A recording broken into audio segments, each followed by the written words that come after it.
have a cough drop. But like, no, just a sugar. Commissioner Jean, are you anywhere? She's in there. But we can start. We have a quorum.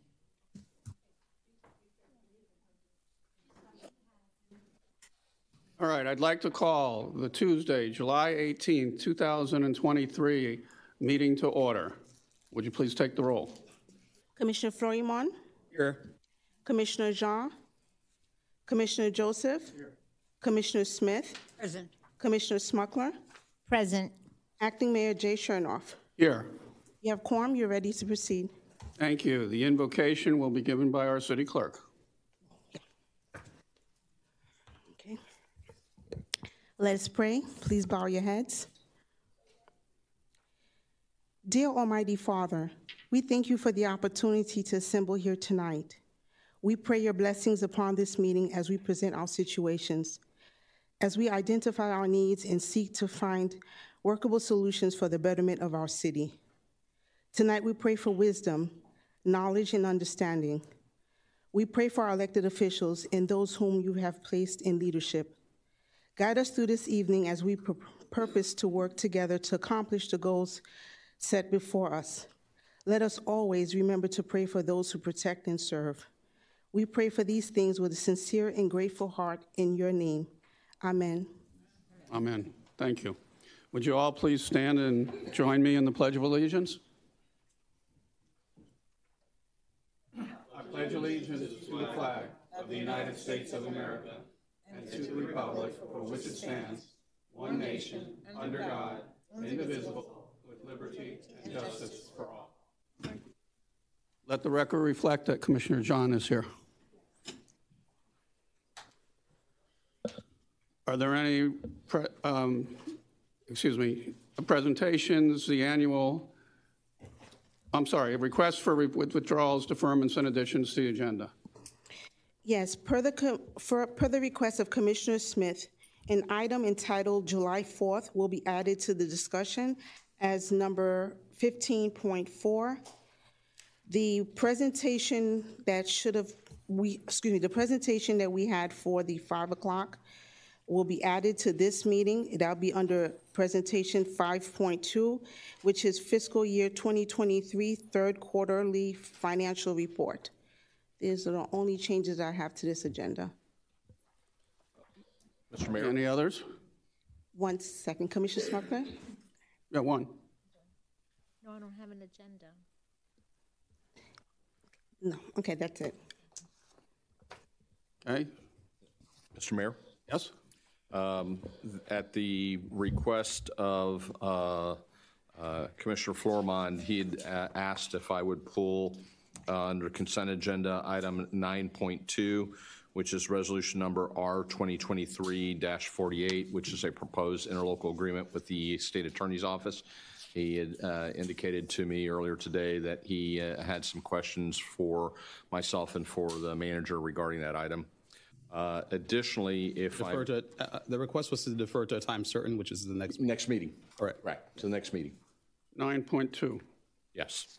And also, under the attorney's report, I'd asked if the commission would indulge me request for designation of commissioner and representatives to future mediations.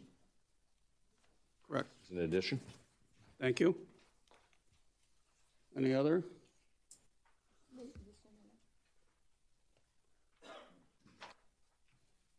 City Attorney, through the chair, is there a time certain on responding to the state for this fee?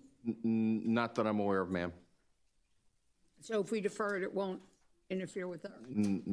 Not that I'm aware of.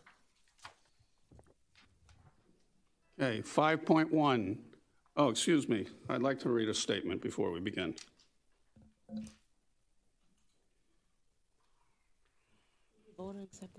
I have received a lot of calls about the lack of decorum at the last meeting. I also received complaints about slander and attacks on people's reputation. Let me be clear, I will not tolerate a lack of decorum or for anyone to engage in personal attacks or insults at this meeting. That violates every rule of decorum for any public meeting. Please conduct yourselves professionally. Opinions are welcome. Insults and personal attacks will not be permitted. Thank you. 5.1. Mr. Attorney, I'm sorry, I think we still need a vote on setting the agenda. Is there approval of the amended agenda? Second. Moved by Mackenzie Florimond, seconded by Fortuna Smuckler. All those in favor? Aye. Motion carries. Okay, 5.1, Annual Comprehensive Financial Report. Mr. Mayor, the auditors are running a few minutes behind in lieu of while they still get here. May I recommend that we have our budget manager, Sharon Stewart, come and present the third quarter financial report? That's fine. Thank you. Sharon?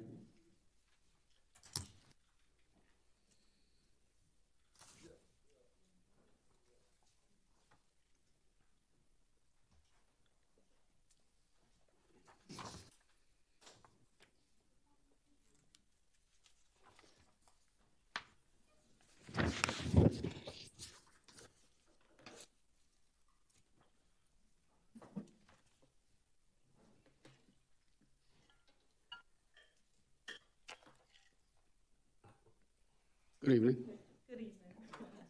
I'm Sharon Stewart, the budget manager.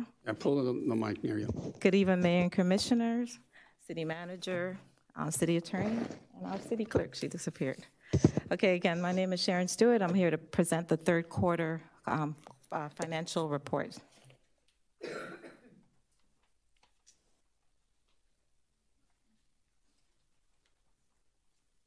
Okay, just some key points.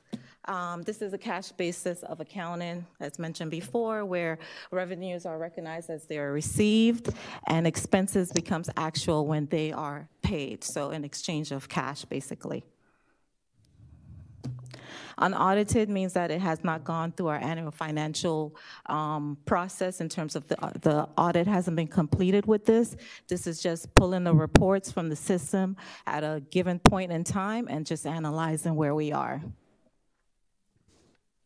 Methodology. Okay, so the budget is actually broken up for this presentation into 4 quarters to mean that, you know, whatever we have budgeted, it's divided by 4. So if it's $1 million, we'll have 250, 250, and so forth. And that's what makes up the budget as a quarter. There are certain exceptions to this when cash flow is reasonably expected to occur. Like, for example, our ad valorem taxes, we know that most of those revenues are received in the first quarter, so those are adjusted, as well as maybe like our pension payment is actually adjusted for this report as well. Prior year carry forward, any carry forward that's budgeted is actually represented in this presentation at 75%, which shows that we're in the third quarter of the year. And as I mentioned before, the pension payment is actually paid in full, but for this presentation, it's reflected at 75%. So the actuals that you'll see there shows that they're 75% versus the paid in full that we do at the beginning of the year.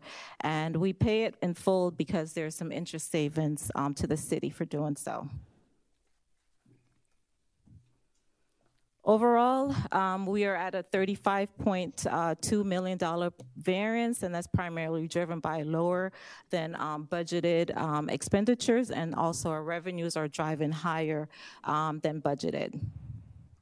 And so as well as the capital. Those are some capital expenditures that are budgeted that have not come online yet. Maybe we'll see those as we move into the fourth quarter. So the $35.2 million that we see will get smaller as we close the year. Okay, so as mentioned on the last report, the only fund here that's not really drawing a favorable variance is a solid waste fund, and that's just simply because of timing. The revenues are expected to come in, but they actually don't fall in within this period. So if you look at the report, it always looked like we're behind. But in fact, as we close the year, we'll, get where we'll become whole, more or less. Excuse me. Aren't we now paying that on a monthly basis? So shouldn't that become more current? I'm told it's basically collected like on a quarterly basis is when we actually get the revenues. Okay, and the $35.2 million is made up of this. It's a $10.9 million savings right now in the general fund, and that's just because, you know, we're ahead in revenues and lower in expenditures. CRA as well, 4.8, so that's lower, primarily capital improvements that have not been expensed yet. The water fund, 7.8 million, primarily capital as well. And the sewer fund, it's just as well, it's capital for the most part. And building is actually driving this variance by higher than budgeted revenues. So right now they're about 1.2 million over what we have budgeted in revenues. And customer service funds is just expenditures that have not come online yet, but as we close the fiscal year, we'll see where that variance will become a lot smaller than that.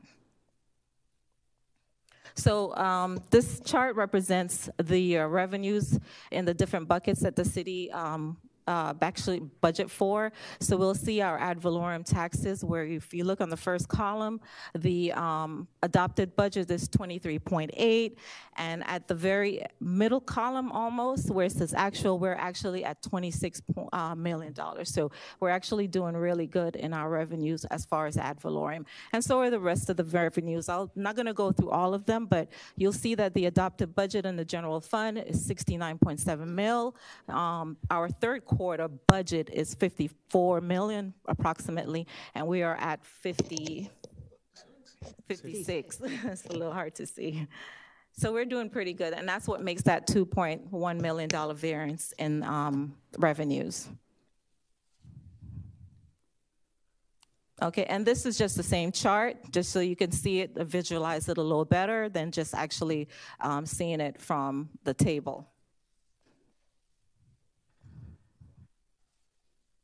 Okay, so this table basically looks at the functions by class. So we have it categorized by different functions. So administrative, legislative, executive, human resources, and so on.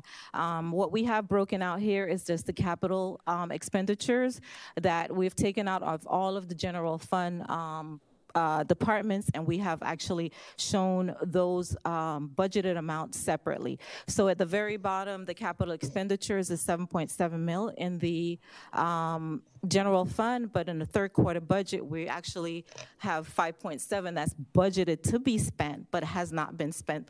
The actuals right now are at 2.5. So if we look, we have a $3.2 million variance there in the capital expenditures that are in the general fund for the most part. So all the other funds are doing, I mean, all of the other departments are doing well. And then below, we'll see that it's broken down just by salaries. The pension is what I mentioned. If you take a look at that, that's 9.1 mil, and 75% of that is what's reflected here, although it's actually expensed already. So we're doing pretty good overall in the general fund. We're at $8.8 million here with our expenditures and savings. General fund by function, this is the same. This is just a chart depicting what was on the the other slide.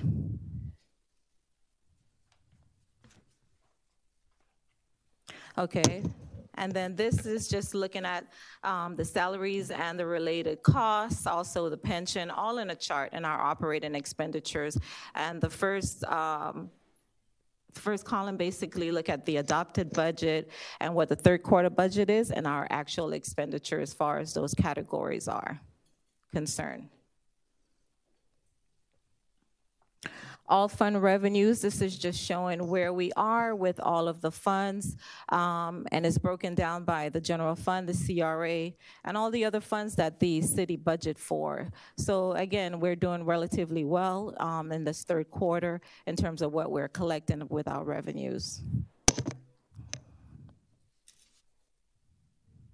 And this is the expenditures by fund, broken down the same way, general fund, CRA, all the way down to, solid waste and so forth. So it's giving you just exactly what we've expensed in this third quarter budget. The June 23rd senior luncheon at the McDonald Center was a hit. Attendees burned some calories with Coach D before hearing remarks. Turn off. And following that, a delicious meal and an exciting raffle to wrap up the afternoon. Where's that coming? The next morning on the 24th was the city's first community cleanup event. Residents met outside of Victory Pool to dump their bulky items and shred documents. Residents, our police explorers, PAL, and city leadership all had a great time. Can you tell David wants the spotlight?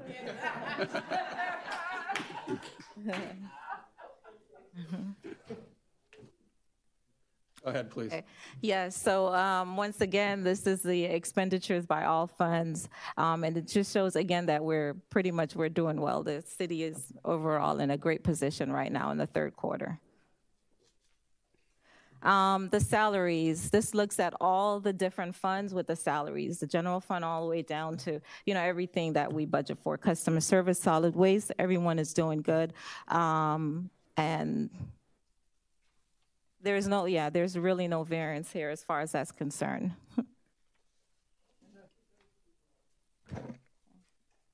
And that concludes the presentation. Are there any questions from my colleagues? Thank you for the presentation. Thank you. Thank you, Sharon. Mr. Manager, We do have our auditor here for his presentation. If you'd like to call him up, we have Andrew.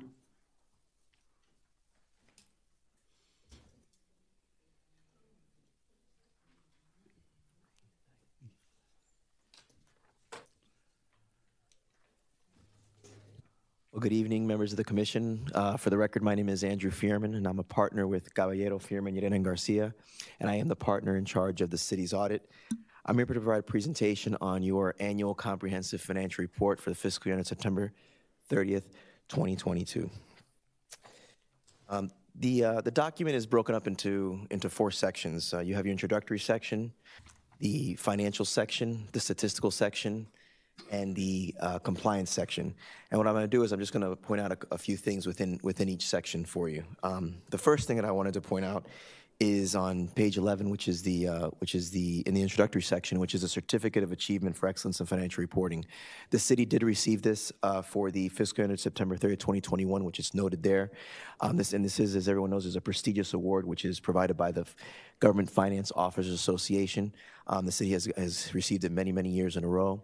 This one will also be submitted for consideration, and we do expect that the city will receive the certificate once again for this one because it does meet all of the requirements.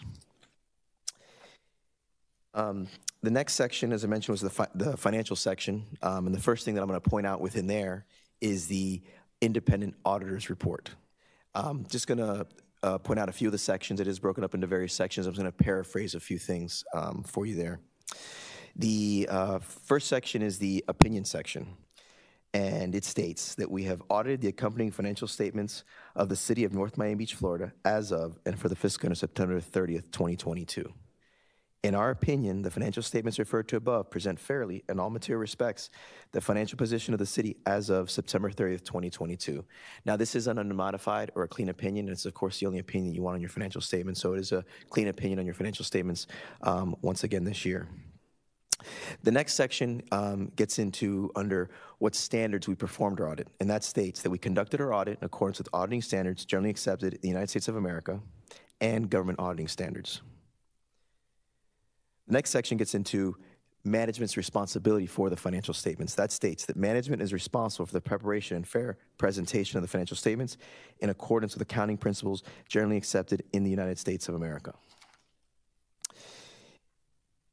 The next section within the financial section is the management's discussion analysis. And when you have an opportunity, if you don't read anything else in the document, you should definitely read the management's discussion analysis because this is a very large document and it's an excellent executive summary. It basically talks about the year. It compares current year to prior year. And it provides explanations for those changes year over year. It's similar to what's presented within public company financial statements. And it's, this is probably about 150, 200 page document, and this is about 15, 20 pages within the document. So definitely, I suggest that everyone definitely read that, and it is written from management's perspective. The next section, we're still within the financial section, so this is like subsections within the financial section, is your basic financial statements. The basic financial statements include the government-wide statement of net position and statement of activities, as well as the individual fund financial statements for your governmental funds, your enterprise funds, and your fiduciary funds. The one thing that I wanted to point out within here is in the general fund balance sheet. Within the general fund balance sheet, you will note that the unassigned fund balance within the general fund at year-end was approximately $19.9 million, and this is approximately a $4 million increase from the prior year. So there's about $19.9 million in unassigned fund balance, and this is above the minimum required under the city's policy. So the city does have a strong fund balance. It is within the minimum required for the city's policies. After we get through the financial statement section, right after comes the notes to the basic financial statements. And it's several pages within the document, but these are the required disclosures which will provide additional information on the city as well as under the numbers that are presented within the financial statements. It is suggested that it does get read in conjunction with the financial statements because it tells the whole story. It gives additional detail.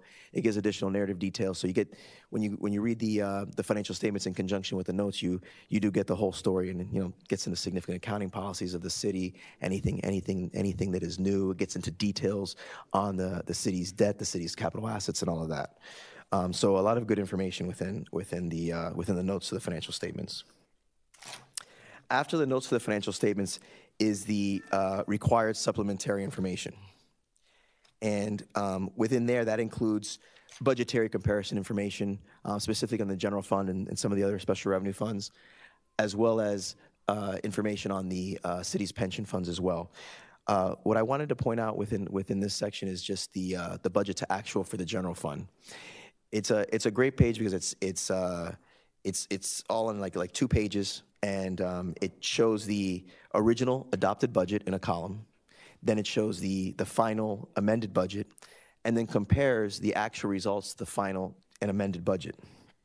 And within here, the total revenues that were budgeted in the final amended budget was approximately $42.1 million. The actual revenues that the city received within the general fund was approximately $54 million. So there was a positive variance of about $11.8 million. So $11.8 million of more revenue than was budgeted. On the expense side, just looking at expenses in total, and when you review it and you take a look at it, there's other detailed amounts within the line items, but just kind of looking at it in total, there was a budgeted change in fund balance actually a use of prior year's fund balance of approximately $8.8 million, which is basically a negative net income within the general fund. But the actual results were a $4.3 million increase in fund balance for the general fund. So that's a net positive variance within the general fund on the expenses of approximately $13 million, more than expected. Now we're going to move out of the financial section and talk about the statistical section.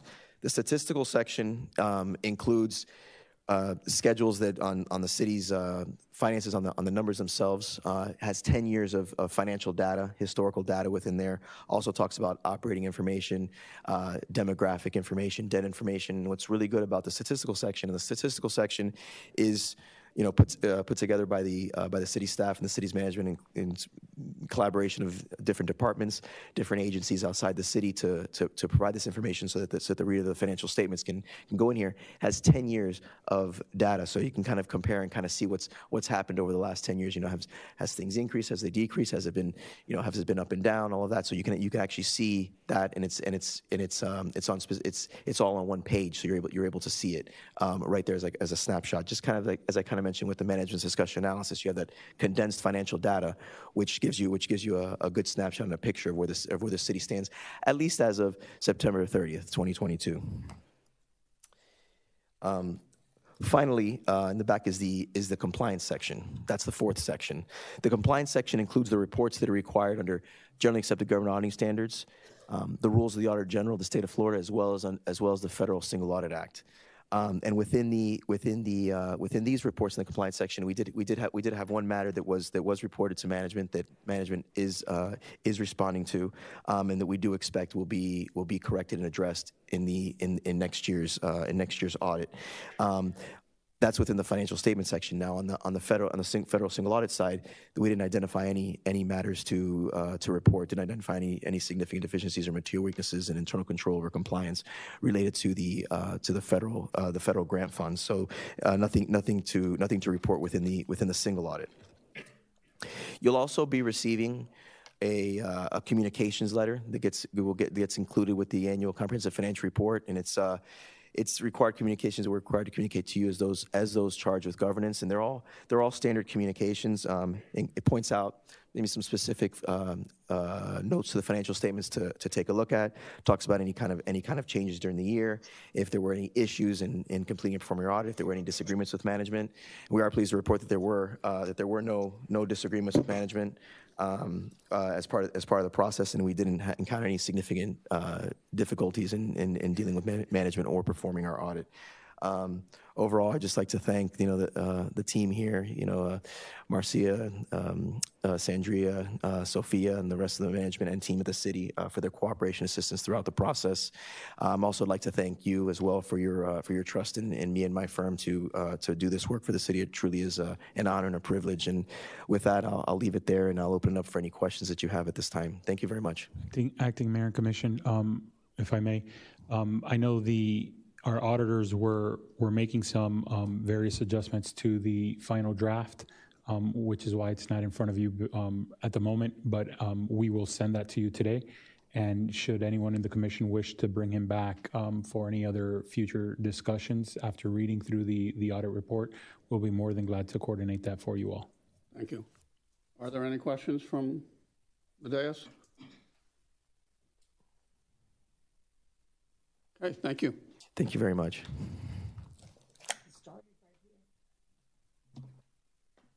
Okay, public comment. City Clerk. Good evening, everyone. The acting mayor and commission of the city of North Miami Beach has opened the meeting for public comment at this time. There is a 3-minute time limit for each speaker. Speaker, when you're called to the podium, please state your name or the organization which you are representing. The city of North Miami Beach recognizes the importance of civility. The acting mayor and commission of the city of North Miami Beach requests that all in attendance to exercise civility towards each other at all times. We have signed speakers here, Tricia Harris and then Diane Doolittle.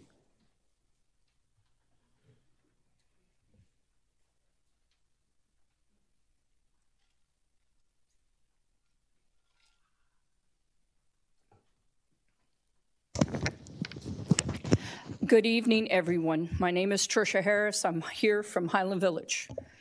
I'm here with a big thank you to our police department, the fire departments that came out. We had a trailer catch on fire in Highland Village. Thank God there were no animals, no people inside. The rescue and the police did an awesome job while they were there. We also had a major water leak. I was able to get a hold of Ashley in the water department, and it was repaired within a day, I believe. I think they came out the very next day. It was awesome. It was a major leak. It looked like Beverly Hills flowing over. Too bad it wasn't oil. I would have collected it. But I really want to thank the police department for when they came out for the fire, they protected everybody, made sure everybody was back far enough. When I arrived on the scene, because I was one of them that called in, there were some young kids there thinking, oh, this is awesome, let's take pictures. They were steps away from the fire when I arrived, and I honked my horn and told them to move. Just at that moment, it blew, and debris went all over the street. So the quick response of everybody coming out, I want to thank them publicly, and that's why I'm here. Have a very nice evening. Thank you. Thank you.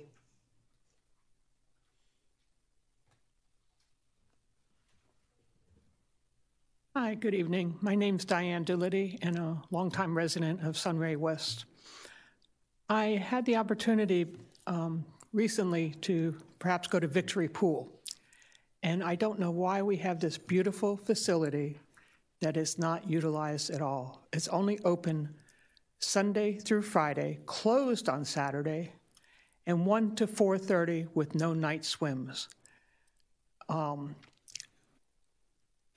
The weather's been sweltering.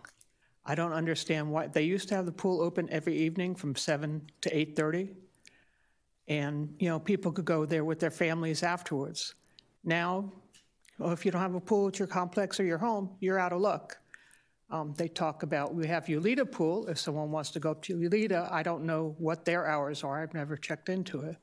And now we're going to be put a pool back in Washington Park, which is a replacement.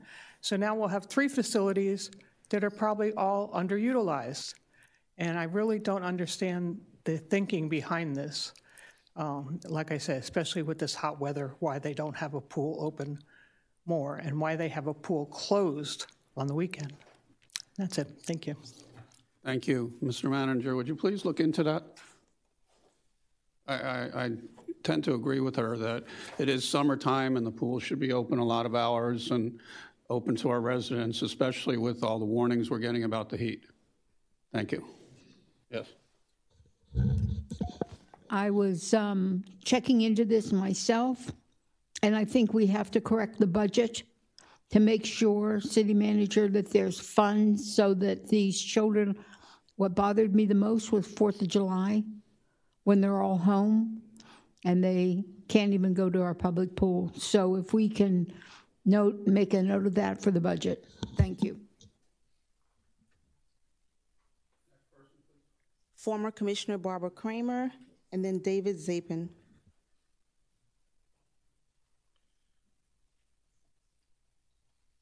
Hi, good evening. Barbara Kramer. I'm speaking here tonight as president of Wake Up NMB, which is a nonprofit organization, North Miami Beach. And I wanted to come here and say thank you so very much to Mayor Chernoff and to our manager, to David Janot, and to Ulrich from Code Enforcement. We had an amazing presentation presented to our group Monday night at our general members meeting.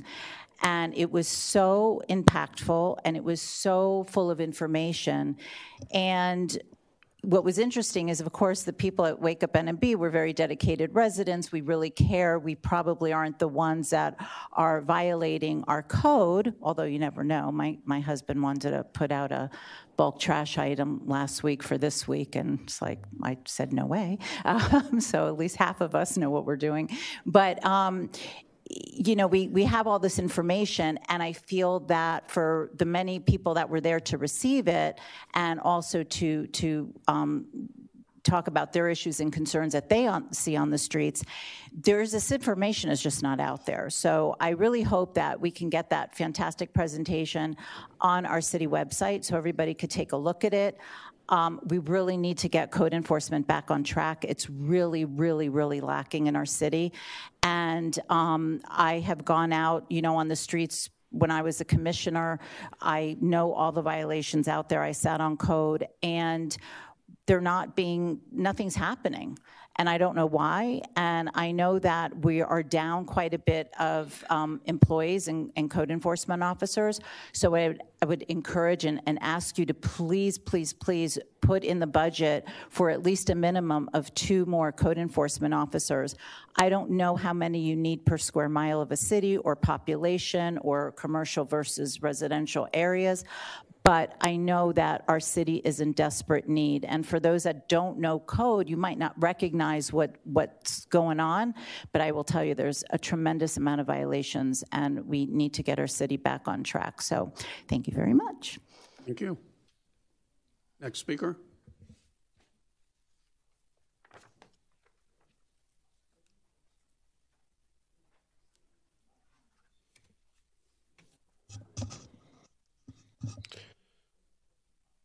Thank you. David Zapin, 971 Northeast 158th Street, founder of the 30K for Back Pay charity. While a lot of our children and grandchildren are off at STEM camp, learning science and such as preteens, okay, great. The only problem is we've left out certain other items like history, arts, and humanities of why we need and do these scientific marvels. So one of the great costs of the COVID crisis was all the wisdom lost, not just the grandparents, like my own, who lived past 90 but didn't leave much of a autobiography, but people who literally left the city, the state, and the country once their work was done. Institutional memory matters. And I hope that those of you who are old enough to be grandparents, please leave some kind of autobiography for your kids and grandkids, because I tried back in the 90s and more recently with mixed results. So let's be smarter. Let's figure out why we're doing what we're doing. Why the old Masonic temple is now a church. Why the 163rd Street Mall is largely empty. And why we used to be homeowners are now mostly renters, and why full-time union work is now mostly part-time non-union work. Because if you don't, then we're just going to limp into another crisis that no one remembers. Everyone says, oh, well, COVID caused a recession. No, there was a February 2020 recession. 9/11 caused a recession. Yeah, there was a March 2001 recession. But nobody knows because history has been canceled. I speak as a living fossil, a one-time licensed history teacher.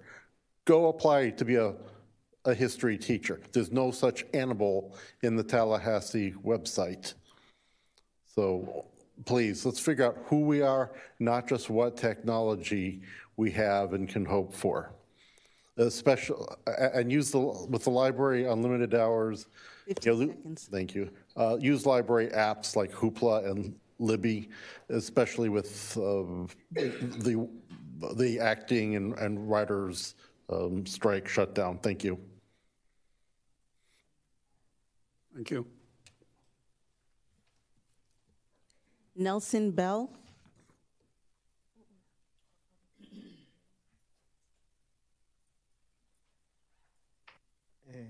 Good evening, everybody. Excuse me, my English is not very good. I'm going to try. The reason I came today here, it is because I live in 560 Northeast. Sir, your name? ¿Cómo se llama? Nelson Bell, B-E-L-L. The reason I have come here today is because I live in 560 Northeast and 180 Drive in this city, North Miami Beach, and the street where I'm living has become very, very dangerous. The transit there is very, very fast. Cars are coming from the street 6, and they turn in front of my street with very, very, very big speed. My younger boy, was hit a few years ago. And the reason that I came here is because now we have the same problem there. And the cars very fast pass. They turn there from the street 6, they turn to 180. But the velocity of that car are the speed, is very fast. I propose, we were talking with the other neighbors, and I told them that if they want I came here, they agree, and you can ask others, people there, and you are to receive the same problem that we have. I told you that I'm going to come here today to tell you if you can put at least, as in other street, you have put at least 2 bumpers, because when they get at the beginning of the street, they accelerate, and then almost 60 kilometers in that piece of street they take. Please, I ask you, if you can understand me, I would like to tell you in Spanish, it's very dangerous, my street. Thank you. That is the reason that I came no more. Mr. Manager, hold on. Mr. Manager, would you, when he's done, talk to him in Spanish, please? Yes, we'll have PD as well reach out, and as well as with. I'm going to ask what avenue it was. What avenue? It's on 183rd and what avenue? I live in 560 Northeast and 180 Drive, North Miami Beach, 33162. West side of 6th Avenue. Thank you very much. And Chief Welcome. Smith, I think that you guys did one of those traffic studies. I want to tell you something happened in my street. Before, I don't know how in English, maybe I'm going to tell it right. Before the election, the police of the transit people put a sign, no more than 30 miles. Is that not enough? In that street, my boy was hit, and the speed that the car take in that small piece is very high. The city built at the end of the street a small, I don't know how in English, is rotonda in Spanish. But it's not enough. They get in that piece of street a big velocity. I will appreciate, please. Thank you for, thank you. Chief Smith, Thank you you. guys did put something up there back in like September, October. I had met him, and you guys did do something, but then it kind of disappeared. And there is speeding. I did walk that block with him, and there is. And Yeah, Chief, what that is 180th Drive, where right off of 6th Avenue, when the old people, not the old people, the people who grew up in North Miami Beach to avoid 6th Avenue, take the hard right, and go all the way to the hospital from the back. Yeah. And there's no stop signs or anything. We still do that, but Yeah. we'll look into it if you want. It's necessary that when they turn there in that street, something, they have to stop. We're going to address it, sir. We're going to take care of it. Nelson, muchas gracias por venir. Muchas gracias. Thank you, everyone. Thank you, thank you. Next speaker. Lin Su, and then Emily Ponce. Sorry. Commissioners and Mr. Mayor, Mr. City Manager, Mr. City Attorney. Last time I came and spoke about a GED program. Please state your name for. Oh, I'm sorry, Lin Su, Reef Club. And I talked about a GED program. I spoke with Mr. Manager, and I am in progress of getting collaboration from several nonprofits so that perhaps we can host GED courses here in the city. The second thing that I want to bring up is I'm on the committee for several boards, and I noticed that sometimes when we would like to communicate with the commission to see your reaction, we do have a liaison, and I think sometimes the liaisons may show up and sometimes they may not. So there's a missing link in there, and I think that if you have a board, we volunteer our time and we put in our expertise. We would appreciate it if you could make some time for us, for you to hear us out and to what our opinions are, and especially because we are the residents who know what's missing and what could be put back in. So with that said, that's the end of mine. Thank you. Do we know what board?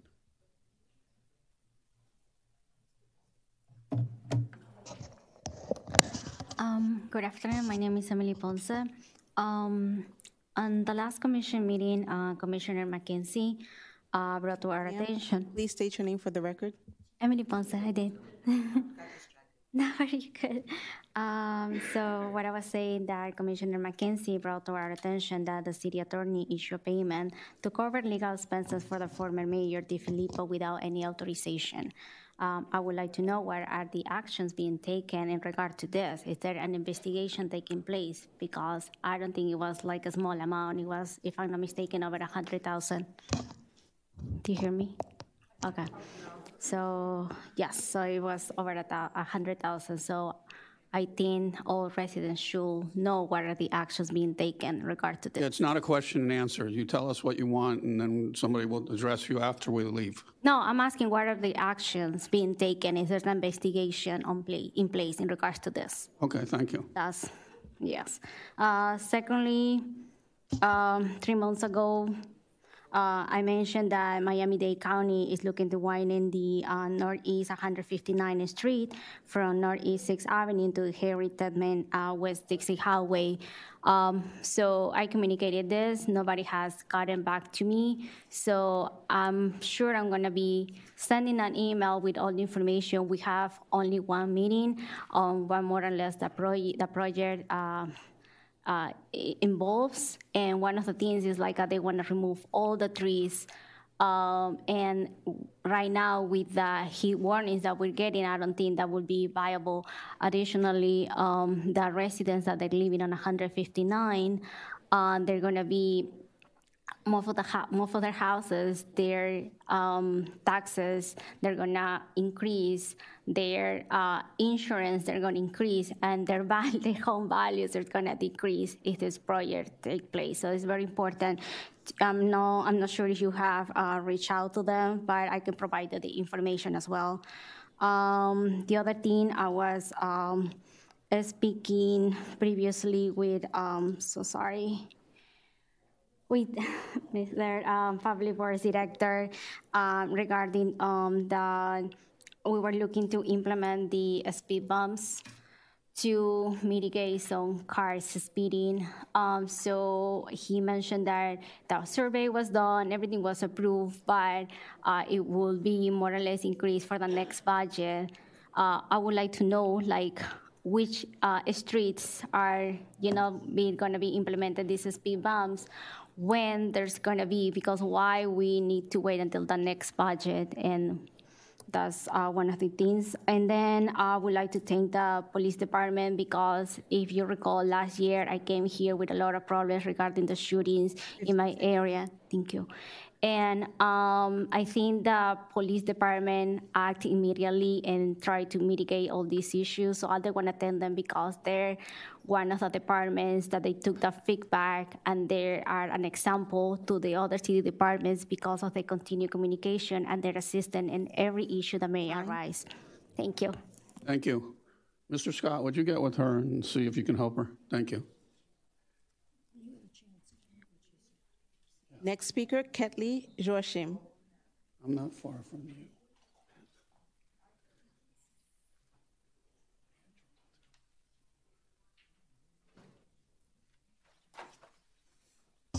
Good evening, everyone. My name is Ketley Joachim. I would like to thank all of you that came to Ulita the other day for the meeting. Unfortunately, it was not well attended. And Ulita, a lot of us work, and so it's not that I'm making excuses, but things happen. The gentleman that was here explaining about 180th Drive, I mentioned it that day.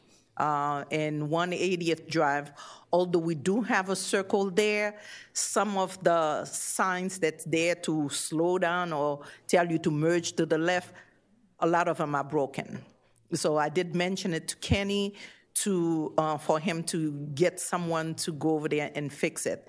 And yes, we still need some traffic coming on 174th and 175th, because on weekends, starting on Friday night, that's when they start doing the donuts in these areas.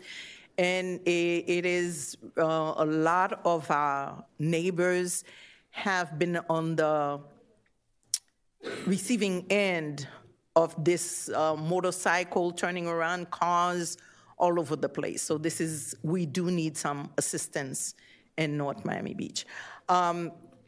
as a member of the library board, I wanted to bring up, and I think a lot of us may not be aware, that there is a high school program at the library that Edenia has more or less find funding from the state to make sure that people that want to either complete their high school or do a high school program, they're able to.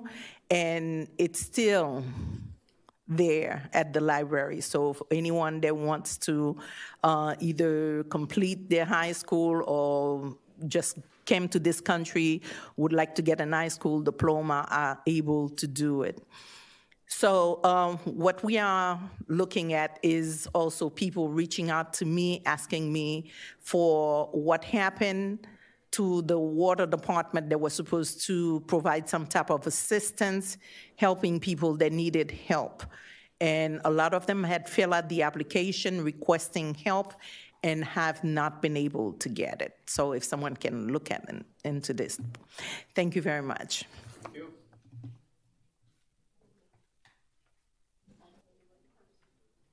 Any other speakers? Yes? I got you. I'll be really quick. I just want to thank the 5 of you that are sitting on the dais. I'm noticing one empty seat. State your name. Oh, Keith Myers, 1440 Northeast 177th. I'm just noticing one empty seat. You know, this is the public. You guys are answer to us. We're the ones that elect you guys. And I just, you know, someone's just ignoring us. And I just wanted to thank the 5 of you that showed up. Thank you. Thank you.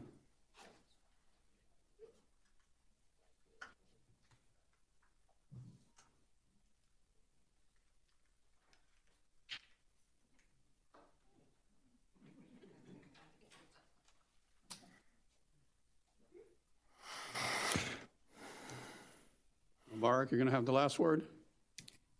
Hopefully not. Good evening, everyone. My name is Mubarak Azan. I was going to comment on that as well.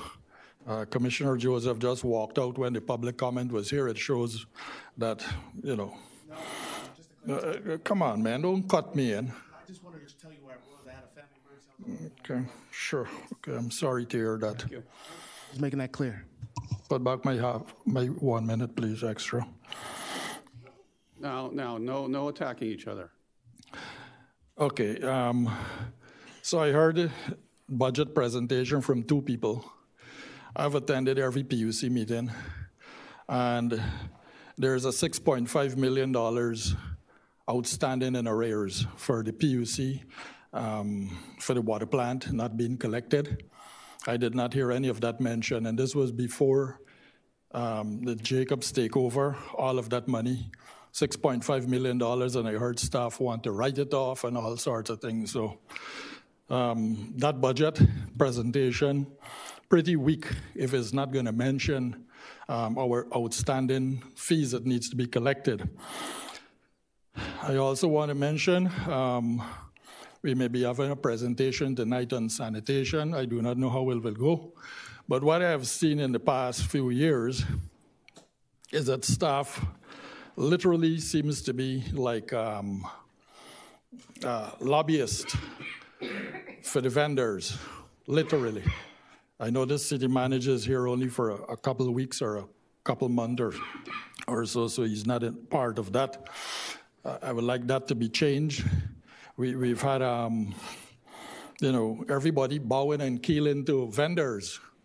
Right now, we're paying over $570,000 a year for an engineer, and we hire several of those. When we can hire our own engineer, PE engineers, we're not.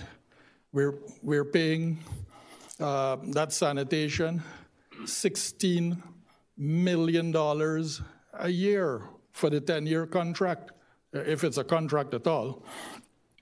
And there seems to be no form of, like, let's hurry up and bring it back in-house. It used to cost us less than $4 million to run it in-house. Now we are gladly paying that guy $16 million a year and happily collecting us $60,000 $60,000 a year in school funding, whatever you call that. The water plant take back. I remember the past city manager, he was very hesitant in that. He says it was impossible to do, it was a Herculean task. He hired many engineers and consultants, paid them hundreds and thousands of dollars. But after some fire under his tail, he brought it back in 6 months.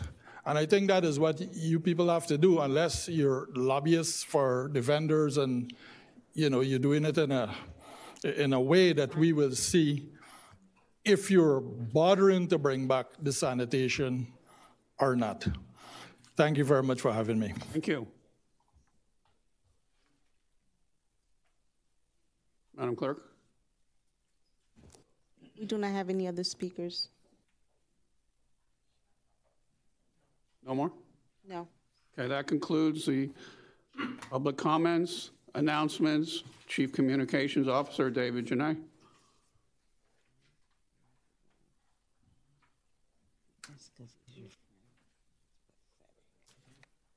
Good evening, Mayor, Commissioners. So many sneak peeks tonight. Keep it short. Shouldn't you say go? Yeah. That's my cue. When I say go, not yet. So obviously, as you all know, the city puts together a lot of great programs and exciting events for our community. And what I have is a video that kind of showcases that, just like I did last time around, the things that we did last month and then what we're looking ahead into the days and weeks ahead. So go. The June 23rd senior luncheon at the McDonald Center was a hit. Attendees burned some calories with Coach D before hearing remarks from Commissioner Phyllis Smith. And following that, a delicious meal and an exciting raffle to wrap up the afternoon. The next morning on the 24th was the city's first community cleanup event. Residents met outside of Victory Pool to dump their bulky items and shred documents. Residents, our police explorers, PAL, and city leadership all had a great time while working to keep NMB looking beautiful and clean. Who knew NMB Discovery Library could get so wild? On June 28th, dozens of children and families attended Pangea, a wild animal showcase. Guests got to see and interact with snakes, scorpions, alligators, and a whole lot more. Don't worry, all of the creepy, crawly, furry, and feathery animals have left the library. We'll let you know when they come back. Now, back to business. On July 12th, the CRA, in partnership with CBDC at FIU Business, hosted How to Make Your Business Bankable, part of the Small Business Certificate Series in the McDonald Center to help businesses grow and succeed. Also on July 12th, residents made their way to Yalita Park Community Center to join city leaders for an important discussion to tackle safety issues, local trash concerns, and traffic. The community conversation is a great opportunity to come together and find sustainable solutions for a cleaner, safer, and healthier community. Now let's look at what all of us in the city of North Miami Beach can look forward to in the coming days ahead. Join us on Thursday, July 20th at 6:30 for the Washington Park Community Center project update. Learn how the project got started, where it currently stands, and provide feedback to help the city determine the next steps. Your input is valuable, so let your voice be heard. The project update will be at the Washington Park Community Center at 15290 Northeast 15th Court, Thursday, July 20th at 6:30 p.m. Are you in need of diapers for your little ones? Make your way out to the Mobile Diaper Pantry July 21st at 9:30 a.m. at Victory Park, located at 1980 Northeast 171st Street. Most parents know what diapers cost these days, so don't miss out on the Mobile Diaper Pantry happening this Friday. If you missed out on the last community cleanup day, well, you're in luck, because the next cleanup is happening this weekend, Saturday, July 22nd, from 9 a.m. to 12:30 p.m. It's all going down at Yalita Park Community Center, located at 386 Northeast 169th Street. Join the cleanup and help keep NMB beautiful and clean. If you haven't been to a senior luncheon yet, then you're missing out. Join in on all the fun on July 28th from 11 a.m. to 2 p.m. in the McDonald Center. Get out of your living room and come to the senior luncheon. The first 100 residents will be entered for raffles and prizes. Just a couple of hours later is the Peruvian Independence Celebration from 4 to 10 p.m. at the NMB Library Amphitheater at 1601 Northeast 164th Street. There's going to be food, a photo booth, a live concert, and a Peruvian dance showcase. And guess what? It's free admission. So come celebrate Peruvian independence in NMB. August 1st is National Night Out from 6 to 8 p.m. Join our NMB Police Department just outside of headquarters for some free food, a book bag giveaway, demo displays, games, and fun. This is the 40th Annual National Night Out, a community police awareness raising event in the U.S. Together, we are making communities safer, more caring places to live. Join NMB and the Commission on the Status of Women for a back-to-school school supply giveaway on Tuesday, August 8th at 5 p.m. The event will take place at the S Center, located at 17051 Northeast 19th Avenue. This back-to-school giveaway is for NMB residents only, while supplies last. For more information, visit citynmb.com or follow us on social media at CityNMB. Help us spread the word about all things happening in NMB and get the community involved. All right, that concludes the announcements for David? Yeah. The last time you provided us a pamphlet with all those in it, would you do that again? Absolutely. Each one of us? Yeah. Thank you. Mr. Manager, last month and now today, and today I've gotten 2 texts. Apparently, whenever that video is on, it does a lot of feedback and does like an echo for the people watching it at home. We'll look into it. Okay, thank you. In fact, I think when I was watching the meeting, I also heard it afterwards. Thank you. Thank you, David. City Commission reports. Clerk, would you please call the roll? Commissioner Florimon? Thank you. Good evening, everyone. Thank you so much for coming to our commission meeting. Just want to say that I'm happy to see that the reports on our finances and, third quarter report and also our audit report from our accounting firm is looking good. And aside from that, I'm looking forward to a great meeting. Thank you so much. Commissioner Jean? Good evening, everyone. I just had some questions for the manager. You don't have to answer now. In reference to the We Care program, that was one of the asks that I had as it relates to how many residents have received aid and where are we with the actual balance of that account as well. Also, got some calls about the roof and windows program. For the residents that have been awarded these awards, are still looking to find out when the city will actually move forward in the awarding of those particular awards. So wanted an answer on that.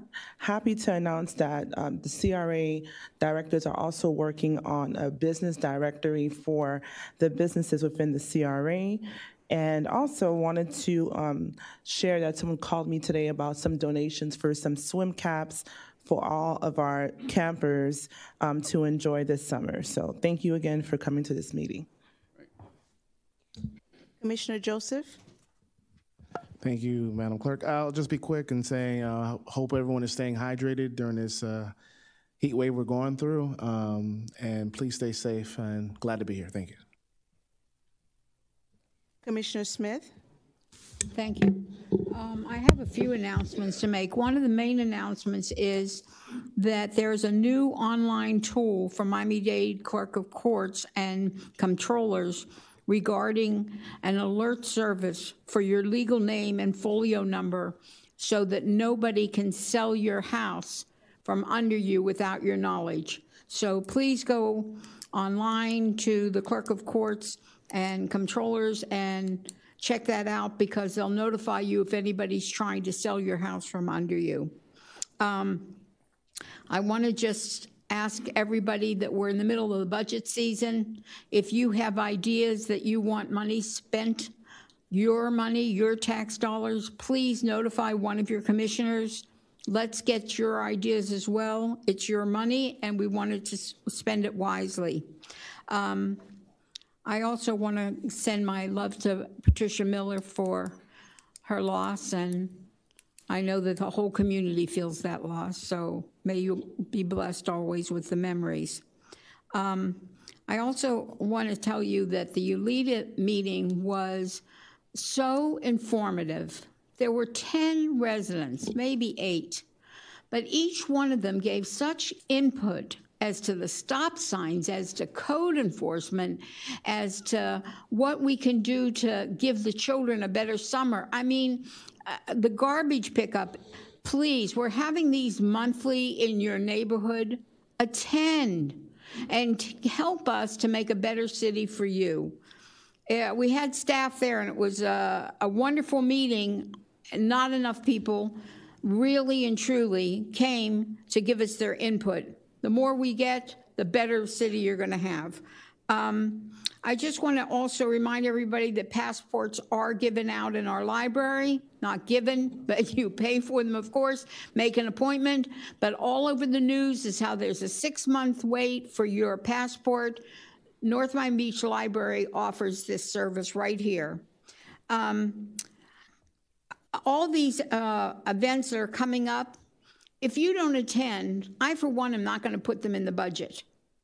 Because to see 22 staff members and 8 people there, I would rather call each one of you 8 and find out what more I can do to help you.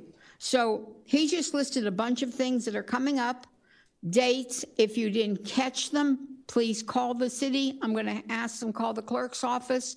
They are very accommodating. They will review what's coming up to help us. Please participate. And the most important thing is have a safe summer and teach everybody in your family how to swim.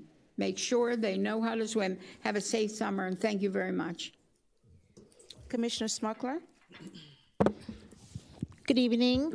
I'm really excited about the mobile diapers that is coming this Friday, 9:30 a.m. It'll be here 9:30 a.m. to 10:30 a.m.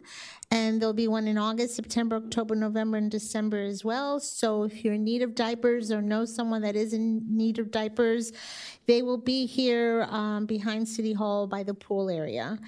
Also, if you have not gone to the library yet to see our media lab, please do so, because you will realize how much more, because it is already wonderful, but how much more wonderful our library is.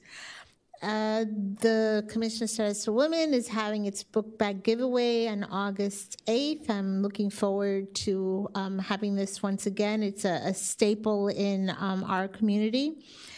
And I also want to thank the police department for taking care of our businesses, our neighbors, residents, and our visitors.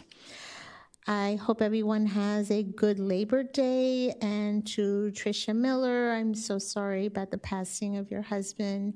We love you, and thank you for being here tonight. Acting Mayor Jay Chernoff. Good evening, everybody. Again, my condolences to Tricia Miller and her family. Yes, her husband will be dearly lost to our community. He was a very, very big pillar in our community. You know, they kept their house meticulously because he loved doing that stuff, and we're going to miss him. Thank you. All right. Fortuna, please give our regards to Saul for a speedy recovery. Hopefully he'll not miss the whole summer with his hands wrapped up. So, you know, we wish that. And Michael, if you really did have something wrong, I hope everything's okay with your family. They're fine. Thank you for inquiring. Thank you. Cleanup on the 24th was a beautiful event that we had at City Hall. We had a lot of staff there, and thank Coastal for giving us all gloves and bags and tools to use. We cleaned up a lot of the alleys and so on and so forth. And now we're going to go to ULEDA this Saturday. Come out and help. Come out and help. You spend an hour, spend a half hour, spend 2 hours, whatever you can do. We want you to come out. August 1st is National Night Out. The police department's going to do something here at the complex at City Hall. Please come out. Our police department does so many programs for us and for the community, and let's support them. That's the best thing we can do for them. On that note, the library. This is a hidden gem that we all take for granted that it's there. This Adina and her crew do so much at that library, it's not even funny. When they had the exhibition with the animals, they had 2 shows a day that were completely sold out. I mean, there was no other seats that they could be. And the people that brought the animals were so nice, so nice. They worked with the kids. They had the kids come up and participate and hold the alligator and hold the lemur and, touch animals that they would never see before. And this was free to us. This was a free thing in our library. Just like the STEM program, just like anything that's there, all the programs that the library offers can touch every one of you in the audience can get touched on something. Please, that's our resource. And Mr. Manager, again, please open the pools. In all of our communities that have pools, I don't care if we have to hire new, lifeguards or whatever. Let's get a budget for it because summertime is when kids swim, when they're not doing something. If we have them in pools, they're not anywhere else, and they're not on the streets worrying about getting hit by cars and stuff. So, please, everybody hydrate. Summer is here. Very important. If you watch the news, I think we're on our 15th day of over 106. Well, how many grew up here? Well, we've never had it that hot before. So, stay in your houses, use the air conditioning in your car. If you don't have one, jump in a pool, squirt yourself with the hose, whatever you need to do. Hydrate, hydrate, hydrate. Thank you. And if I may interrupt a second, the library also has a program where they give, maybe it's not called GED, but it's the equivalent of a GED, or I don't know if I'm saying this right, but it is a high school diploma that we do offer at the library. And in fact, there's a graduation August 16th. Thank you. Okay, consent agenda. Read them into the record, please. Yes, sir. Item 9.1, the regular commission meetings of June 20th, 2023. Item 9.2 has been 9.2 was removed. deferred. Next item is 9.3, resolution number R 2023-49, entitled "The Resolution of the Mayor and City Commission of the City of North Miami Beach, Florida, approving a piggyback contract between the city and Preferred Government Claim Solutions, Inc., PGCS, for third-party claim services and an estimated annual expenditure of $57,750 using the City of Riviera Beach, Florida's contract with PGCS, and authorizing the city manager designee to do all things necessary to effectuate this resolution and providing for an effective date. The next item is 9.4, resolution number R 2023-50, entitled "The Resolution of the Mayor and City Commission of the City of North Miami Beach, Florida, approving a task order for Highland Village Stormwater Improvements Phase 2 in the amount of $272,789 under the Continuing Services Agreement with EAC Consulting, Inc. for professional consulting services, and authorizing the city manager or designee to do all things necessary to effectuate this resolution, providing for conflicts, providing for scrivener's errors, providing for severability, and providing for an effective date." Next item is 9.5, and resolution number R 2023-51, entitled "A Resolution of the Mayor and City Commission of the City of North Miami Beach, Florida, approving implementation of the budgeted fiscal year merit increase for eligible non-bargaining employees, and authorizing the city manager designee to do all things necessary to effectuate this resolution, providing for conflicts, providing for scrivener's errors, providing for severability, and providing for an effective date." Thank you. I need a motion and a second. So moved. Second. A motion by Commissioner Florimond, a second by Commissioner John. Any discussion? All those in favor? Aye. Aye. You wanted a roll call? Voice vote. We got it. It passed. Okay, legislation. Ordinance number 2023-01, second and final reading. Yes, sir. This is ordinance number 2023-01, entitled an ordinance, the mayor and city commission of the city of North Miami Beach, Florida, amending chapter 2, structure of city government, article 1, the city commission, section 2-1.1, meetings of the city commission, subsection A, quorum required, ethical duty to remain at city commission meetings, by deleting the requirements concerning the duty to remain at city commission meetings and moving the requirements to article 10, code of ethics, in a newly created section 2-79.14, entitled ethical duty of remaining at city commission meetings, authorizing the city clerk to transmit the ordinance to the Miami-Dade County Commission on Ethics and Public Trust for enforcement purposes, providing for conflicts, severability, and codification, and providing for an effective date. Motion by Commissioner Smith, a second by Commissioner Smuckler. I'm sorry. Any discussion? The only question I would have, if I could, through the chair, is to ask Commissioner Jean if she, what was her issue that we delayed it? Could she share that with us? Just wanted more clarification on the movement of where it's going to be, which I received. Thank you. Any other discussions? Roll call, please. Wait, public comment. Public comments, I'm sorry.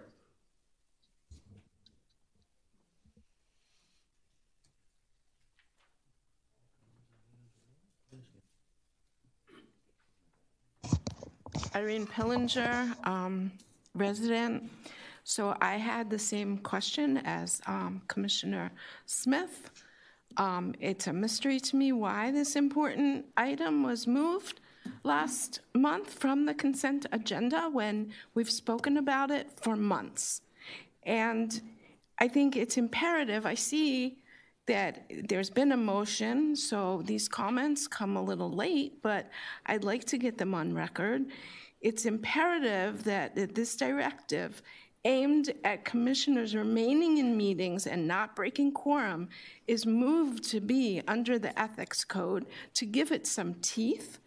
So one would think that commissioners take their responsibility seriously and make sure our meetings have a quorum. And I ask you all to vote for this so that our city is never again held hostage to the actions of some commissioners who feel they do not have to participate. Thank you.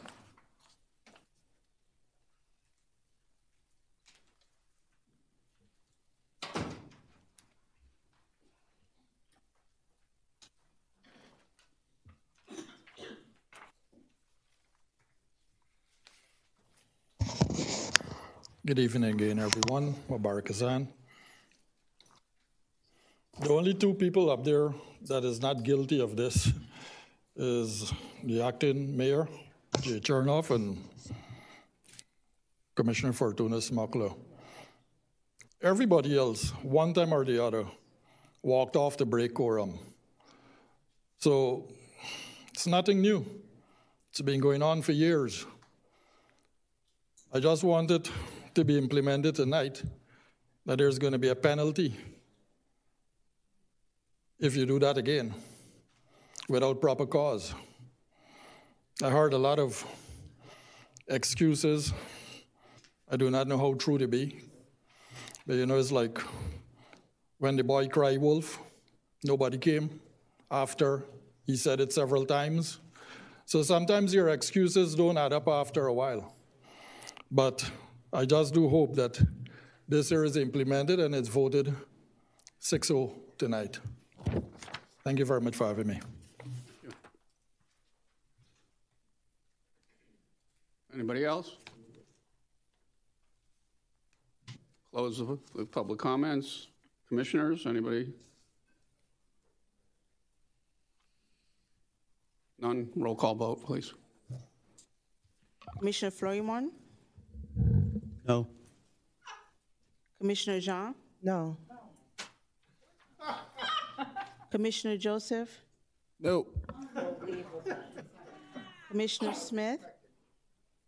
I'm going to say a very loud yes. Very loud yes. Commissioner Smuckler? I care about my residents, so yes. Acting Mayor Jay Chernoff? Yes. Motion fails. 11.2, resolution number R. Excuse me, can I ask the attorney a question? Mr. Attorney, this was second reading, it has failed. Can we bring it back at a later date? Can we, or do we start again with the first vote? At this point in time, my recommendation would be to start from first reading, but it can always be reintroduced at a later date. I thank you so much. I think it's important to the public we get this through one day. Thank you. Move to introduce, resolution number R2023-52, calling for a special election. Mr. Mayor, members of the commission, this is a resolution of the mayor and city commission of the city of North Miami Beach, Florida, scheduling a special election to fill the office of mayor, setting October 10th, 2023 as the date of such election, and establishing August 21st, 2023 at 8 a.m. through August 25th, 2023 at 5 p.m. and Saturday, August 26th from 8 a.m. to 12 p.m. as the time to qualify therefore, describing persons qualified to vote in said election, describing the registration books and records to be used for the election, designating and appointing the city clerk as the official representative with respect to the use of such registration books and records, directing the city clerk to give notice of this resolution's adoption and transmit a certified copy to the Miami-Dade County Supervisor elections. Public comment?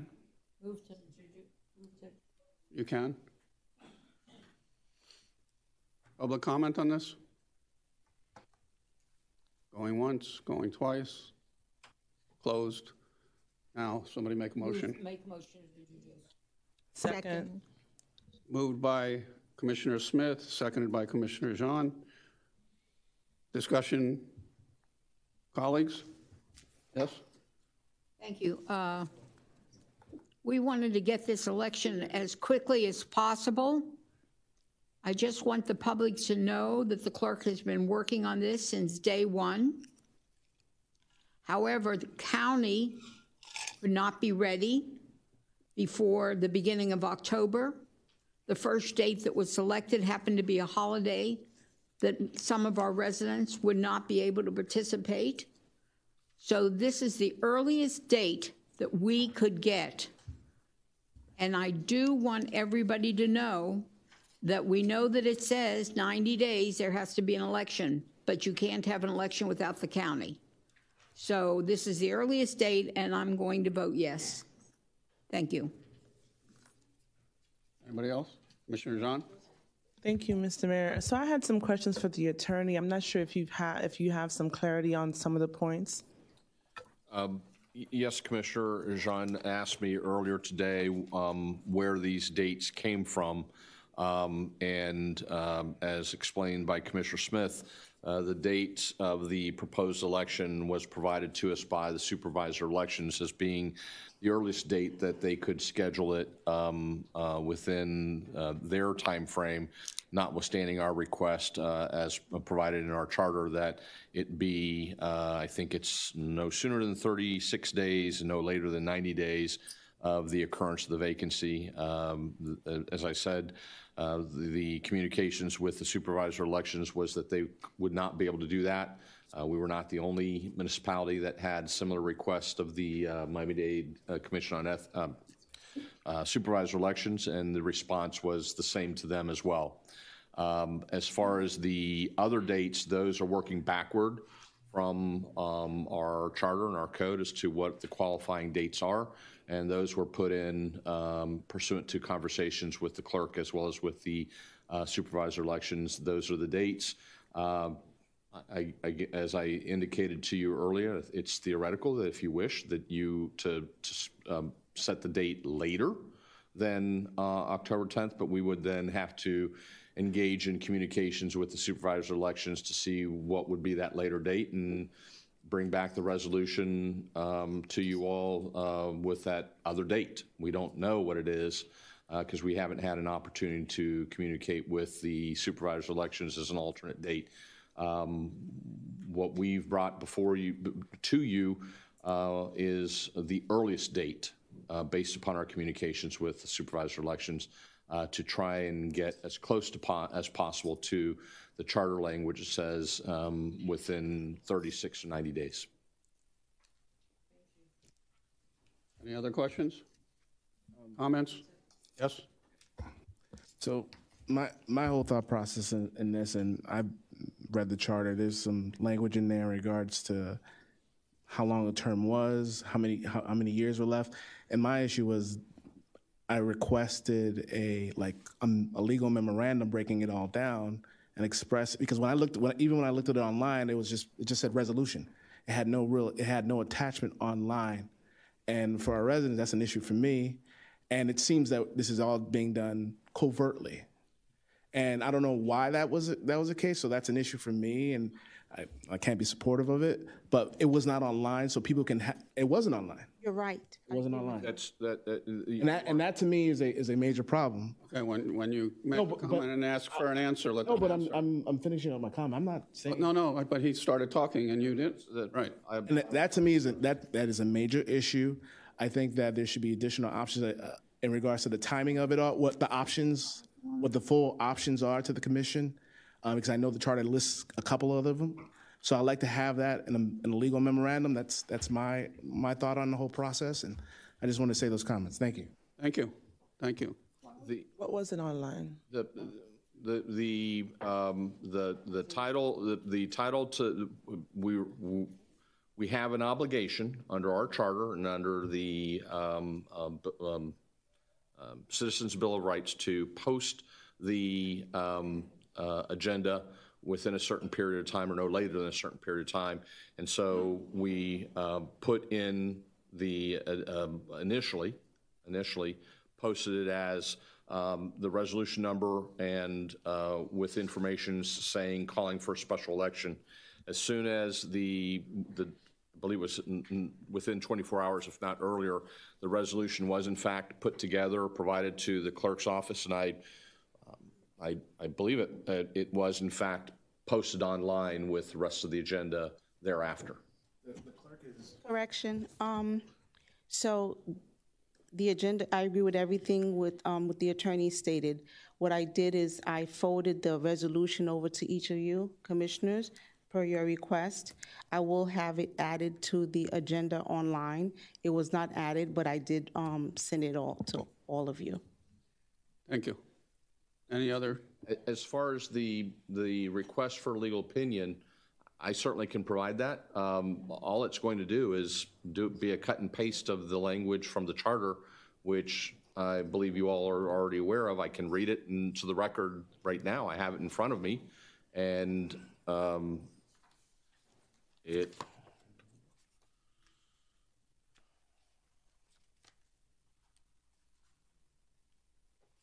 states it's section 4.5 of the charter. Vacancies in elective offices of the City of North Miami Beach shall be filled by the City Commission pending the next general election, at which time an election to fill the vacancy shall be held for any remainder of the unexpired term, period. Provided, however, that should any vacancy occur more than 1 year prior to the next general election, the Commission shall have no power to fill the same. It shall be filled by a special election to fill the vacancy for the unexpired term to be held not less than 35 days nor more than 90 days after such vacancy occurred, except that if the vacancy is due to resignation and a city or county-wide election is scheduled to be held during the intervening period from the resignation's filing date with the city clerk up into including the resignation's effective date, the special election to fill the vacancy for the unexpired term as the resignation's effective date may occur, subject to the consent of the county elections department and the city's ability to comply with laws concerning the time periods for calling elections at either such city or county-wide election. So, in plain English, if there's more than 1 year left on the vacancy term, which there is, you must have a special election under your charter. If there was less than a year left on the term on the date of the vacancy, you would be able to appoint. Any other questions? Phyllis? Thank you. Thank you, Acting Mayor. So, City Clerk, When did you get it? Why wasn't it online? I'm sorry. I received the resolution after it was published. I don't know exactly how many days later. Maybe the attorney can chime in. But when I did get it that same moment, I emailed. But can you amend what's online? I'm not an IT person yet, but I would think that you could amend it, number one. But the second thing is, this particular resolution, there really is not a lot of deviation that you can do. It's very clear in the code that we have to have an election. It's very clear that we can't have an election without a county. It's very clear that the county had to give us the date. Yes. So even though I feel, as I'm sure the commissioner has pointed out, in full transparency, everything has to be where the public can read it, everything. But I don't see, in this particular case, there would be plenty of cases, probably 99%, if it wasn't online for them to come and give their opinion and discuss it, it would be the worst.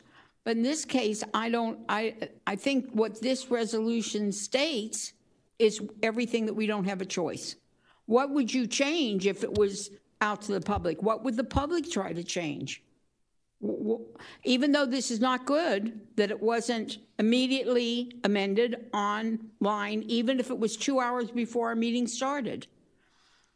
But, and from now on going forth, that's the way it has to be done. But in this particular case, I don't think that the public is going to be maligned because there is nothing in this resolution that we can change, even as a commissioner, if we wanted to. You're saying that we could make it later, but we really cannot, because in November there's an election, and if we go past the election, then we appoint. And so that's not good. Are you asking me, or? No, I'm just making a statement. Thank you. Mr. Fortuna. Okay, so forever, we've walked things onto the agenda. So can't we just walk this onto the agenda? Isn't it the same thing? It's actually on the agenda. Do not have, the resolution. I emailed it to everyone. Okay, but what I'm saying is when we've walked things on, we didn't have anything online. So can we just walk it on? We have walked items on the agenda. The answer is yes. You can. Okay, so let's walk it on. You can't hear me? Okay, thank you. Okay, thank you. Let's walk it on. Well, it's on the agenda. I know, but I'm just saying they're complaining all of a sudden that it's not properly online, but there's so many times that we've walked things on and nobody ever complained, and now all of a sudden people are complaining. But in the last 2 years, things were added on last minute and nobody complained, so let's just add it on like we have in the past. Okay. I'm adding it on to the agenda. Thank you. Commissioner Florimond. Thank you. I just know one person asked about the online, not they, so that was just wanting to clarify that. But I thought last time we had spoken, we mentioned that you would secure several date options and bring them back to the commission. That's number one. Number two, separate from that, Mr. Attorney, Commissioner Smith said something to the effect that I think it was more of a question, not a statement, but if the election was past November, that we would have to appoint. No. Can you clarify that, please? You don't have that option because the charter says that if at the time of the vacancy, more than a year on the term exists, you must have a general election. You can't then let it go past the 1 year and say, oh no, we now have a vacancy that we can appoint. Okay. That's not it's an either or. You cannot do, leave it and just let it sit under your charter. It does say that if there is a more than 1 year, there shall be a special election. Okay.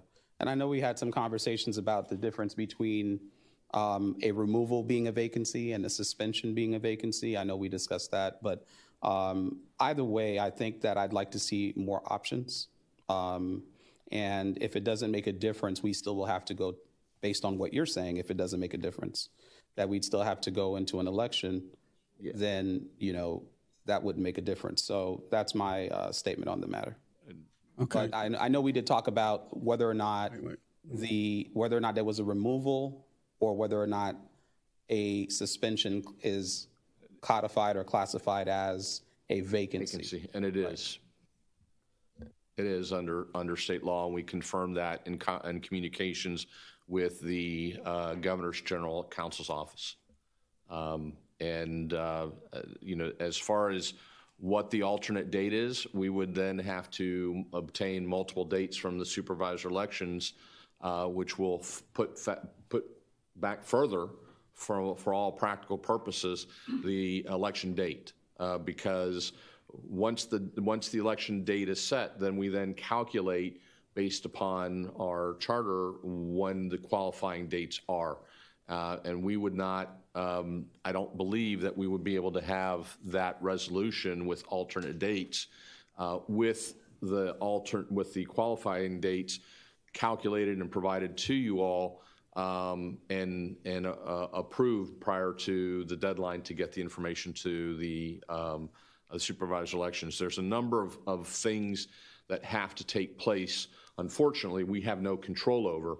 The form of the ballot, it then needs to be translated into 2 separate languages, because that's the way that the elections are conducted in Miami-Dade County, English, Spanish, and Creole.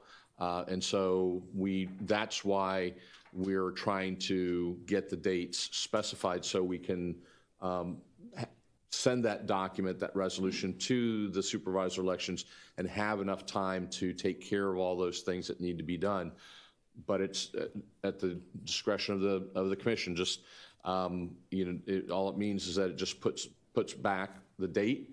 It also, full disclosure, potentially exposes the city to a claim or an assertion of mandamus by a third party, saying that we're trying to compel us to have the election as soon as possible, as opposed to postponing it to meet the as close as possible the 90-day requirement. So, A quick question about that. It's either you meet the 90-day requirement or you don't, right? So, because I'm saying I understand. October 10th, whatever date this is, October 10th, is that within 90 days? No, sir. No, it's not. We know that for a fact. Are you done, Commissioner? Yes. All right, Andres. Yes. My question is that if we go back and try to get more dates, then there's a chance of losing the date that we have. Possibility, yes. Thank you. Any other questions from the dais? I have a question. Mr. Attorney, can you speak to the point about the 60 days? Can you read back into the record what the charter says about the time frame? The charter says, I think it's no less than 32 days and no more than 90 days. We raised that issue with the commission. Is there a provision for in the charter that speaks to if it doesn't happen within the time frame? No, ma'am. No, ma'am. And there was a discussion when we originally were made aware of the fact that that the supervisor elections was not going to be able to meet that timing requirement. And some of you may remember, I said that would put us in a position of theoretically having to sue the supervisor elections in a mandamus action to compel them to do that, have that election within the 32 to 90 days, and the commission had no desire to do anything with any such litigation. Can you opine to the point about the need for, obviously items have been walked on, can you opine to the point of not having it online? The purpose of agendas and noticing it is to put people on notice as to what the agenda is going to contain. In this particular instance, the agenda item at a bare minimum would have stated, because this is how my agenda reads, item 11.2, resolution number R 2023-52, calling for a special election. So, under the requirements of the law, a reasonable person could read that and understand that the subject matter of the resolution would be the scheduling of the special election that's provided for in your charter. Thank you. Last word. Second bite. So I'd like to ask my commissioners why they even have a problem with doing this October 10th. Like all of a sudden we're on the up and up here?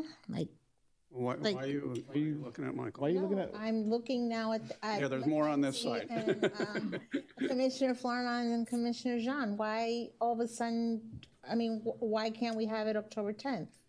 I'll respond to your question. I've had talks with the attorney about just providing me documentation based on his conversations.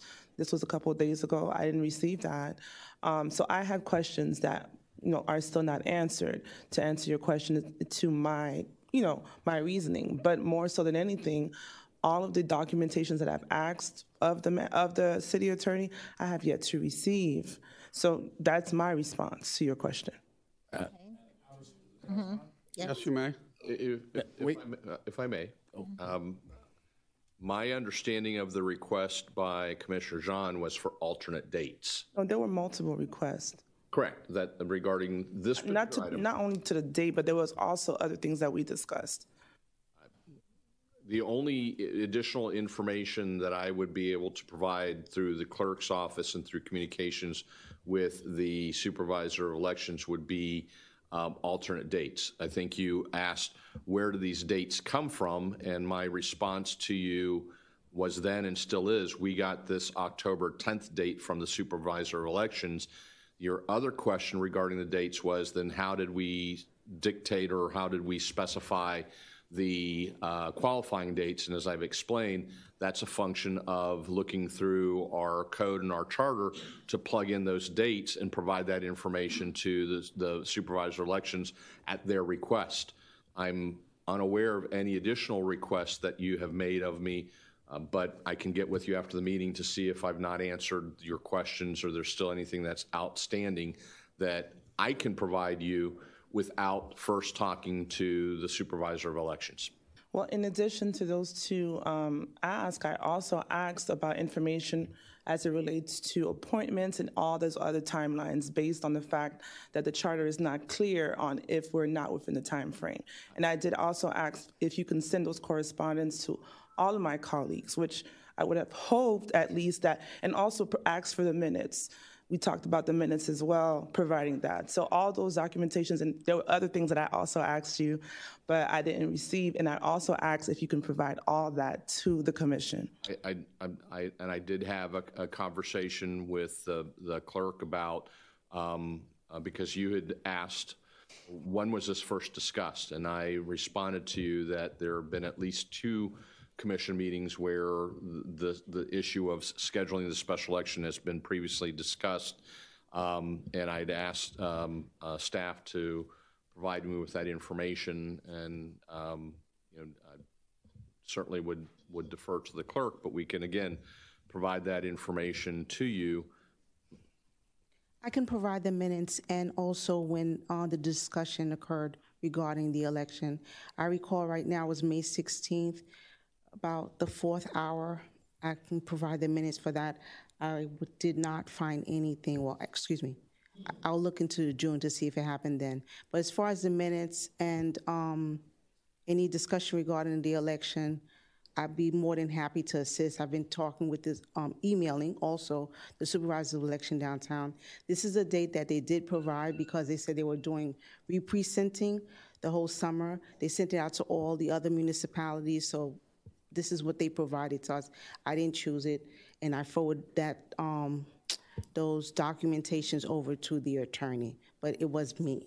Right, and I also asked the attorney, since I just wanted you to recollect the conversation that we had, but also about cost and the different things. So we did talk about a number of items and also asking you to provide a more detailed memo to the commission. So I wanted to kind of wait for you to kind of diverge more of what we spoke of, so just to bring clarity to the question that was asked. my comment or response to you is that either this evening or tomorrow morning, I will get a specific list from you of the items you would like for us to address, assuming this item doesn't move forward.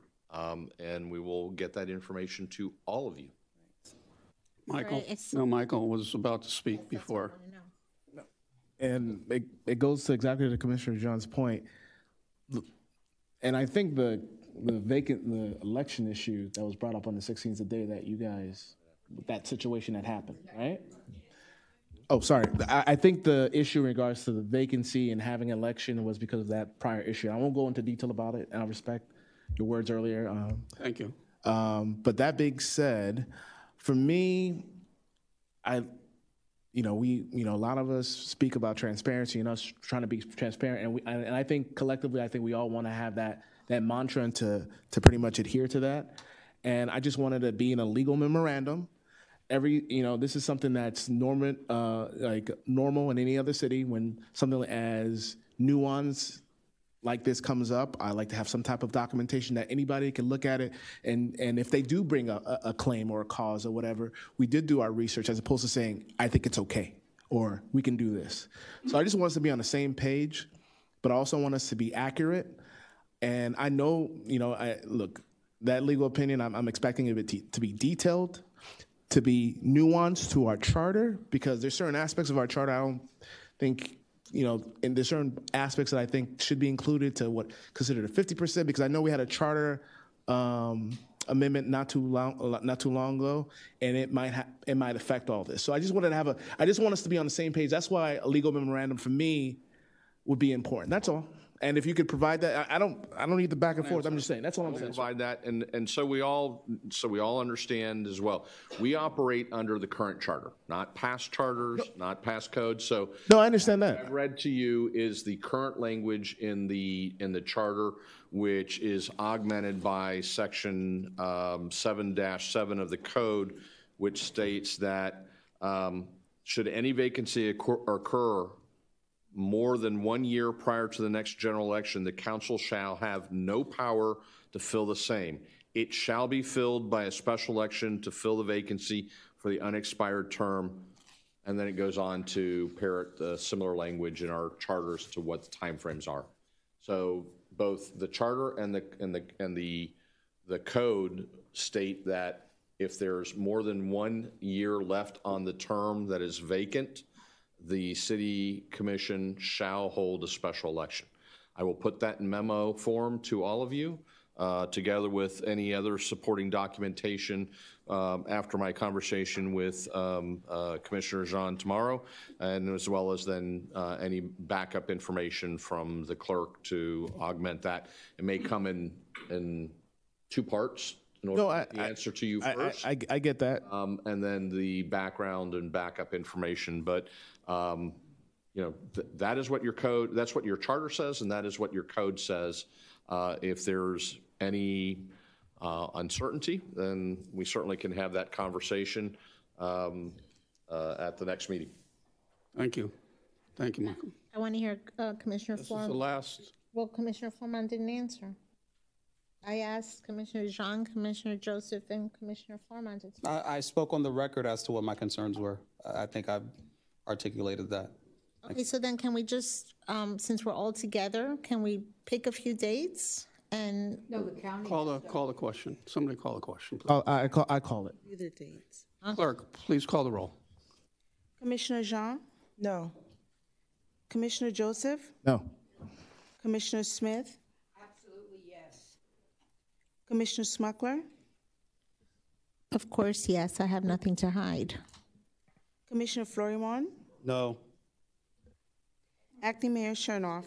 I cannot believe that we're not voting for this. This is what everybody wanted in an election. I mean, come on. No, yes, I'm sorry. Vote is yes. My vote is yes. It fails. Yes. Resolution number. A personal privilege, please. Please don't start. I would need a moment of personal privilege. Go ahead. I just want to say, sitting here as an old timer and the longest person on the dais, The longer we wait for this election, the longer the opportunity is to have it always be a 3-3 vote. We need to have our 7th seat filled. If we can't do it on the 10th, and you need to have a resolution presented, then I ask the clerk on my seat to make it as soon after the 10th as you possibly can. I'm asking that for my seat, and I want to put it on record, the importance of this, so that the public knows, and thank you for the minute of personal privilege. Thank you. Mr. Attorney and Clerk, what happens if we can't come to an agreement on a date for all the dates that you bring forward? What happens? You stay the acting manager? No, not that. But what happens in filling the vacancy? I would say that theoretically, we would spend the next year and several months with a 3-3 city, not a 6-member. 6-member, not. Thank you for. It's six. That was going to create a major. Yeah, a 6-member commission until the next general election. So then do something. Okay, thank you. All right. Let's Report action to compel the election. Please ask Giggs to come back. No more, come on. Resolution number R 2023-53, establishing the proposed millage rate for fiscal year 2024. Sharon Stewart, Budget Administrator. Motion to approve. Second. There's a motion by Commissioner Smith, a second by Commissioner Florimon. Public comments. Read the title. Go ahead, go read it. Resolution number, item 11.3 on the agenda, resolution number R 2023-53, a resolution of the Mayor and City Commission of the City of North Miami Beach, Florida, establishing the proposed millage rate for fiscal year 2023-2024, the calculated rollback rate, and the date, time, and place for the first and second public budget hearing as required by law, directing the city clerk and the city manager to transmit this resolution with the property appraiser of Miami-Dade County pursuant to the requirements of section 200-065 Florida statutes and the rules and regulations of the Department of Revenue for the state of Florida, providing for implementation, providing an effective date. I will suggest to the commission that before you are after closing public comment and before taking vote, that you allow the manager or myself to read the entirety of the resolution. It's very short, in order to be able to comply with the truth and millage requirement, which requires to state on the record the amount of the rollback rate and the percentage of the proposed increase. Why don't you do that now? I can do that now if you so wish. Please. Let me get to the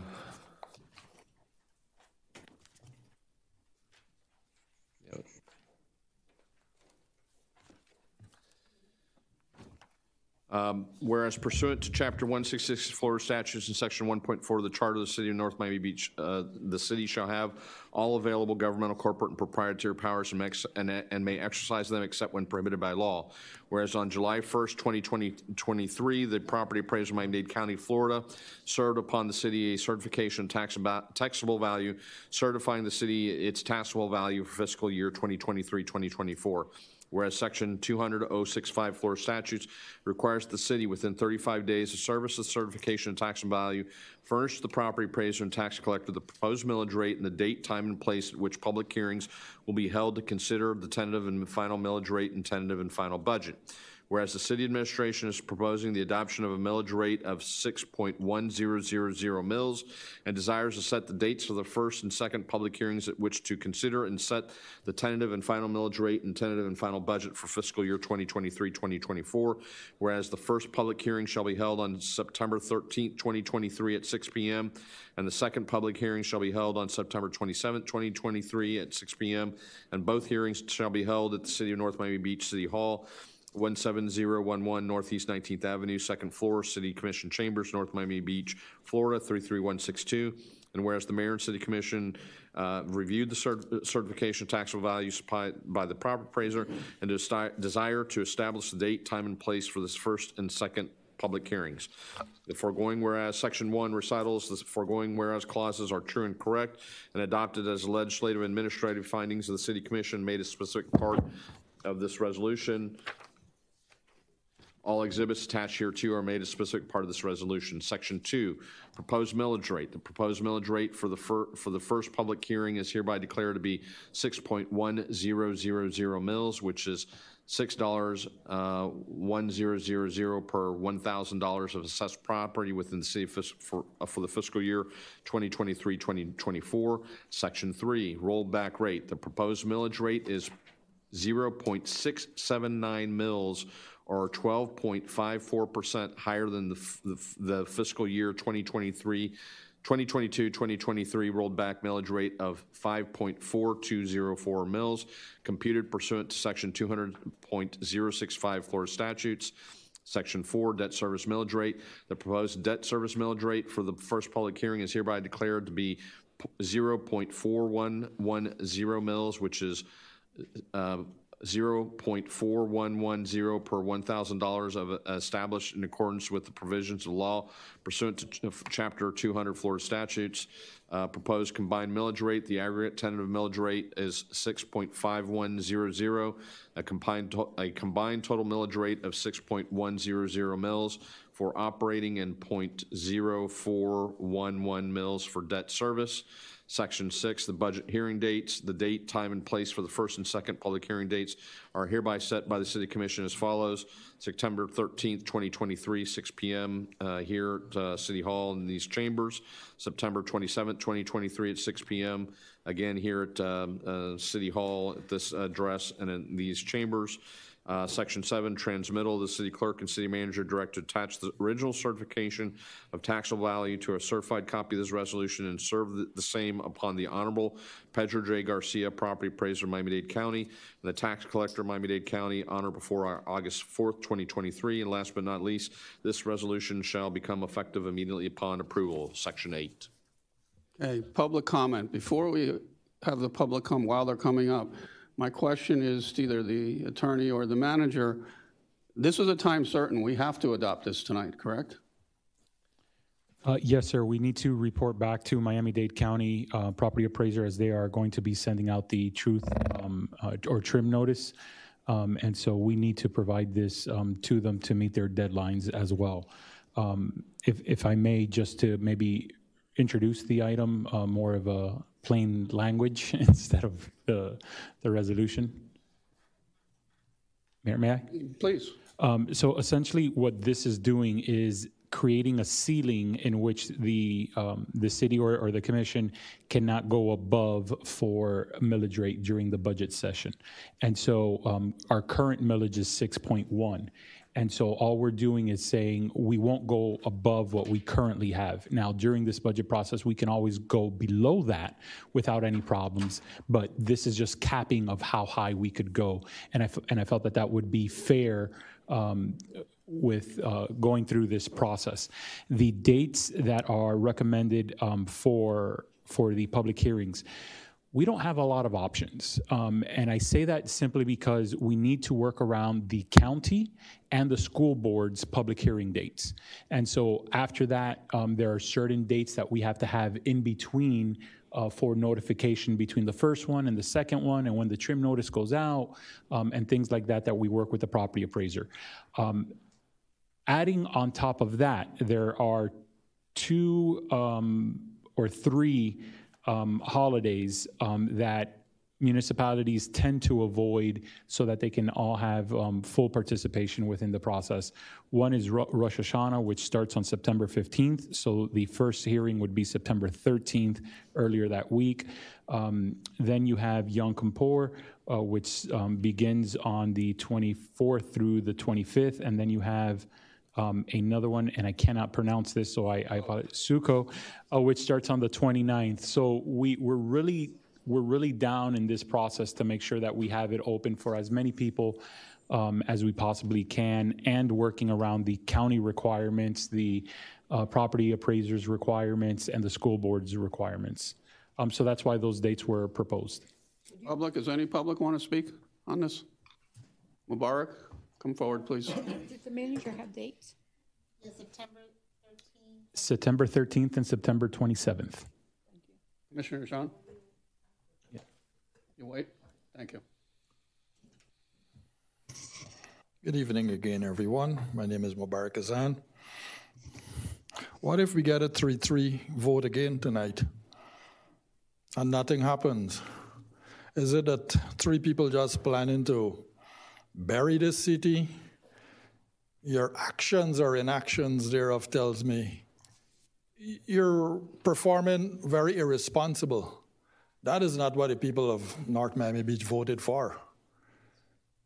And I do hope that when that comes back into your lap, you accept it, because you're setting a precedent in this city we've never seen before. It's uncalled for. It's childish. Childish, yes. Childish behavior. And the 3 of you, you need to pull yourself up. I already told at least one of you what is going to happen if you do not pull yourself up. Thank you very much for having me.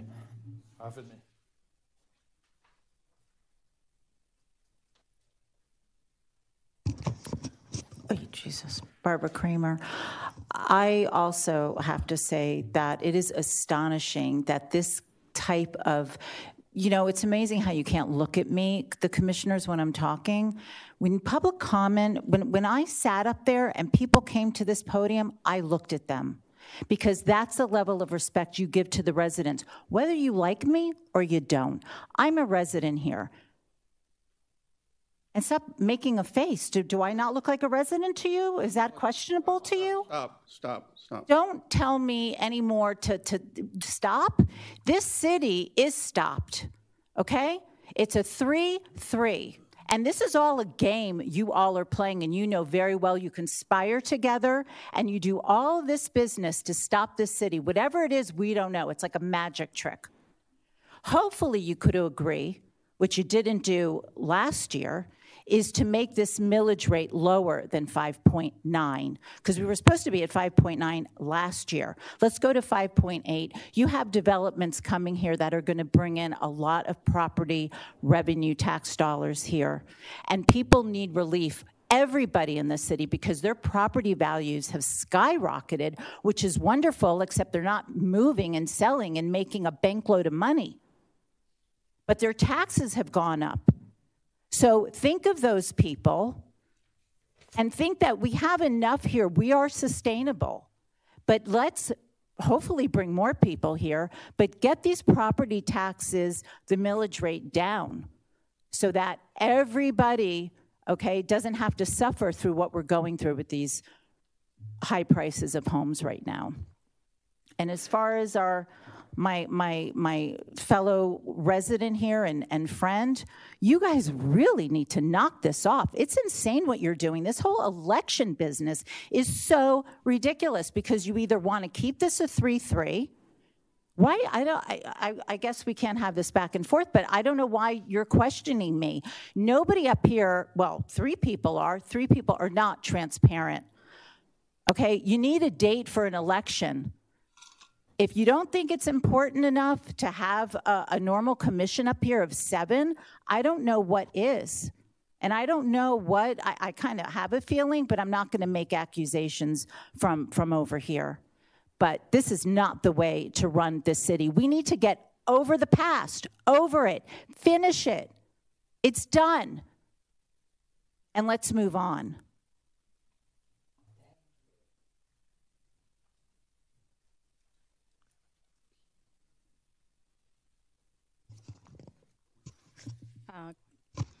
Lynn Sue. I agree with former Commissioner Barbara Kramer. I think there's a reason why the commission was designed with 7, so that there's always a tiebreaker. And it's usually like that in almost sports. So with that said, I really think like the election, I don't understand why I think the charter's always been there. It hasn't changed. The most updated one is online. I don't know what other questions couldn't be answered that needs to be in a legal memorandum. And I get that, like, that's what you require and that's what you require. But having an election to have us have a mayor, a lawfully, duly elected mayor is very important. And I'm not saying that Acting Mayor Jay Chernoff isn't doing a great job, because he really is. In regards to the millage rate, I think we all know the legislation that passed in the state, insurance is going up another round. So even Citizens is going to raise another 10% of their premiums. There are homes in the city that can't be refinanced because the insurance will either not cover or will cost them like $20,000 a year. $20,000 on top of whatever millage that we can't agree to come down on is actually a huge burden on a lot of homeowners. A lot of people who want to move in can't buy because they're stuck with that home insurance, homeowners insurance issue. So if you can get together and vote for the better of the residents and future residents to reduce the millage, I think that would be beneficial to our city in bringing in new people, as well as what we know that there are a lot of builders that are coming in. There's a lot of things that are going to happen in the city. There's more development in the CRA. So I think that we will bring in more money with that millage that we reduce, but on an individual level, that is going to help greatly. The next thing I want to put in is I believe North Miami Beach does not have the senior low-income homestead exemption. This is adopted on a municipal level, and I would suggest that we look into it. Like currently, the house has to be worth maximum $250,000. They have to not make over $35,000 a year for seniors over 65 are eligible. Our city doesn't have that. And I get that it's very rare, if you ask Commissioner Smith, to find a home that is $250,000. But I think this is where the commission gets together, goes to Tallahassee, and lobbies the state legislators to bring that down. Bring that pricing up, because in our zone, it's ridiculous to find $250,000. And with that, I'm complete. Thank you. Thank you. Any other public that wants to speak?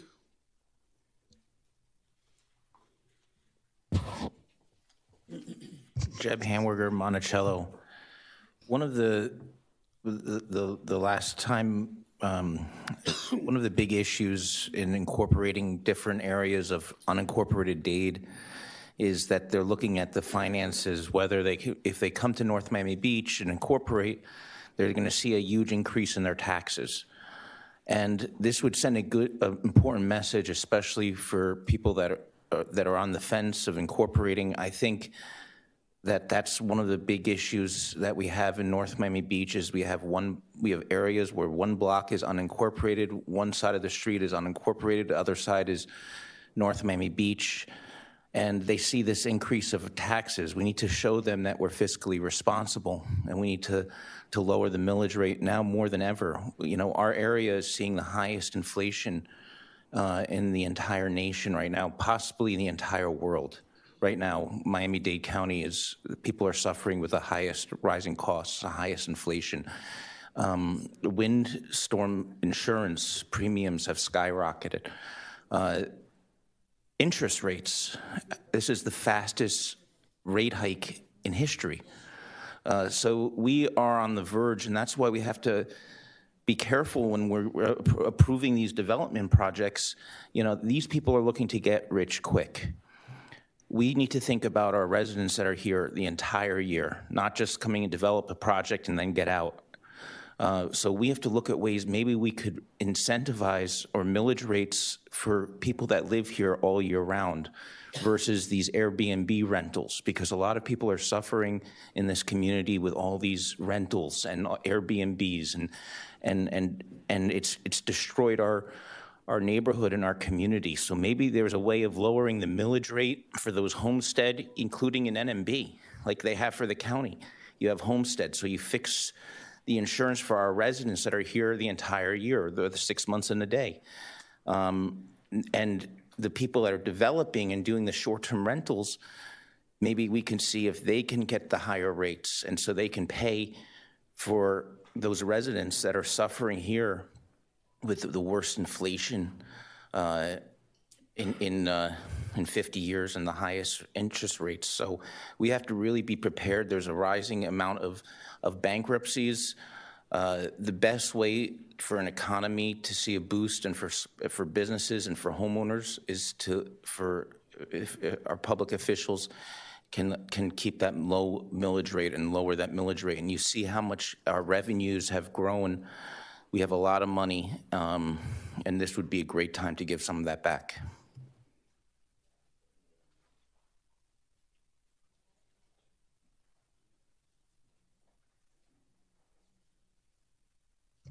Irene Pillinger. I understood that the city manager said that we are only discussing what millage rate we're going to be using to tell the county and to create the budget. And we're not deciding the millage rate, because if we were deciding the millage rate now, we might recall how Commissioner Florimon explained that the $100 a resident would save wouldn't mean as much to them as having that $100 go to the city, because then we'd have many hundreds of dollars. And the resident is only one person and doesn't really need the $100. But I digress. So let's go back to what we're actually discussing here, which is what we're going to tell the county and what millage rate we should look at to create the budget. I'm hoping that when we do create the budget, we're looking at a lower millage rate, because many of the commissioners did want a lower millage rate, but they were outvoted at the final decision, and we ended up with 6.1.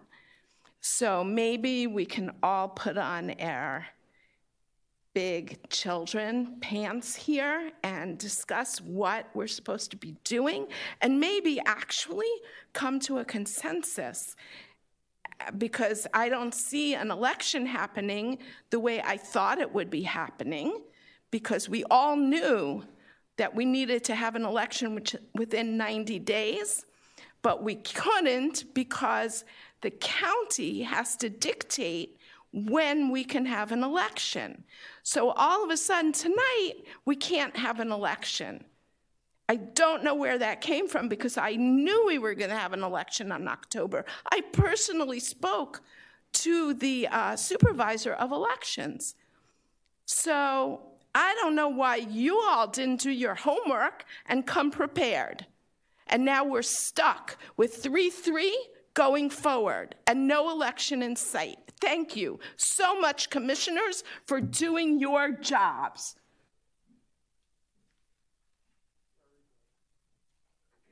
Anybody else? Public hearing is closed. Commissioners, Commissioner John asks first. Thank you. The couple of questions that I had were as it relates to the rate itself, right? An actuary tells us, so based on one of the comments that were made, is it a range that we decide as a commission, or would we be able to see what would be the best rollback rate, if any? And also, what would be the implications of that rate change?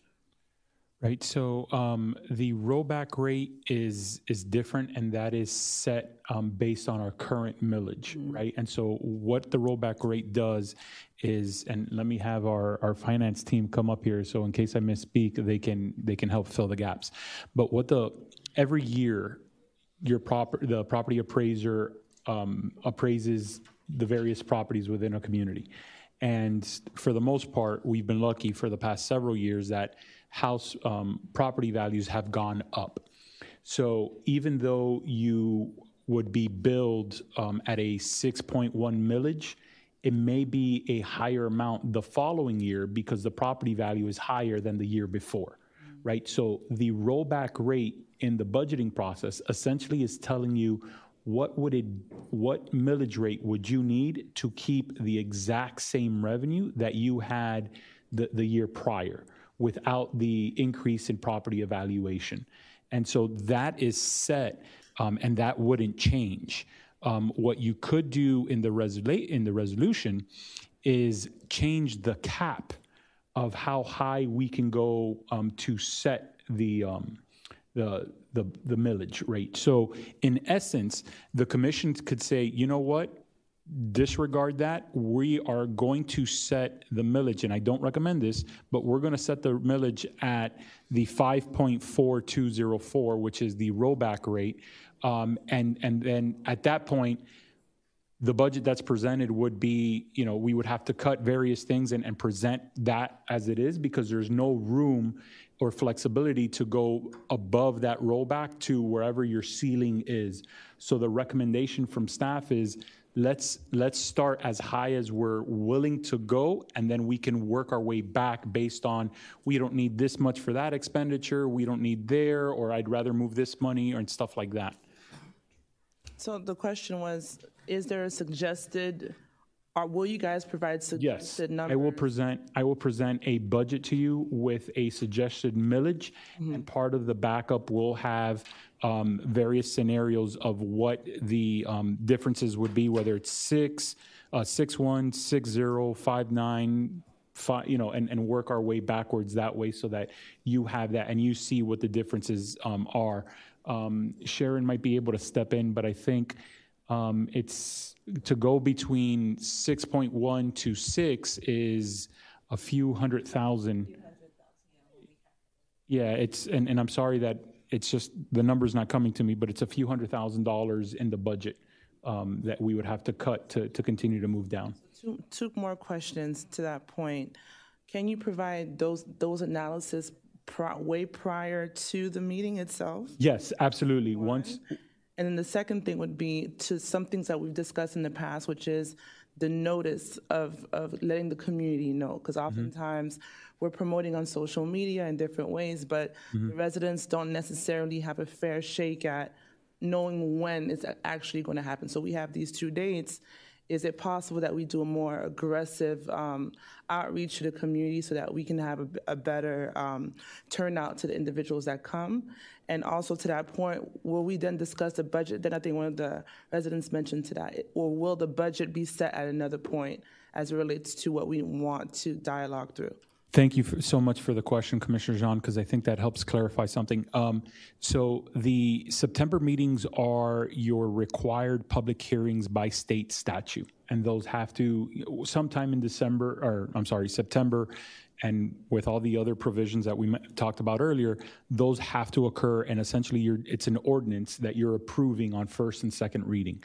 Now, what I am trying to do is coordinate before I present to you all 1 or 2 meetings in August, depending on the availability of the commission, to have workshops where we can go back and forth, not only with the community but also with you all, to say, hey, this is a priority for me, but this isn't, and we can kind of see where everybody is, and then that would help us go from the staff recommendation, and we can either lower it or just move priorities from where staff is to where the commission wants to be and get feedback as well. And so what I typically like to do is prior to those meetings, all of that, the presentation, the backup and all that is posted online so that people can review all that prior to coming to the meetings to kind of already start saying, I'd rather prefer X, Y, Z, and then you all would have that prior to the meeting as well, and we would have our individual discussions so that once we get to the meeting, we can already be talking about various priorities and shifting or reducing our monies, or saying, you know what, as you presented it is kind of on point where we want to be. Let's just leave it there and hear feedback from the community and see. So all of that kind of comes in, and those workshops, the idea is that the workshops will help move that type of budget discussion so that when September comes, it's a much easier conversation to have because we've already had and addressed all the public concerns and your priorities, and then we'll hear in between the workshop and the actual hearings, and we might make some adjustments at that point, but we'll hopefully kind of come down. Now, I will say to the commission, and I will apologize, this is not the process that I would typically recommend.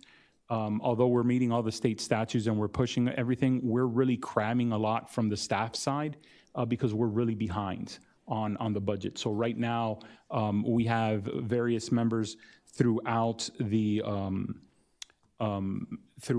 staff working as diligently as we can to make sure that we're able to not only post, whether it's online, but also email it to you all and provide the recommended budget, but then also do as much as we can for those workshops and then the public hearings in September. I just have one more thing to add.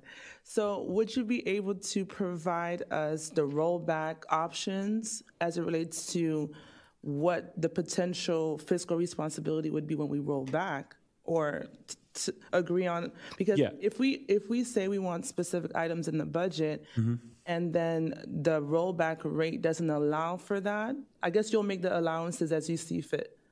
So I just want to kind of clarify a point, because I think by not clarifying it, we're confusing the terminology. So when we say rollback, in my mind, from this position, and I want to make sure we're all on the same page, to me, although I believe what you mean is reducing the millage rate, right? When we use the term rollback, that's a set amount, right? And so that is typically the amount, and you can go below the rollback rate, but that is the amount that equals the revenue collected the year prior. So between that and your current millage rate, there's a lot of them, right? And so my intention, and I want to make sure I'm clear, you want to know the different scenarios if we reduce the millage all the way back to that rollback rate and what those differences are, because that goes from 5.4 all the way to 6.1, right? And so, yes, I will have that information for you. I think you're spot on with that request, Commissioner Zahn. I just wanted to make sure I understood it as well, so we're on the same page. Thank you. Absolutely.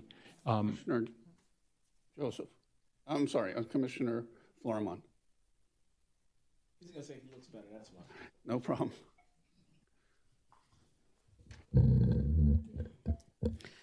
Thank you, Mr. Acting City Attorney. City Attorney? I'm sorry. You see, he just called me Joseph. So, you know, I called you City Attorney. I'm the tall one, by the way. Just a joke. But anyways, let's get back to business here. 6.1. I want to get this approved the way it is, the way it's written, and I think that we can go forward from there and see how you articulate all of the different options that we have, as Commissioner Jean was stating, and to see what the best route is. I think that, you know, there has to be some balance, obviously, between what we expect as far as revenues are concerned versus what we expect costs to be. And as we're looking at our capital improvement plans, and as we hopefully will get to sit down and kind of review our strategic plan, you know, there's a lot that we need to think about as it relates to infrastructure, as it relates to even the conversation that's on the agenda tonight when it comes to insourcing and having that discussion about insourcing sanitation. All of these are things that if we decide to go those routes, that we need to make sure, hey, look, what are the numbers? Absolutely. Because there's a lot of wants, right? But we need to make sure that, you know, the revenue that we get will allow for that to happen. So, you know, I just want us to be very mindful that once you set that rate, like we set 6.1 last year, right? It's kind of hard to go, you know, to 6.2. Yeah. Right. You can't do it. So we just have to be very mindful that, you know, we hear the residents. Absolutely. We're concerned about the rate. Yes. We want to bring in more development. We want to bring in more residents, but we need to be mindful about what our plans are for the future, and you know, how we deliver services. Thank you. Absolutely, sir. Commissioner Smuckler, then Joseph, then Smith. Thank you. I had to step away to call my husband and use the restroom, so I don't know if I missed this. So if I'm being repetitive, I apologize. But on the proposed tax bills that we get, the September 13th and 27th date should be on there. That's part of this resolution to ensure that those dates are advertised Okay, for our so I residents. mean, that's advertised there because you're looking, if you're paying taxes, you're looking at the proposed tax bill and it's right there. Everybody who pays taxes gets this proposed tax bill. So Correct. Correct, Commissioner. Although I do agree that we can go that extra step to do more to make sure that our residents are informed and they can they are participate. getting, if you get a tax Absolutely. bill, you get the date. Yes, ma'am. Thank you. Commissioner Joseph. Thank you. Commissioner Flourmont brought this up. We have an issue regarding insourcing, and that is, depending on what the management team comes back, that and if the commission approves moving forward and really taking a good faith effort in doing this, the cost could be substantial, right? My whole thought process is that to be fiscally responsible if we're going to do this, but also understanding that it has to be a quality and a timing and a more nuanced approach and really doing it well, if it's the will of the commission. So that's why I want to have us to have as much leeway to allow for something like this to happen, and to give you the opportunity, Mr. Manager, to be able to have all your options and not restrict based on the fact that we didn't do our research beforehand. Costs have gone up. If we were to decide to move forward, trucks are very expensive, or they might not be, but it gives you a base point to really work under. Correct. And to make sure that if it's the will of the commission, that we can actually execute it in a timely manner, and it won't be something that would be detrimental long term. Thank you, sir. Commissioner Smith. Thank you. I think, City Manager, you and I have discussed trimming the fat that was spent in the last couple of years, that this millage rate can be lowered without a doubt. I have full confidence, and not only will the services not be affected for the residents, there'll be more and better services based on two things. One is the value of the properties have skyrocketed, and if you buy a new property, you don't get homestead, that's gone. You don't get the 3% rule, that's gone. So all those properties are going to give us more revenue. The second thing is we had a lot of, when you look at the reports that come in, a lot of wasted money was spent. And if we knock that off, the benefit won't even affect us to lower the rate. It'll affect every resident that looks for $30 extra to pay their electric bill or looks for $40 extra to buy their children milk. So I think it's imperative. I hope the public does understand we're only voting on this tonight because we have to give it to the county. This is as high as you can go, but you can lower it as we go along the budget, whatever we can do. I can assure you in my seat, we're going to lower it as far as we can. Thank you very much. It's been moved and seconded. It's not a roll call, it's a voice. All those in favor? Aye. Motion carries 6-0. Thank you. No one opposes. Business tax receipts, none. Appointments. 13.1, appointing Daniela Gian as Vice Mayor effective July 21st to 2023 per the Code of Ordinances, Chapter 2, Section 2-2.1. Motion. You don't need a second. Yeah, you don't need a second. Oh, sorry. Right. Voice vote. All those in favor? Aye. Nay. Nay. Nay. Motion doesn't carry. 3 and 3.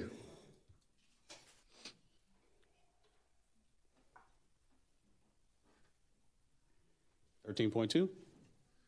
We can move on to 13.2 unless somebody else wants to make a motion for a vice mayor. We'll move on to 13.2.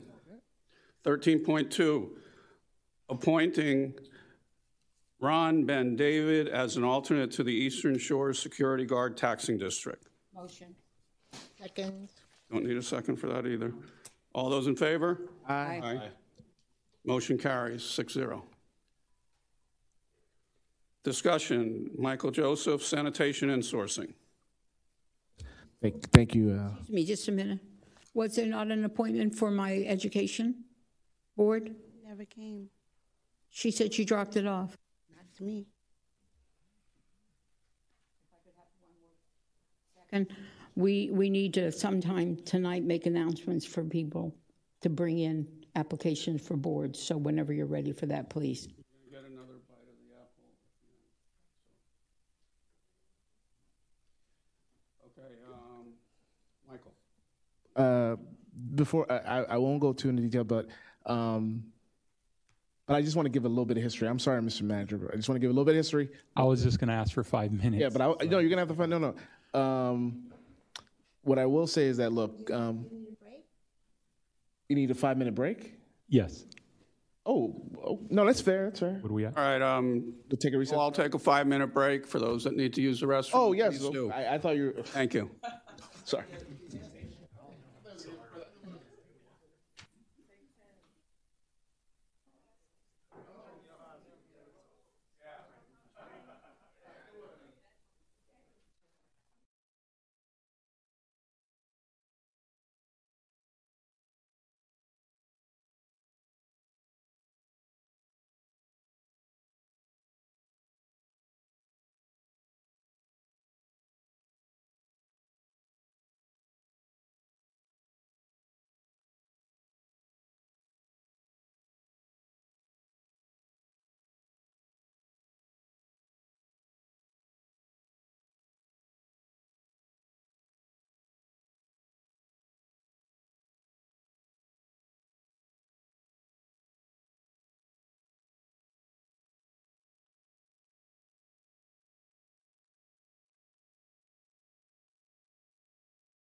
All right, guys, let's go. Everybody wants to go home. We should be able to waive it before midnight. It's only 8:58. Hey, synopsis. Final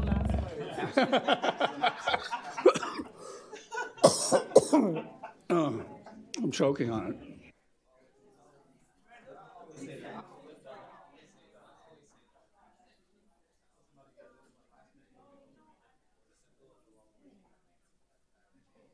Well, everything was late.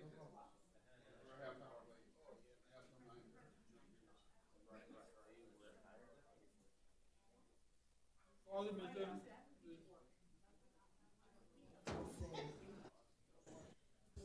Okay, my colleagues anywhere? Two of my colleagues are missing.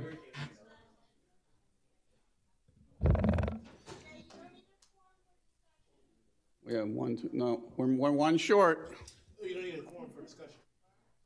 All right, then we'll call the meeting back to order, and Michael Joseph had the floor. Thank you, Vice Mayor. So basically, thank you so very much for giving me this opportunity to speak on this issue. It's been sanitation has always been something that's important, and in regards to what the history of the city is when it comes to that type of service, it's been very acrimonious.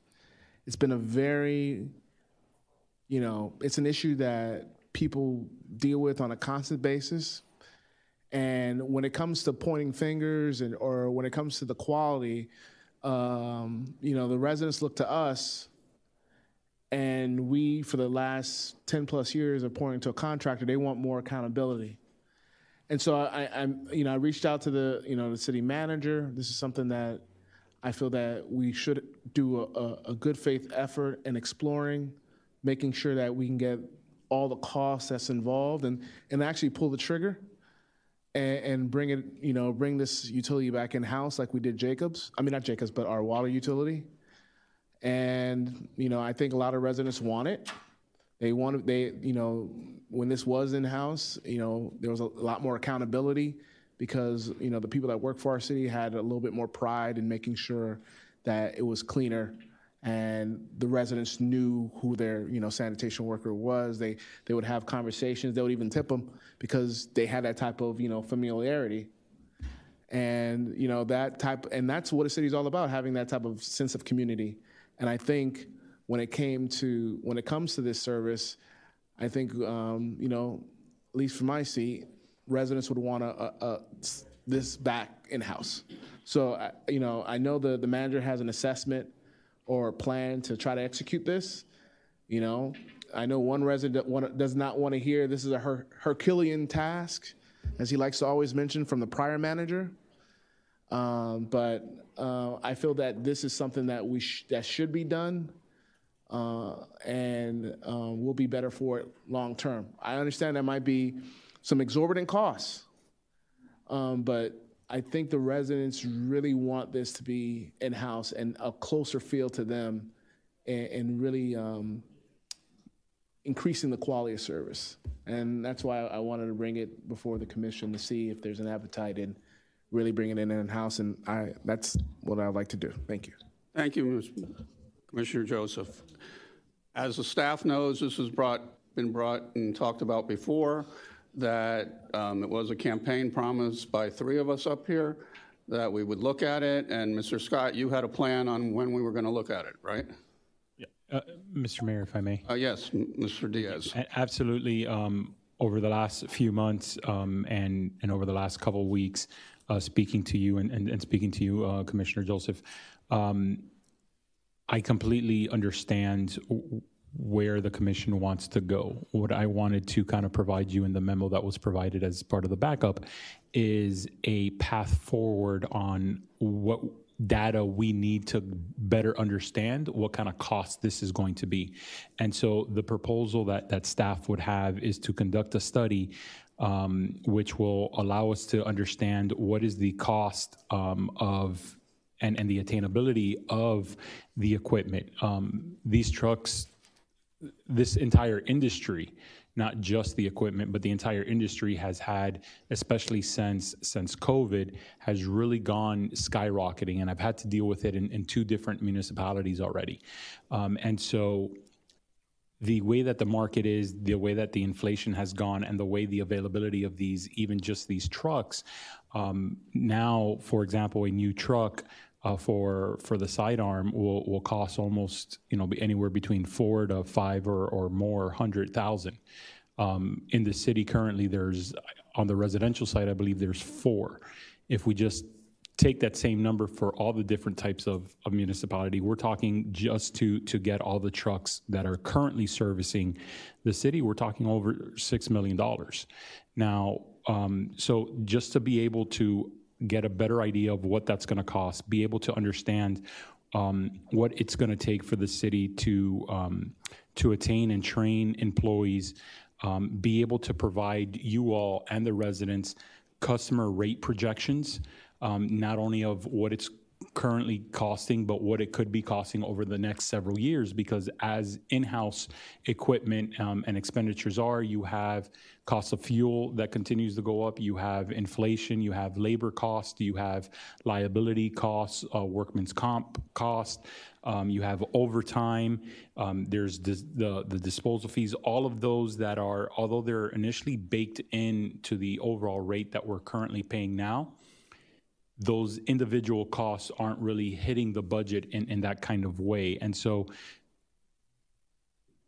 and we can always change gears and go out for procurement and fight for a better market rate. But if everything's in-house, then there are certain fee implications that I feel the commission should know what the total impact is before just making that commitment going one way or another.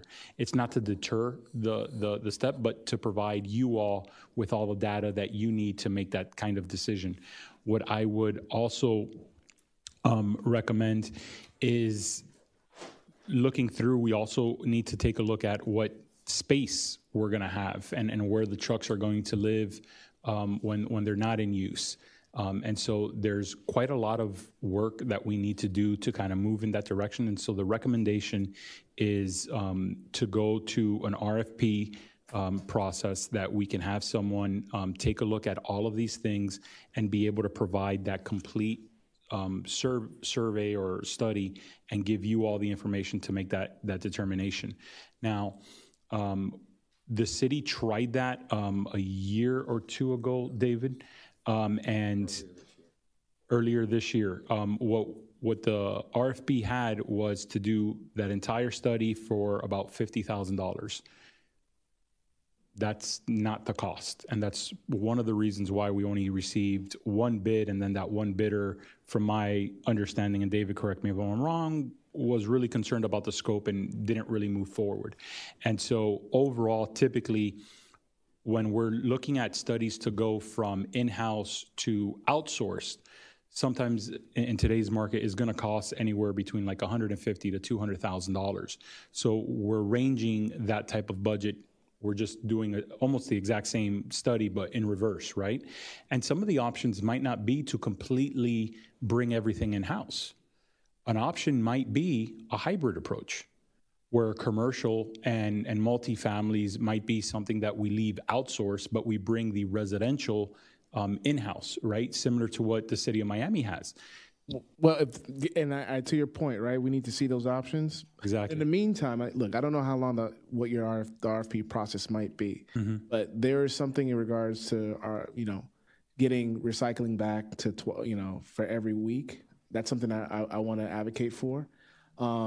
Because I don't know how long this process is going to take, but I know that, when I brought this up last time, the contractor, the person at Coastal said that they would come back with something to tell us what would be the additional cost in doing that. Okay. So I still haven't gotten that. I think a lot of residents get confused in the fact that it's every other week. It happens in my block all the time. One can goes out and everybody thinks all the cans go out. And then when the trucks don't come by, they get upset. Because, this has been something ingrained, especially in, the neighborhood I live in, Surrey West, that it's always been this way. And yeah, they've tried to accommodate, but this is we made this change in the daylight of or the dawn of Amazon packaging, right? All this other stuff. Meaning that people were buying stuff online. I do it myself because I got before, it would be rare before the pandemic. It would be very rare that we would have like a lot of boxes or whatever. Now, young kids or whatever. So much. I'm getting boxes every day, and my wife is a recycler. She's from Seattle. She understands that whole like green approach, and she's gotten that ingrained in me. And so, a lot of people are in that same mindset that they get these boxes on a constant basis instead of like throwing it out in the trash. They'd like it to recycle. But if you go down our block, you'll see most of those boxes in those containers are Amazon boxes. Yep. And I think that, they would appreciate, one, a bigger bin, and two, they wanted to go back to once a week. That's me being honest, and I'm still waiting to see what Coastal is going to come back and for that additional I'll cost. follow up I think that's something we should really look at. Commissioner, I'll follow up with Coastal for that. In addition, and just one point that I didn't mention earlier, that I'm hoping this study will, or not that I'm hoping, it will provide you some of the information, is some of the indirect additional services or expenses that come with it. Right now, our fleet department, for example, has 3 mechanics and they're short. But if we're going to bring in all these trucks, we're going to have to get even heavy duty truck mechanics into there as well. So there's other residual effects that come in. It's not always just a simple one or the other, right? So my intention is let's go through this process so that we have everything in front of us and you can make the best decision for the community, whether it's full in-house or some type of hybrid approach, or you end up deciding we can't do it. Whatever that decision is, I'll be glad to implement whatever the will of the commission is. I just want you to have the data. Commissioner Smith. Thank you. So with all respect to the commissioner, we've been talking about this from the day that we ran for office and on the dais many times. In the background, I've been talking to the manager about perhaps a hybrid before we increase the picking up of our recycle to 2 times a week. We have to get a major campaign out there for the 10 people that were at Ulita. They understand what I'm saying. For the other 45,000 residents, we are recycling the wrong stuff. It is no good. You can't even recycle a milk carton now. So before we put the second container out, and before people dump their garbage that's overflowing in their recycle, maybe we have to see the cost to the recycle maybe even has to be as much as we want to be social and as much as we want to be responsible to the planet and to the next generation, we may even have to eliminate that if the cost to do it is really costing us much more than the gain. If you were there, one of the 10 people, you were shocked. Unfortunately, Ketley left, but I can tell you, we couldn't get over what you cannot put in the recycle. If you get a sandwich in a plastic container, the plastic container is not recyclable. Now, we have to educate the public. We might have to think about doing something so that, as you said, the commercial industry continues to pay a different way. But I will tell you, when we discuss this, it's extremely involved. First and foremost, we have a contract. So we have to see, A, can we get out of that contract? And if not, how much is that going to cost us? The second thing we have to recognize is that it's not just getting the machinery. It's the liability that comes with owning the machinery and with it being our drivers and being self-insured. It's also what we have to recognize is the hiring of employees, the maintenance of everything that needs to be constantly working. You cannot have the garbage not picked up this week. That all falls back on our shoulders. All that said, the number one thing that everybody said to me, and I said from day one, You got the water plant back, Phyllis. Can you please get back the garbage? So every conversation just about, the manager and I are discussing the garbage, and I look forward to you bringing us a report that will give some sense to bringing back the garbage, because we all want it back. It isn't a commissioner, a mayor, a resident. We all want the garbage to be in-house and us to have the control. The point is, we have to figure out what is the best way to do it, when do we do it, and can we even do it to get out of the contract we currently have? So all those taken into consideration, Mr. Manager, you have a big responsibility on your shoulders to see if there's an avenue that can do it, and then giving us a timeline so that we can tell the public it will be done. It may take us 18 months. It may take us a year, but it will be done. And maybe we start smaller instead of a massive bring back, and we slowly build on that. So that was my input for it, and I thank you very much for always listening to us, because we're listening to the public. Thank you again. When there's a will, there's a way. Okay, so maybe Manager Coastal can do a presentation at a commission meeting of what should and should not be recycled, so that all 6 of us are educated, and we can then educate our residents as they complain to us. We can tell them, and then at the same time, those watching at home and those watching in the audience will be educated as well. So I think that if people were educated exactly on what should and should not be recycled, as Commissioner Smith said, we probably wouldn't need it every week. I think twice a month would probably be sufficient if we all did it properly. And I don't know, I tried bringing back the garbage like in 2020 in-house, and nobody backed me up, so I don't know what changed now. But, I'd like to see the numbers of everything as well. What? Thank you. So, Commissioner Smith, when you say report, are you saying that in an in-house report, or are you saying that you agree with moving forward with $100,000 to $150,000 analysis to come back to us? Because from what I'm seeing here, the manager is saying that that would be the cost of a true deep dive into what it would take to bring in sanitation. So I just want to make sure I know what you're asking for. Before I spend a penny, I want to see about our existing contract. Okay. Where is that, and can we get out of it? And if so, what's it going to cost us?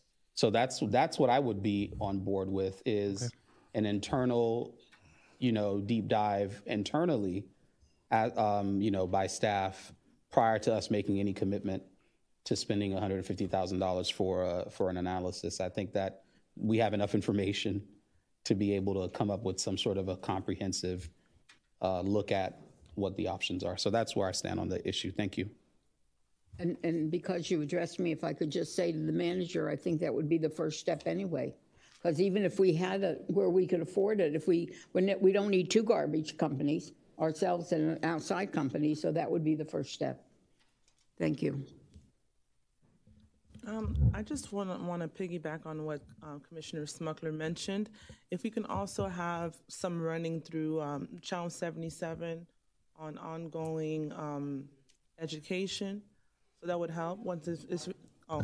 Ongoing education, as she mentioned, to actually have something running on Channel 77. And to the point of the in-house evaluation, do we have the expertise? Because like we kind of were talking about the infrastructure needs that we would need, location and all that. I believe there was a study done where they analyzed all the infrastructure outside of trucks that we would need, location and everything else. So is that not something that we have already? Commissioner, there was an in-house study done by maybe last year or year before that was presented to the commission. But as the manager read through the RFP, it really is more in depth and really will require a financial expert to come in and do that evaluation.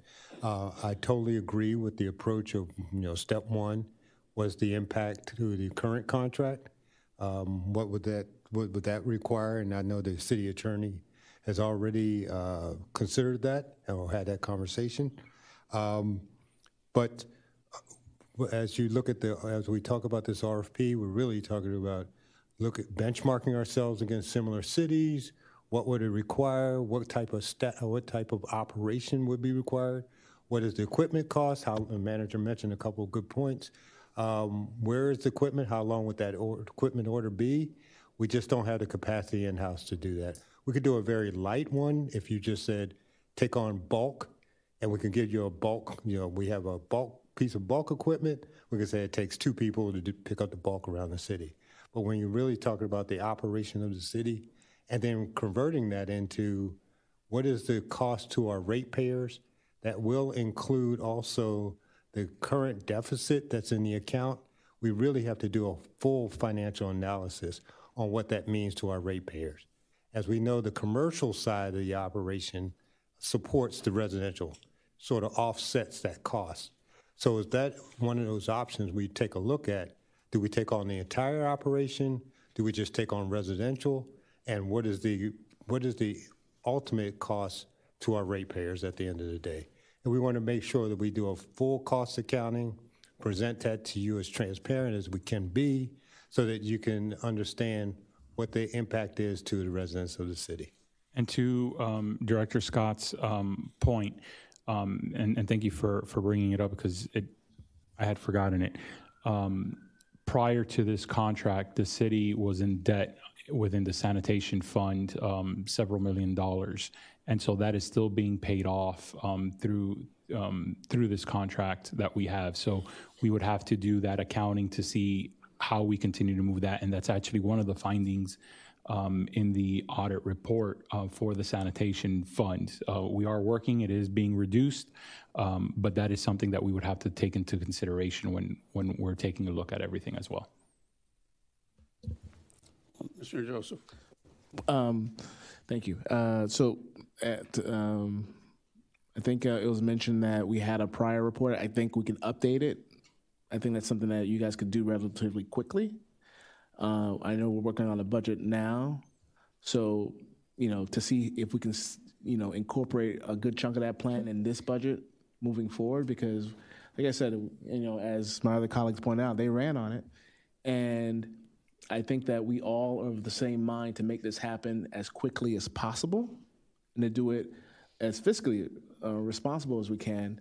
But I don't want to wait I don't want to have to wait for a report 18 months. You have a report that you can update between now and to really try to incorporate as much as we can in this budget. I just want us to do that and to have that type of direction and moving forward. Mr. Manager, I think you see that the commission would like you to, I heard that to find out about the existing contract first, and then move, on my vote, I give you full permission to move forward and do the in-depth study, because I want to know everything about taking it back over, then not, I don't want half the information, so I want it full, the 100,000, whatever it cost. So if just to make sure I understand the direction of the commission, we will look at existing contract first, look at updating the prior in-house report to whatever extent that we can, bring that back to you all for August discussion, and start beginning to draft the scope for procurement, but we won't move forward with the procurement until the August meeting once you are able to review that information. Sounds good. Sounds good. Thank you. All right. Next item, 15.2, city legal services via recruitment or competitive bidding process. Mr. Manager. Thank you, Acting Mayor. The commission last month requested that staff bring back to you all what the various job descriptions for in-house counsel would look like, as well as any data that we would have, and then also what a scope of service would look like if we go with keeping the department and going through a competitive bidding process. What staff provided in the memo is an initial report with regards to both HR and procurement, going back to fiscal year 19, where we had an in-house counsel with various positions, and then we did a brief survey taking a look at what some of those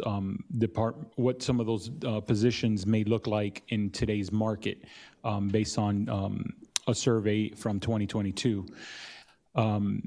Just for example, city attorney position in our budget in fiscal year 19 was $160,000. Based on the HR Association survey of 2022, that position is around $215,000 right now.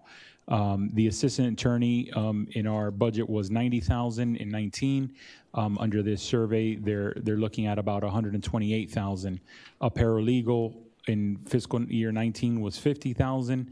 Under the HR Association survey, we're identifying about 68,000, almost 69. The overall budgets, we kind of took a look and provided you that information.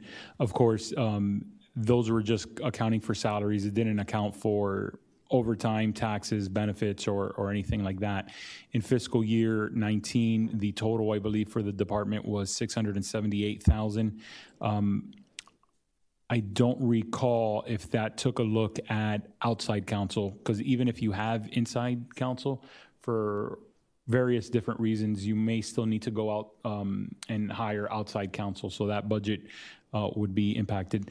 We provided you the job descriptions that we had before, and then procurement went through and gave a step-by-step process of what the competitive bidding process would look like, the method that we would use, the duration, the estimated duration, background. We also did a little bit of a market research to look at various municipalities and what they do for legal services, as well as identify some of these cities that also have water treatment plants as well, so that you can have that comparative of what other cities do compared to us. So that information has been provided. Essentially, the hourly rates from the market for outside ranges anywhere between $250 to almost $400 an hour. And so all of that information was combined so that you all can take a look at it and have a discussion and provide direction to staff whether you want to go either in-house or do a competitive process. My colleagues? Acting Mayor, thank you. So are we not able to do both processes simultaneously to see what may interest us? Commissioner, I would recommend choosing one or the other. When we go through a competitive processes, these businesses put a lot of resources and money into their bids and making sure that they have a fully responsive bid. I've always been under the practice of, unless you're actually willing to go into a contract, you don't go through the RFP process. You can do an RFI requesting for information, but you're not going to get nearly as much of a detailed as what you're looking for when you're actually looking to go out for the contract. We could do both, but I think industry will kind of be looking at like, I'm not going to commit $20,000-$30,000 to putting a bid together if the city's doesn't even know which direction it's going to move in. And so I would just recommend we do one or the other. If you all want me to go both, we could certainly do that. I just wouldn't recommend it that way. I've just been through, I've seen this process kind of play out before, and it's a little different. Right. I think it's a little different than your typical RFP process, in that there's a structure that's already in place. I mean, the interim city attorney sitting here now. Would you consider the information that you brought before us the same information that you would provide through an RFP process?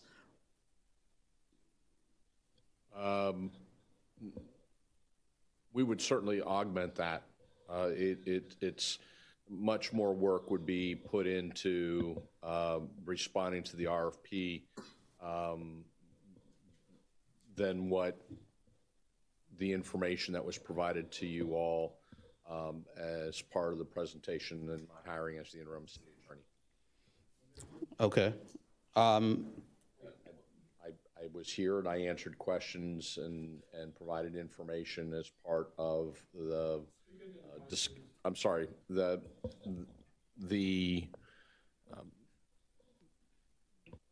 I guess you could call it a presentation. No, just to be clear, you said that you gave like a Yeah, I don't remember. I don't remember a presentation. I was asked to come to the microphone, talk about me, my firm, my background. I don't believe that I distributed any written information. So to the extent that we would respond to an RFP, obviously we would put the time and energy into putting together that RFP response. Okay, well, thank you for clarifying that. But I do recall when we hired Weiss Serota, there was some form of conversation, and I don't know that necessarily fell under an RFP process or an RFI process, but there were several firms that did come before us and gave us information such as their hourly rates, their structure, et cetera. It wasn't a 3 to 6 months process. No, it wasn't. It wasn't that long, and that's along the lines of what I was thinking versus what I recall. I wasn't on the dais at that time. The last RFP process that we went through, wasn't it pretty much kind of, yes, sir. My firm responded to that RFP, and it was about a 3 to 4 month process from beginning to end, and we were ranked number 2. You're talking about what year? What year was this? When Weiss Serota Huffman was hired. Okay, so aside from their presentation, there was a 3 month process with the hiring of Weiss Serota? If I may, if I can have our procurement manager come up and just kind of talk towards what the process is. Typically, for these type of services, what I would recommend is, not only do we get bids, and I'll ask Sharice to kind of walk through all the back end process of this, but not only would we receive the bids, but then you got to get an evaluation committee to rank them technically. And then I would recommend for these type of services that a presentation is given to the commission where you can ask of each bidder various questions. And then as you go through all of those firms that qualify, if there's a cutoff, sometimes you just do, the top 3, the top 5, if they score X amount or whatever the case may be. They give a presentation to you all. You can ask questions because remember, it's different in this process because once an RFP goes out, there's a cone of silence. And so you can't be communicating with any firm that may be responding to it. And so you need to be very careful of those communications prior to, during the process. So was that done this last time? I don't know what happened last time. Who would know what happened last time with the? I don't know that. So when we went out, when we were choosing Weiss Serota? No, when we. So we just spoke about it here amongst ourselves, and he was in the audience. We asked him to come up, and he spoke. Unlike when Hans Atnat was hired, that he was hired, and the next day, poof, like magic, he just showed up to work. Okay. There's, I'm talking about a public procured process that we have advertised saying, these are the services that the city is going for. Sharice, can you kind of talk about how we start that process? Since I was the one that kind of started this line of questioning, what I want to know specifically is, do we recall what the process was when we hired Weiss Serota? That's number one. Number two, if all of us aren't sure that we want to have an in-house attorney, right? And we want to see both options. We want to be able to hear and interview, and at the same time hear from firms, right? Then does it make more sense to go with an RFI process so that we can move both of them simultaneously with respect to what your concerns were about firms spending a lot of money to apply? Sure. Those are my questions. So okay. So, Commission, the first answer, well, the answer to your first question regarding how Weiss-Serota was chosen, they were the top ranked. That was a solicitation that went out in the fall of 2019. We had 5 respondents. They were ranked, and I believe I wasn't here at that time, but typically the top ranked candidates would do a presentation, especially for a procurement of this nature. So when you're saying that they came and they presented, that's likely what happened. The 2 or 3 top ranked candidates came and did their whole song and dance, and we chose. They were recommended for award at that point.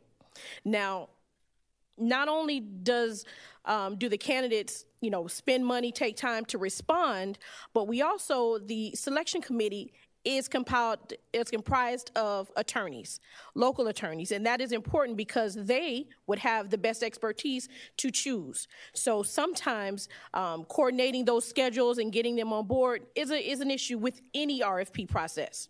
Now, the question regarding doing the 2 simultaneously. There's some concern there. Even if we do an RFI process, it's not going to be as in-depth because the scope won't be as lengthy and as specific. I think that the best thing would be maybe to go out for an internal process first. And if that doesn't yield what we want, then we already have an RFP already out or already ready to go out to the street. That process does take a bit longer. But what it does is we have specific action items. We have specific qualifications that sometimes we can't get from an internal candidate just by interviewing. So that's why this process is a little more in-depth because they're actually being ranked on those specific qualifications and experience.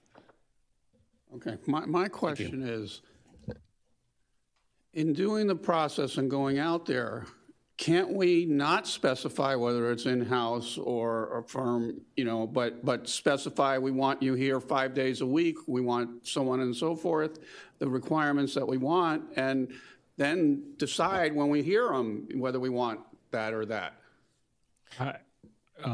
Acting Mayor, I don't recommend that. I think we need to have an honest decision so that those who are either applying or willing to propose are able to do so in a manner that will be honest and fair to them as well as the city.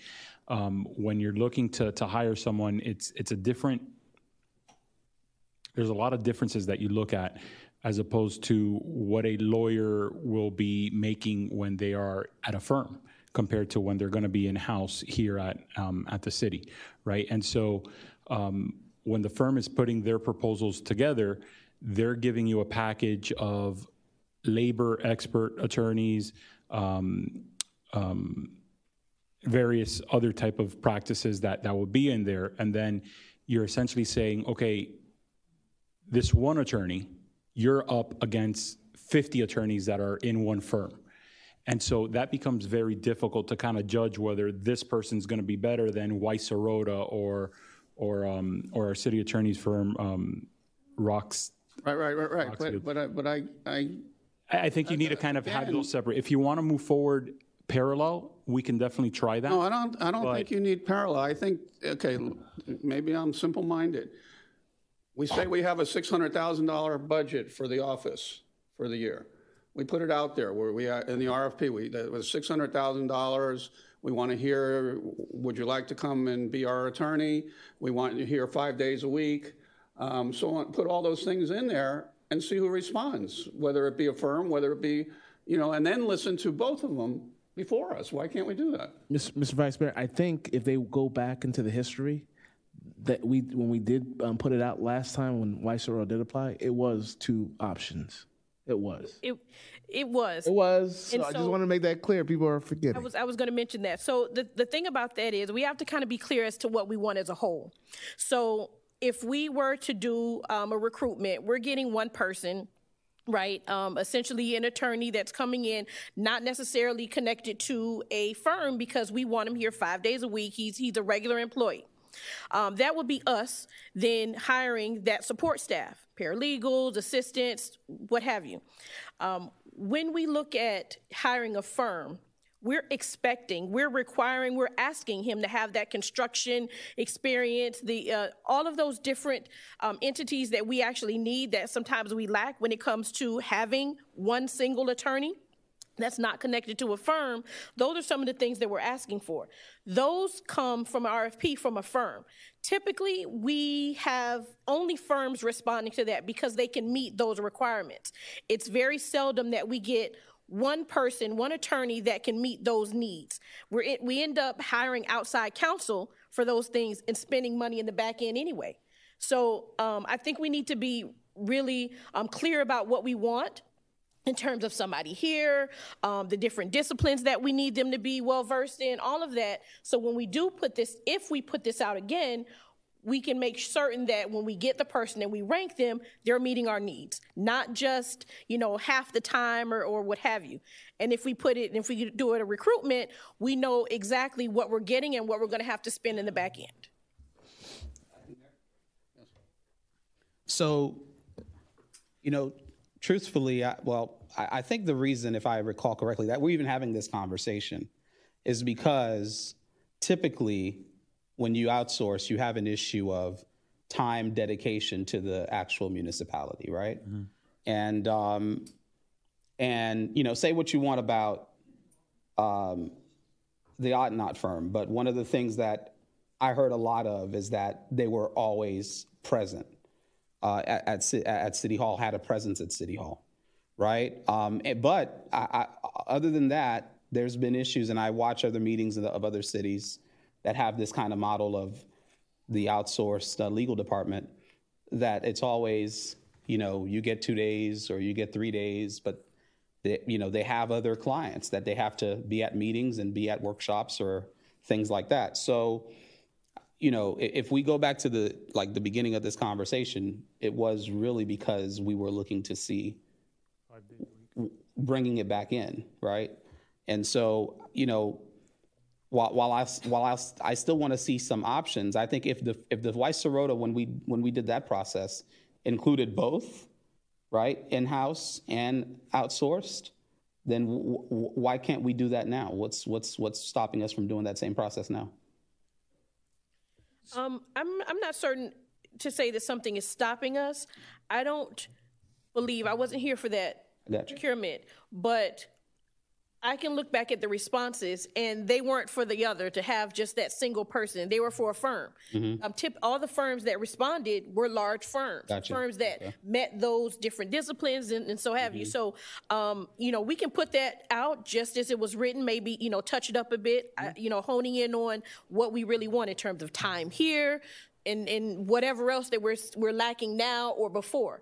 And we'll see what comes back in terms of, the candidates and the actual firms that can meet those requirements. Yeah, we can copy the process if the commission wants.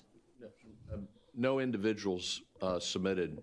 Okay. All right. Well, that's what she was saying. That's what and that's my recollection, is that all you had were law firms that submitted.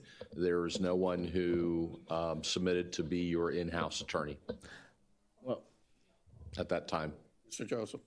Look, I think 2019 is different from now. I think we should at least try it, and I want to make the motion to at least put it out to bid the way we did it before. Okay. And see what we get as a result. Okay. We'll, if the commission would like, we can definitely emulate what was done for the last time we went procurement.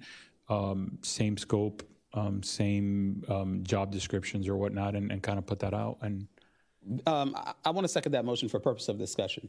When we did the process with Weiss-Serota, if we're doing an RFP, typically if you're not on BidSync or if you're not on these platforms, you're not aware that this is out, right? And if someone is an attorney, right, that's looking for a job, but not a firm that's looking for a contract, their first step wouldn't be to go on BidSync to look for. Right? So we have to be able to hybrid it so that we can advertise the position opening, right, on other platforms, so that people who are attorneys looking for a job can be able to know that this opportunity is available. What I would recommend, Commissioner, is that we put the description out with the Miami-Dade Bar, Florida Bar, and the various associations, so that, because all of those associations are typically pushing out various job openings for them. And so that way the attorneys on an individual level will be able to identify and see that there's a job opening, and then through the various bid or procurement software that is used and marketed for the firms, they would see that in that way as well. So we do have other platforms that we advertise on, especially for large procurements. But like any other procurement, we do invite via BidSync. So, with something like this, we are still going to follow the process and the policy. If there are firms or individuals who would like to participate, then our office would send them that link to BidSync. We would make sure that they have the communication with BidSync to log in and all of that good stuff. But the process doesn't change, but we do do some outreach. Right now, we're having that issue with our water projects. No. We do that extra outreach and make sure that we advertise on the platform so everybody can see it, or as many people as possible. And I'm sorry to interrupt, and I'm sorry, Charisse, but my understanding of the motion is to essentially copy the 2019 version, where essentially we're going to have a job posting to direct hire and the procurement going at the same time. So I'm right, and so we would almost, in my mind, and please correct me if I'm misunderstanding it. In my mind, we would be receiving essentially two buckets: one of firms with the various requirements for the procurement, and one of applications for the position. And then you all would be determining what you want to look at. One, I think here. I just want to make sure, and I'm sorry, Commissioner Smuckler. I think we're back to square one there, because the question is, does procurement handle the receipt of individual applications? They don't. That would be HR, a function of HR. Right, and then and to her point, it's very hard for one individual to meet the requirements of the procurement. Correct. And so that's why, the recommendation from staff is we kind of go with one or the other, because it becomes very difficult for to say, I, as Mario Diaz, will be able to beat out Weiss-Serota. I can't, because I'm just one person, right? Another question I have is, if we went both routes, let me finish this up and then I'll so another question I have is, if we have an RFP process and a firm does come out on top, right? Can we decide to scrap that process if we find this without having any protests or anything like that, bid protests or anything like that? If we do them both simultaneously? I think the language is always put in the RFP that we reserve the right not to move forward. But especially with lawyers, if they want to protest, they're going to do it, If I may have some clarification, I believe Commissioner Joseph mentioned that the last procurement in 2019 had both options, for an attorney as well as for a firm. And if we put that out, I'd like to tweak it a bit so we can put some specificity in it, right? But if we put that out again, like the attorney mentioned, we didn't get individuals, but 2019 isn't 2023. And so we can put that back out and see what we get. And use some of those other platforms that the manager mentioned. Right. And so they'll still be ranked. Mm-hmm. Like, even if they're going to be still ranked against each other, they're Commissioner Smuckler. I apologize. I just don't see how that becomes a competitive process between one individual and firms. Mm-hmm. I just, from, Let's hear I will do, in this area, I will do whatever the board asks. None of the direction is being in conflict with anything. I just don't see how, from a competitive process, that's fair for an individual. I think it's the same as if you're looking for a city manager, and the job description that you're putting out is saying the city manager needs to have all of these different experiences, and a firm comes out and says, oh, look, instead of you hiring someone, I've got 5 people who can do it, and we can be there, 7 days, and it's like, okay, great. But at the end of the day, the decision falls on us. Absolutely, it does. I'm saying, like, Yes. I just want to clarify. Again, I'm just trying to give you my best advice here. Okay, I just wanted to say about the 2019, it was an RFP through procurement, not a hybrid. There was an individual who applied as a firm. He was an individual, but he applied, I guess he made himself a firm, and he applied as a firm. And then 3 attorneys reviewed all the applications, made a recommendation. I think they made it down to 3. I think five firms made it to the top 5, and then they went down. The 3 attorneys that made the recommendation made it down to 3, I think it was. Either 3 or 4. Right, maybe 4, and then we decided on it. And I'm absolutely positively not trying to defend Weiss-Serota here, but Weiss-Serota did come in right as COVID was starting, and they, no one was here for that matter. So they were not here during COVID, but once things were getting back to normal, they were here like every day. They had someone here. If not the actual Dan Espino, there was always somebody here. And you know what? There was one person that Robert Myers and Shanae Woods. Those are the folks from Weiss-Serota that were here. It wasn't just Dan. Right. So there was always someone here. So yes, they're a big firm, but they always had someone here. But I'm pretty sure we did get also one individual apply, not as a firm, but as an individual. And based on what everybody's saying. But it was an RFP through procurement. You want a shot? Yes. Okay. Last word. Last word. Let me just say it. You just turned it off. Thank you. Let me just say, I've seen so many processes since I'm here. We had a process where we were looking for an attorney, and we had several local attorneys on that board making the decision which one of the attorneys that applied should be selected. Instead, not being on that list, they became our attorney. They were never on the list. And they were supposed to select our attorney. Instead, they became our attorney. So I've seen a lot of things. I hate to disagree with the manager, but I can tell you that it doesn't really work that way. It doesn't work that a firm that has 6 different departments brings the 6 different departments to help us. They may give you a discount on the different departments, but it doesn't mean they're here. So I can only say that I think if we're going to do it, and I concur completely with my commissioners that have said, and the acting mayor, we should put it out.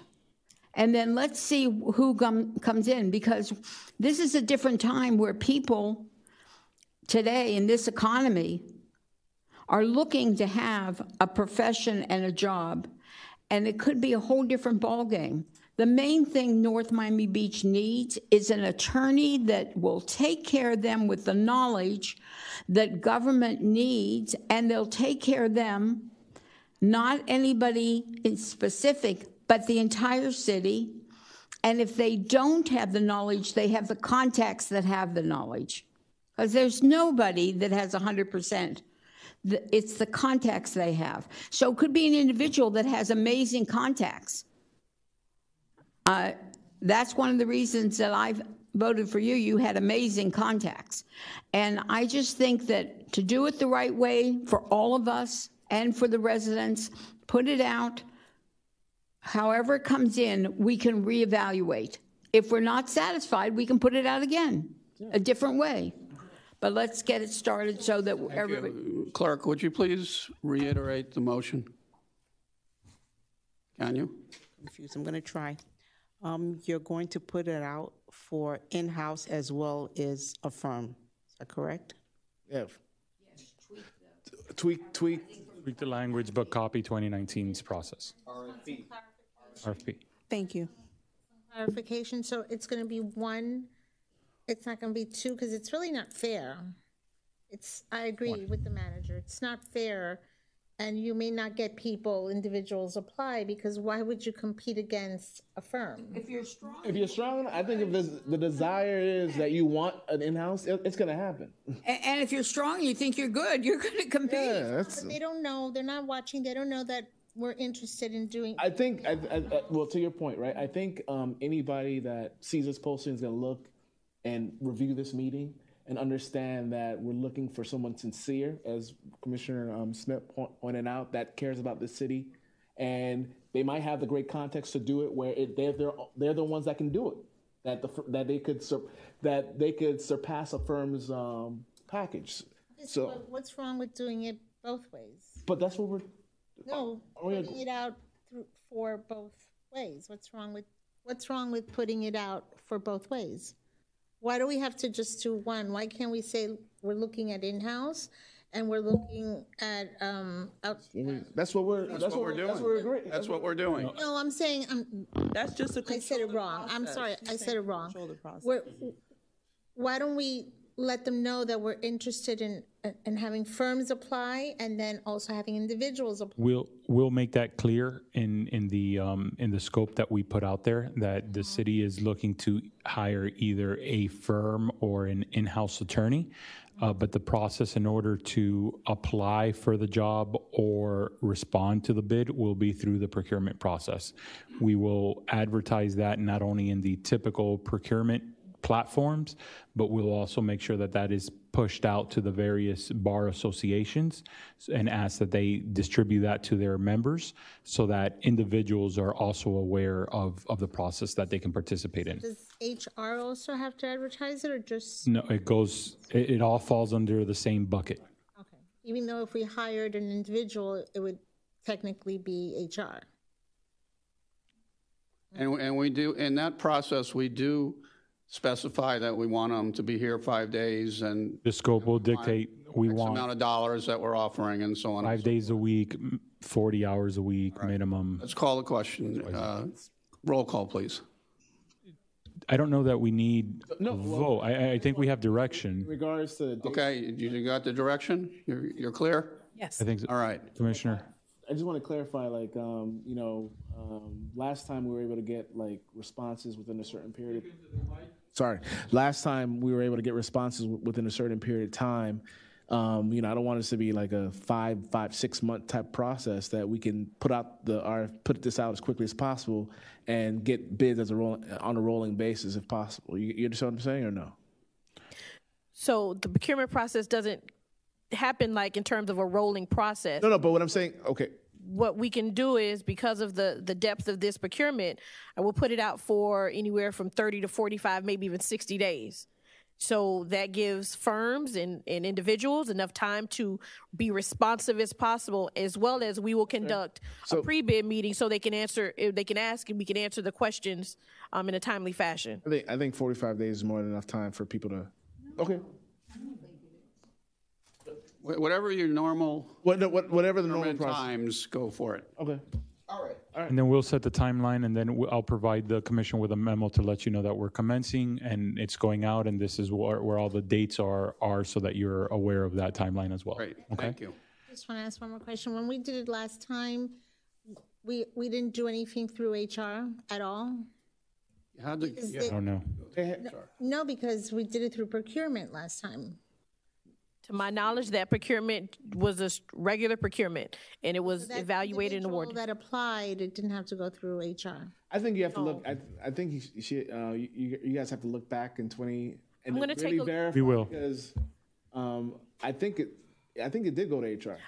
I'm going to take a look at the responses, but I can imagine that it would go through HR if they were indeed selected.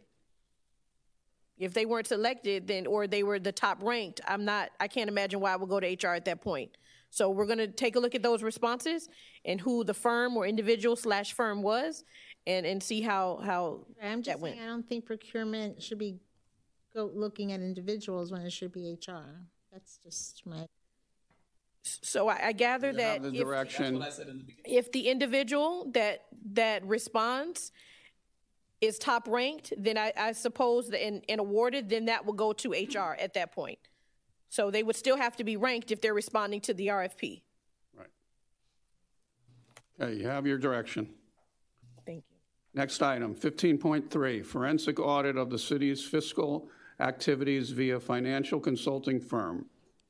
City manager.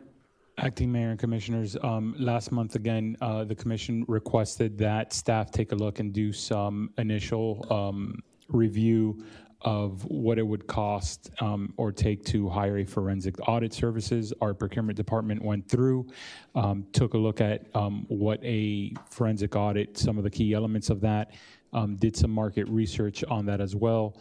Based on the Florida Department of Management Services, the state of Florida already has various firms under their purview, a pool, I guess, is a good way to put it. The hourly ranges from essentially $230 to $364 per hour. And there were also a couple that our procurement department found cities or municipal or government agencies that did a procurement as well. And so that information, and I believe their rates ranged anywhere between $350 to $500 per hour. The overall, if the commission were to ask like what department we would be looking at for a forensic audit, the recommendation would be account payable.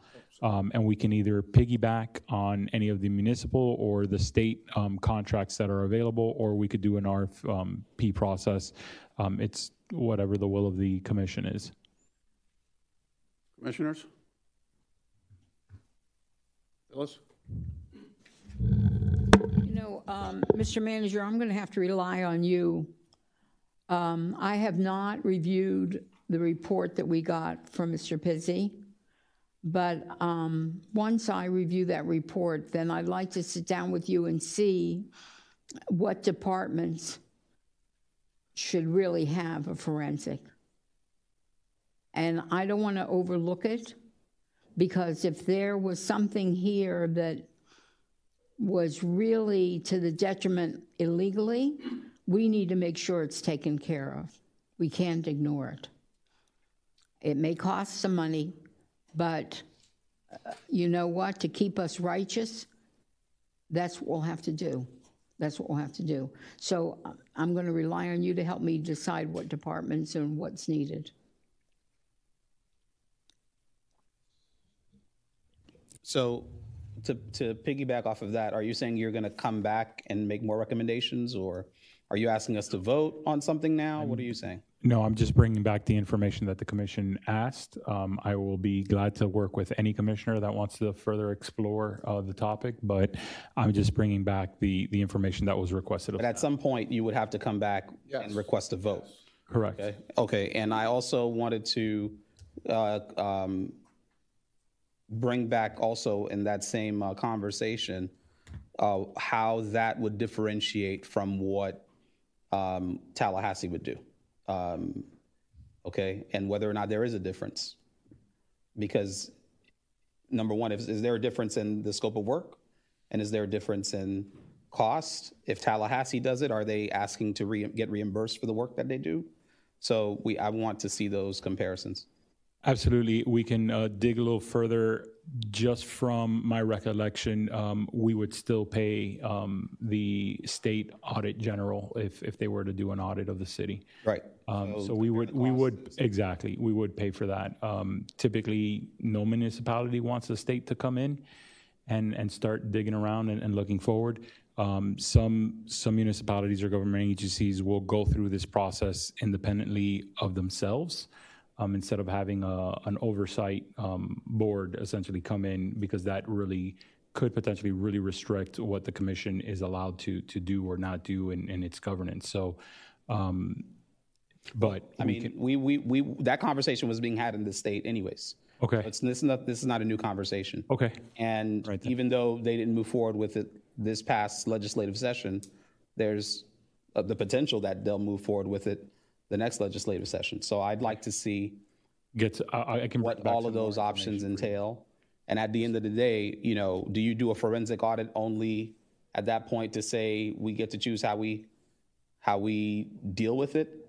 You see what I'm saying? It's like, if you're going to do a deep dive, you're going to do a deep dive. That's the way I feel about it. Well, I mean, it kind of goes as to how much we would do that. We mentioned and we recommend like accounts payable because that essentially addresses all the expenditures, right? Right. But it's not going into every single department. You know, when you're looking at anywhere essentially between $200 to $500 an hour, you could have thousands of hours. Mm-hmm. You can be there for years doing this type of work. So depending on what departments you select, and that's why that's why we need to kind of narrow that kind of scope down. But when the state does it, they do the whole organization, or do they? It's really going to be up to their purview. I'm assuming, right? It will be more up to their purview of what they're looking for, and they might just say, okay, we're just going to do a random sampling, and then if we find something, then they'll start going those rabbit holes. And based on my recollection, you know, sometimes it came from elected officials that were sitting on, you know, the dais at the time, and they requested that the state do the audit. Some were particular transactions or issues that they were facing, you know, and they couldn't resolve, and they asked the state to step in. So I think that there is still some wiggle room there to decide, okay, well, we want this department, or we want accounts payable, et cetera, et cetera. So I'd like to see what those options are as well. Thank you. Anybody else on this? All right, thank you, guys. 15.4, July 4th, Commissioner Smith. Thank you. So I heard the outrage, I read the outrage about North Miami Beach not having a July 4th celebration of our independence. And unbeknownst to the public, the manager and I had discussed it the week before. It was too late to really put something in place that would be something we could be proud of. However, we did discuss what we're going to do for next year. And of course, all of this goes back to one word, the budget. But all the years I was here, it was always said, go down to North Miami. FIU is where they did their fireworks. North Miami has fireworks. Aventura has fireworks. I even think Sunny Isles has fireworks. What we discussed, and I want to put this out now so that there won't be as much disappointment next 4th of July, is the manager came up with something which I want to add to, of a picnic, really down on the ground home picnic for 4th of July, where you have three-legged races, that you have the egg in a spoon. Turkey legs. That you really have a fun family day with your family for 4th of July. Everybody can wear red, white, and blue. We'll have all the balloons up and serve hamburgers and hot dogs to our residents, and go home in time to go to where you'd like to enjoy fireworks with your family, or protect your animals that are frightened to death because you're there holding them.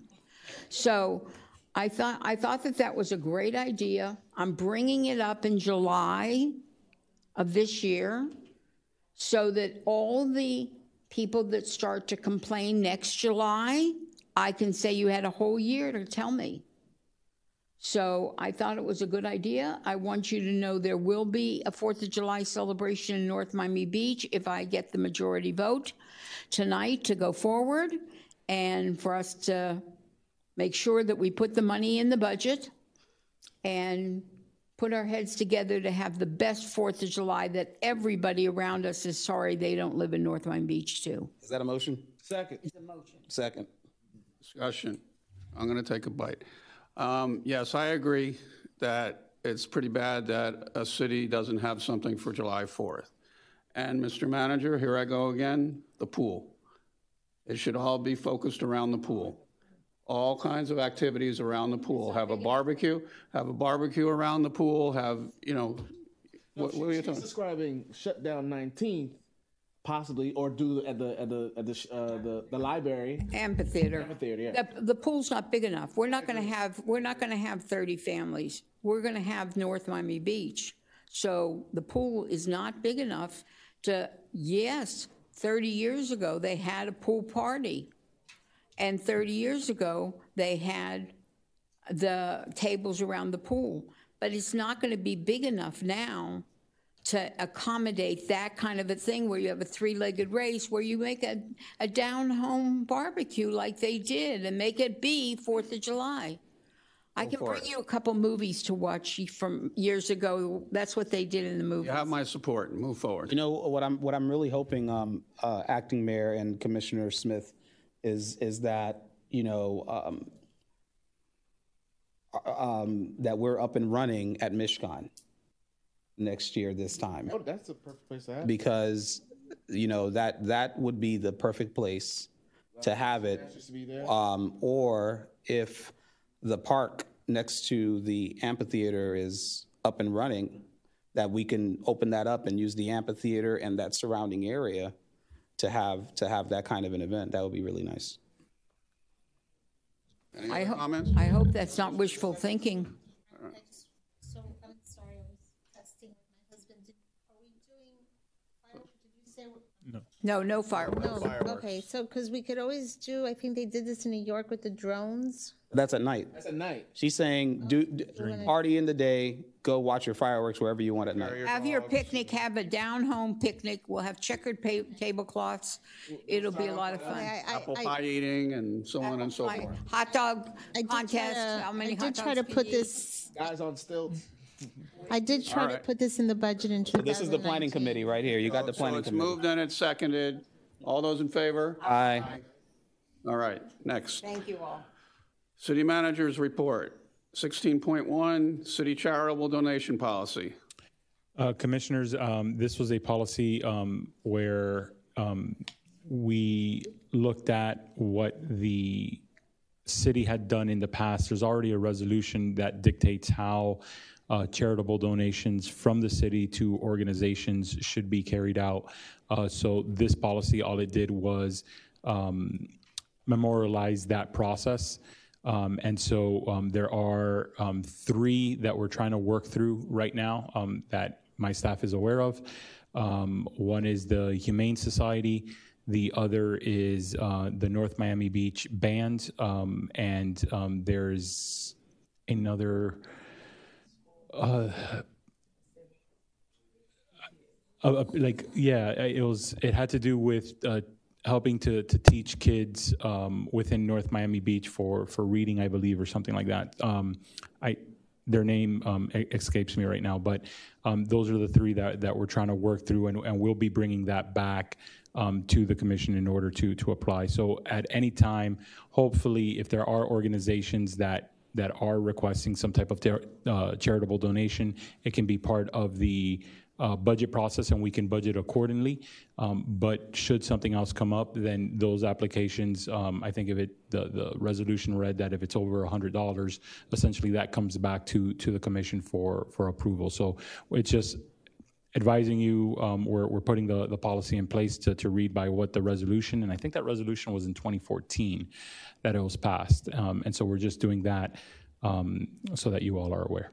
Thank you for the policy. I believe the monastery also was putting in a request, because they had asked me for the paperwork. I don't know if I just met the foundation director, so I'll get with them and follow up, and I'll bring as quickly as we can. So, all the ones that we've given in the past, Like we've given to Mystic Force. We've given, like from my contingency fund, I've given Build a Better Tomorrow. So Joshua's Heart. Joshua's Heart. So do we get them to reach out to your office, or do they reach out to us and then? If any organization reaches out to you, you can simply forward that over to my office, and we'll have staff work through the process accordingly. Okay, so also these organizations have to benefit North Miami Beach? That's how the resolution reads. Okay. All right, just clarifying because that wasn't happening. Anything else? So. Can you provide the resolution to have you? I'm not sure. If It's part of the memo itself as backup information. But I can send that directly to you, Commissioner, absolutely. Okay, City Attorney's report. Engagement of outside counsel, State of Florida, opioid litigation, ADV to Walmart. Thank you, Mr. Manager. I'm sorry, Mr. Acting Mayor and members of the commission. We're all. I'll take his salary. So,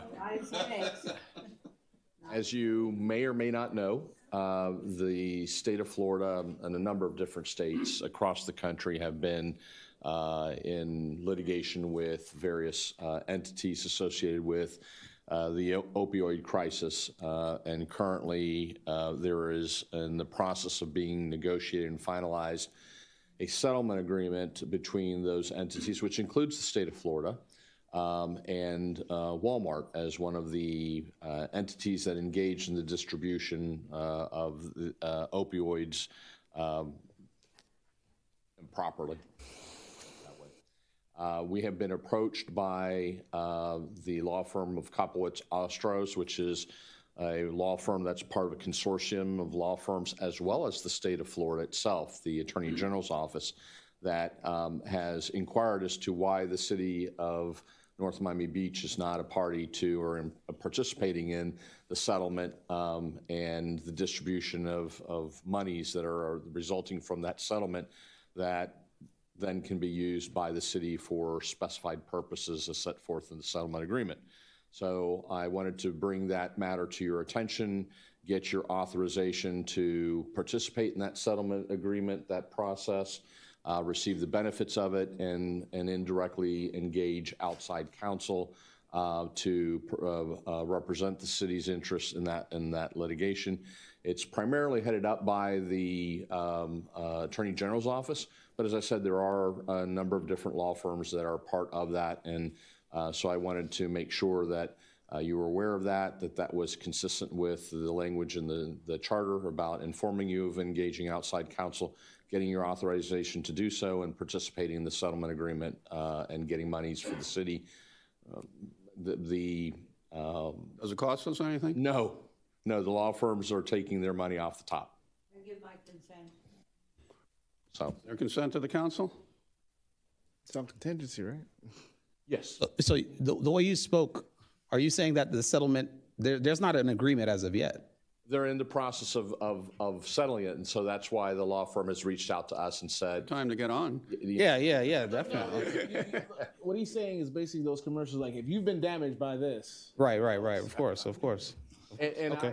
There's, I know of this having represented other municipalities, and there's already been settlements with big pharma companies and other entities. I don't know whether or not the city of North Miami Beach was ever a party to those, but there's an umbrella, there's a formula as to who gets what, obviously based upon population. And the community, and again, there are limitations on what the money can be used for. They have to be directed towards initiatives that are intended to address the negative impacts of the opioid scourge, such as providing police officers with Narcan, training them, outreach programs to educate the community about the dangers of opioids and their uncontrolled use.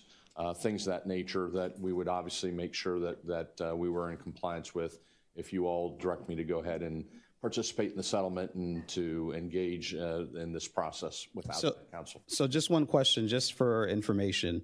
Do you know whether or not it would be a fixed amount divided by, or whether or not it would be an amount per person in that class, or per entity in that class? There's a fixed formula based upon population. You know, what's the total amount of the settlement divided by the population in every county and then every municipality, and there's at least, if it's similar to past ones I've been involved in, there's essentially a spreadsheet of who gets what and how much. Got it. Thank you. This ain't the first time NMB has been a party to something like this, has it? It's the first that I'm aware of. Okay, move forward, Mr. Did you vote, or because I would like a vote, yes. Okay, all those in favor of moving forward and accepting going into this lawsuit?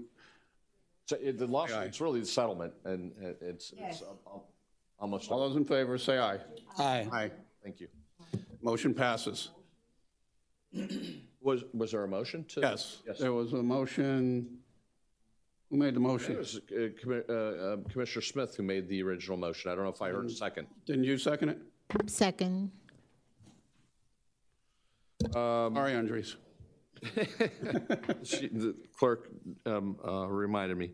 The second item, 17.2, is a request to reimburse, or not reimburse, to pay attorney's fees incurred on behalf of Commissioner Mackenzie Flourmond in the Chernoff litigation, payable to the law firm of Brodsky. I don't even want to venture to guess what the name of the second name is. I know I'm Fatio Wojciech as the prevailing party. The same analysis that we provided to this body in the DeFilippo litigation, that as it relates to Commissioner Flourmond, the litigation is over. There are no outstanding issues as they relate to him. He was dismissed with prejudice, therefore he qualifies as the prevailing party. And we would ask for a motion to approve his portion of the fees, which are approximately $25,000 based upon the invoices that have been submitted to the city. Give me a moment and I'll give you that number. $26,272.96. Is there a motion? $26,272.96 for the time frame which Commissioner Flourmond was involved in the litigation. There's the other half is the next item. It was the prevailing. Yes, ma'am. I make the motion. Second.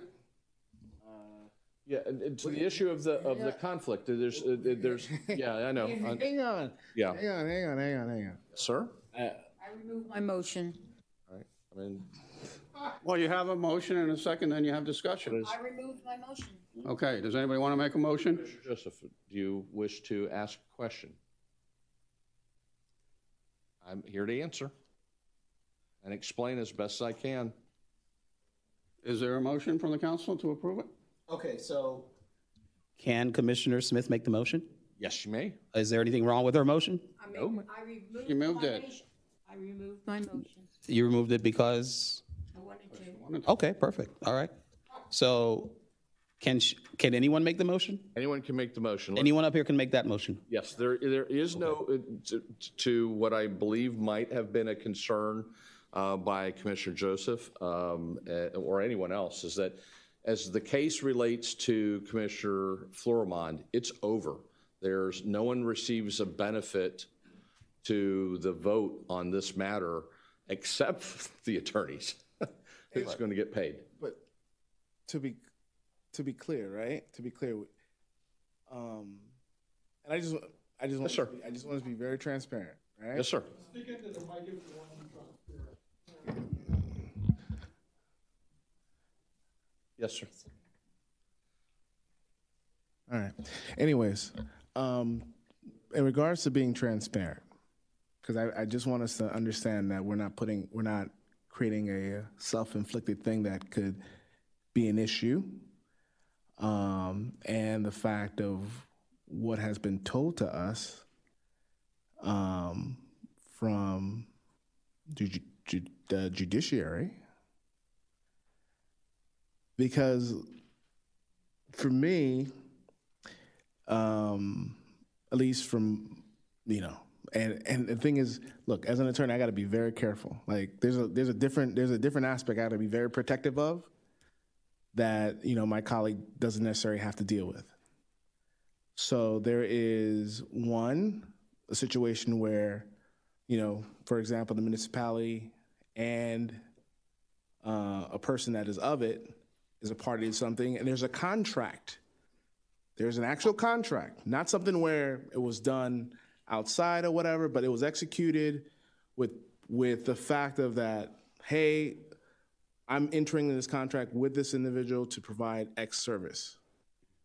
Now, I don't know if you made that type of assessment to make clear, because of, I'm concerned that this could be a situation where it could open up a can of worms, because as you pointed, and if you look at what happened with Judge Lopez or whatever, right? The assessment you presented, and you made posturing in that litigation where you were of one side and you were told that this wasn't correct, at least from his assessment. And the city had an opportunity to let's say possibly appeal or what have you, and they missed that window entirely. Now, but the thing is, you're taking a responsibility by however you dictate to us on here, because I can't be really up here as an attorney. I'm up here as a policymaker, right? Right. But the responsibility is going to fall. At the end of it, it's going to fall back on us, because at the end of it, we're availing ourselves of your legal, even though we've been told that what was your posturing in regards to what is considered to be legal was not something the judiciary at this point is saying it's legal. And they've made that very clear in their assessment. So the issue is that what happens, right, if, because like I said before, there's a contract. And the thing is that this is all public or what have you. What happens, and I'm talking in hypotheticals, because at the end of the day, we have a person that initiated it, that's also being a party to, that's also having a decision-making aspect to it. Right. So, what's changed? Because if you can put that on the record so everyone can see and rewind. Right. So, as I said, the situation or the circumstances of the Commissioner Florimond is different than arguably the situation or the same request as it applies to the remainder of the fees that we're going to get to in the next item. And the reason is as follows. As I mentioned before, Commissioner Florimond is no longer a party to the litigation. Yeah, I understand. Let him answer. So he is, he is out of the litigation. He was dismissed. Not only was he dismissed, but he was dismissed with prejudice. So he can't be, the lawsuit can't be reinitialized. It's done. 30 days have gone by. There's no one's challenged that decision. So Commissioner Florimond is out of the litigation. The case law on the matter that I previously provided to you all, which is a Florida Supreme Court, says that if a elected official successfully defends himself in a lawsuit that is brought against him, that arises from his actions as a elected official, and that the litigation was furtherance of a public purpose, then he meets the two-prong test of the Thornburg case to be reimbursed as for his attorney's fees. Okay, I have a question when you get a chance. Yes, sir. You ready? Yes. Okay. So here's the way I see it, right? A commissioner, any commissioner or any elected official that is sued or in a position where they have to obtain legal representation in their official capacity is entitled to that legal representation, number one. Number two, because they're being sued in their official capacity. Number two, there is insurance coverage, right, that perhaps, depending on the scenario, will pay for such legal representation. Now, that legal representation, depending on the scenario, as we've seen, the insurance company may or may not decide that they would like to do X, right? However, the attorney that's working on that case is entitled to receive payment. That's the conversation we've had. And here's what I'm saying. When you bring an item before the commission, right, you're giving them now that opportunity to either, thumbs up or thumbs down on it when there is a legal obligation to make the payment, right? Well, so, and I think that's the issue that you're driving at, Commissioner Florimond, as well as Commissioner. You have a contract. They're under your code, not necessarily. Okay, you may think so, and if this commission votes to say yes, we're going to retroactively approve the engagement, Mr. Brodsky, but under your code and under the law, that is an issue that is questionable. Okay, that's my advice. So how? Wait, hold on. Okay. I would advise you, acting mayor, what the direction you're giving, and it needs to be very clear on his position, because he's the one that initiated this issue. Let's be very clear. He initiated. I want you to understand what ramifications might come about, because you can't say I didn't know or whatever, right? Because the way you're directing and you're presiding over this could be seen in a very negative, either. Wait, no, hold on a second. Okay, everybody, if we recuse ourselves, then we don't have a quorum, because that means 3 people get recused from here. No, not necessarily. Well, Mr. Attorney, I want to defer to you, but my understanding, because we talked about the conflict of interest issue, and the conflict of interest issue was, what constitutes a conflict of interest, right? So I think the word is pecuniary. If someone were to receive a benefit. Correct. So at this point, case closed. No one's receiving a benefit. Nobody's receiving a benefit. So in essence, we can vote on the matter, is what you're saying. Correct. Okay. No. The only one. No, it's his turn to talk. Yeah. The only one that's receiving a benefit in this discussion, possibly, is you. What benefit am I receiving? But who initiated it? It's not. That's not the analysis. Okay, so everybody's clear. Now you know why. Wait. Okay. No, I want the public to know that's why I took it back. First place, you're talking over each other. You don't let somebody finish. Second place, everybody's making these accusations that you get this and you get that. We have an attorney. Right. We hired the attorney. If you don't agree with what he says, make a motion to get rid of him. Fire him. I want to hear what my attorney advises for our city. And please stop talking over him. And now you know why I took back my motion, because I saw this coming. And you know what? I'm old and I'm late and it's tiring. Okay. And with respect to Commissioner Smith, Mackenzie, wait. May I? Oh, wait. I'm actually in agreement. I'm in agreement with what she's saying. But attorney. I know, but he's. Okay. Go ahead, attorney. He chairs the meeting. Yeah, he chairs the meeting. Mm-hmm. And I've provided this information to Commissioner Florimond as well as Commissioner Joseph.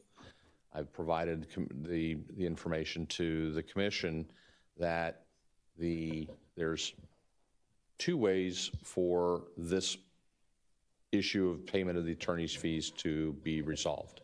One, it gets treated as a payment under the Thornburg analysis, okay, which the Attorney General's office, in explaining the Thornburg case, which I provided to both of you as well as to Mr. Brodsky, is that if the City Commission determines that the lawsuit arose out of or in connection with the performance of the Commissioner's official duties and serves a public purpose, the Commissioner's legal fees incurred in successfully defending against such action must be paid by the city.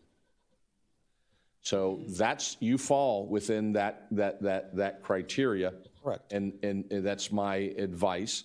And just as I said, when this issue came up before, if you were unwilling to pay Mr. Brodsky's fees that he incurred on behalf of Commissioner Flourmont, he would have the right to go to court and get a court order ordering the city to pay that. We would incur additional fees, additional costs, which, in my opinion, as your attorney, does not make sense. But the law imposes upon you all the requirement to make that determination as stated by the Florida Supreme Court, that the proceedings arose out of or in connection with the performance of Commissioner Flourmont's official duties, and the litigation served a public purpose. That's it. Now, so if you determine that both of those prongs have been met as the prevailing party, his attorney's entitled to be paid the fees that were incurred. May I? Finish. May I? Finish. Okay, so if that's the case, then can we vote on this and then, because apparently here you're making a request for another payment of fees in 17.3, is that correct? That is correct. You're making a request for payment. That is correct. Right? And you believe that payment is due in 17.3 as well? I believe that if... or else you wouldn't be making the request, right? I'm saying if this commission believes that Commissioner Joseph is in fact the prevailing party at this stage of litigation, they can also make that determination. But it as the case clearly states, it is the responsibility of the City Commission to make the determination. So can we do one item at a time? And that's what we're doing. That's what we're doing. That's right. Let me have a bite. Okay. I am going to vote for it based on my attorney's information that he has told me, that I don't have a choice, that that's what it is. But my big question is to Mr. Attorney, nobody entered into a contract with them. Mr. Brodsky was never hired by this dais. For purposes of the Thornburg analysis, that is not the issue. But was there a contract entered? Under your code, that's questionable. So, Commissioner Joseph, I have provided you all, there's a very specific provision both in the charter as well as in the code about the engagement of outside counsel by the city attorney's office. It is not within the purview of the city attorney, at least my reading of the charter, to enter into agreements with outside counsel without this city commission's approval.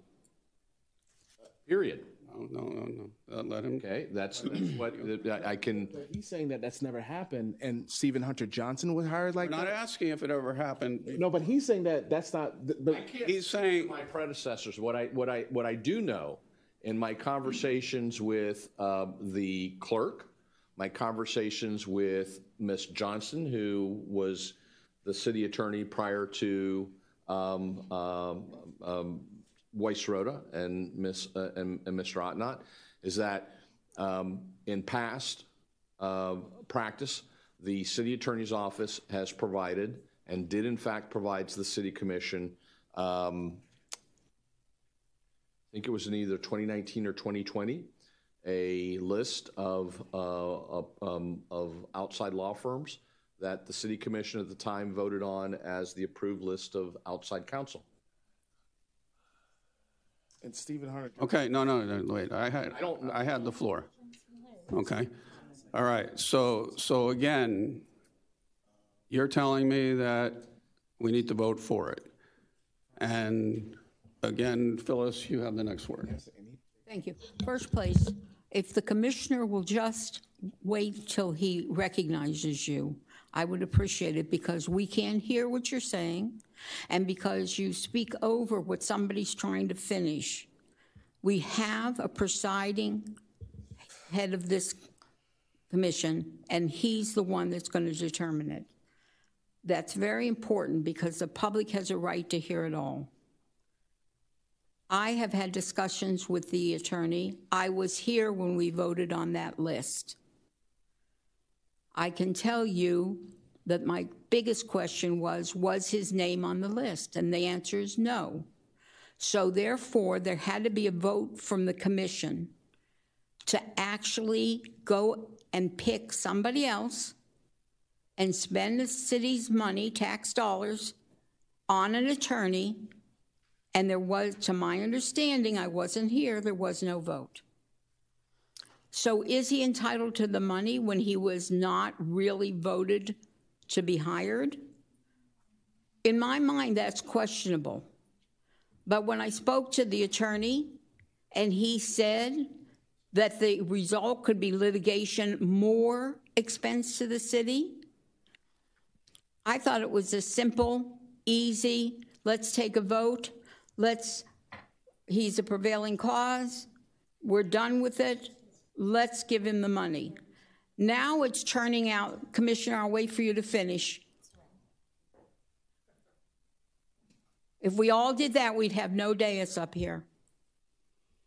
So I just felt it's a very, after speaking to my attorney, and we did speak about it at length, I felt it was a simple question of, if you're prevailing, you win, you get paid.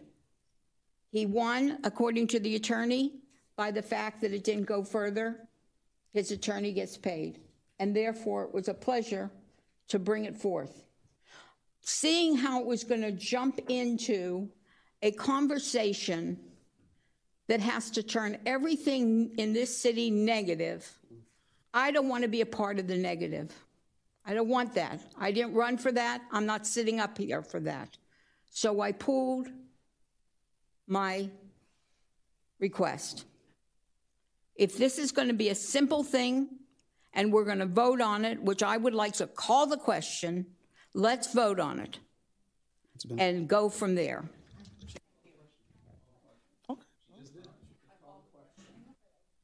Second. So I just want to clarify, right now we're just talking about Commissioner Florimon. He can vote on this? Yes, ma'am. Though it's about him? Yes, ma'am. All of you can vote on it. There's no. But if this is benefiting him?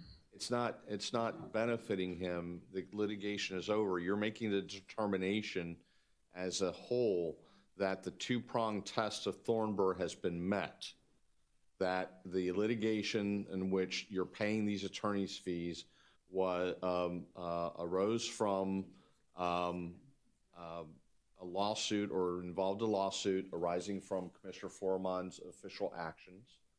But let's just say that we've all voted against it, and then he would have to pay for it. And then he took us to court, and the court says, well, whatever, the city doesn't have to pay for it, you do.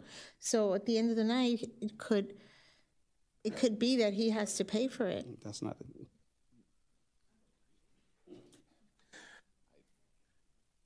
Theoretically, yes. Okay, so but then not based upon my understanding and my explanation of the case law. Anything is possible. I'm not trying to be evasive. I'm not. We also checked with the Miami-Dade Commission on Ethics, and they said that there wasn't a conflict in this particular situation. So, you have a memo from them? We actually do have an email from them. Somebody want to move it? Well, since he says I can vote on it, I'll move it, and if we get a second, we can vote. You want to second it, and then we vote? I couldn't call the question. Everyone. So do you need a motion or what? I would like a motion. Here. Motion in a second, please. Okay, so hold on. Let me say one last thing. Before you make a motion and you take a vote on this or for that matter, the next item.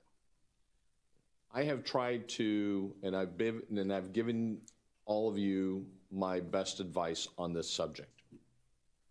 If there's any question in the minds of any of you all regarding your ability to vote on this item, and we understand the desire of Mr. Brodsky to be paid, then the solution to the question of potential conflict is for this item to be continued, and my office, and each of the commissioners who have questions or concerns about the proprietary of the vote and who can vote on it, is that we, in fact, then jointly call the Miami-Dade Commission on Ethics for guidance from them, since that is their area of responsibility, and they are the ones who can give you advice that you can rely upon, and it's binding on everyone, and that would be my suggestion. So the alternative. I make the motion. I have a question, though. No, I second Commissioner Smith. I want to be careful because you stated just now that you got an email. Yes. Whatever that email that may be, I'd like to get a copy, whatever that is. But I second Commissioner Smith's motion on that because I want to. And there's discussion with Commissioner Flournoy. Yeah, no, and Commissioner Jean. I'm sorry, I'm Commissioner Jones. What was Commissioner Smith's, what was your motion? My motion is to table this until the next meeting. And Michael seconded it? Because he's got his. We're going to go to ethics. He's going to go to ethics and get an actual opinion because he doesn't have one detailed, right? You just got an email. And he's going to clarify. And I think when he does come back with that, it's going to be very interesting. It's going to protect us because we're going to have an outside party that can opine on this. And we won't be creating a situation similar to what happened where he and that's one question I want you to answer before I'll be done. I have one question. Here's the statement by Mr. Arrojo. There is some support for the proposition that voting after the fact to pay fees incurred in successfully defending a case filed against the official for conduct arising from the performance of his duties may not constitute a voting conflict under the local ordinance.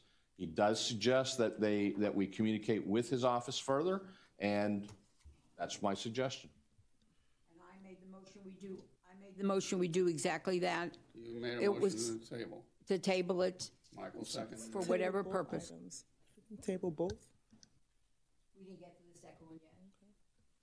No, get to the we'll second have one. to do the same thing. I'll do the tabling.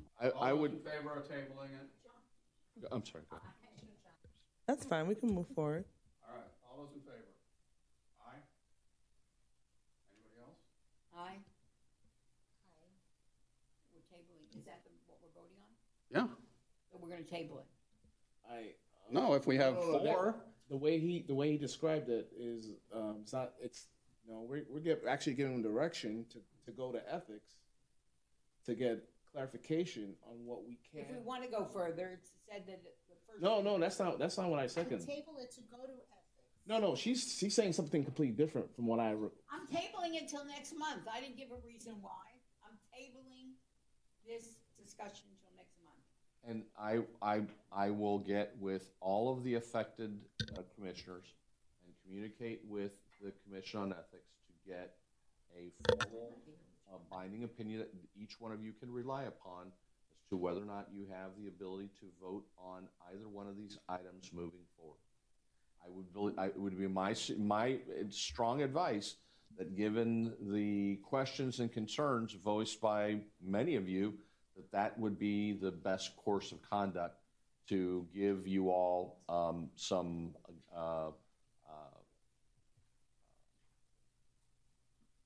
reliance on the Commission on Ethics and their advice.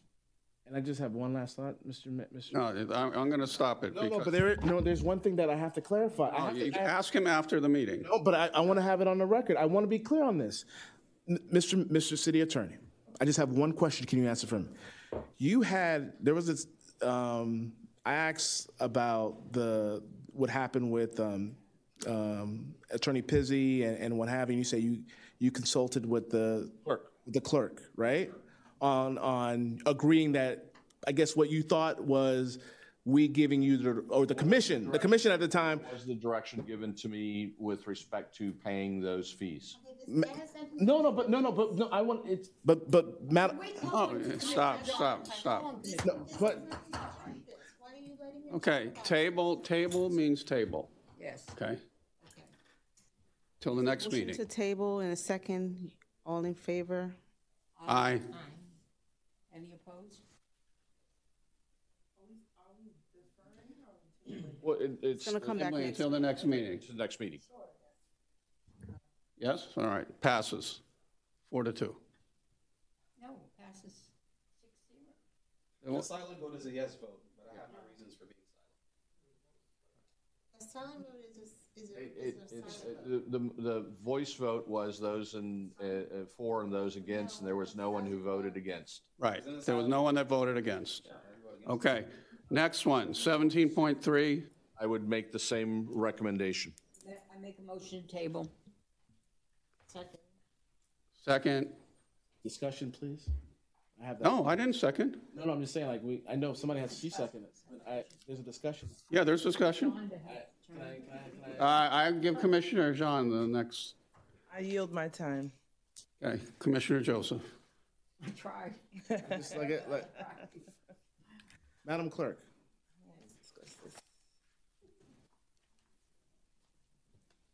Did you concur with what?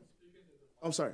Did you based on the discussion or the correspondence that I guess you were copied on, where he said, where our city attorney said that you concurred with his viewpoint of what was discussed at the April 18th meeting? Is that what you recall, or that's what you, I guess, had a discussion with him with and agreeing? The attorney and I viewed the tape, and we viewed the tape, and whatever it is, the adopted minutes stated as far as the motion is what I concurred with. But he's saying that you agreed with his assessment that we gave him, or the commission at that point gave him direction to pay. Is that?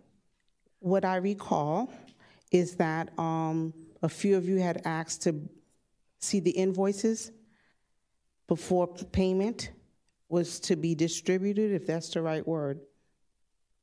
And that didn't happen. I can't answer that. The attorney, I wasn't copied on any emails that he sent you as far as payment, but I know what we saw. Both of us reviewed it, and that's what the direction that was given. An email was sent out to all of you providing for the invoices, our analysis of what would and wouldn't be paid, with a request to get in touch with my office if you had any questions or concerns.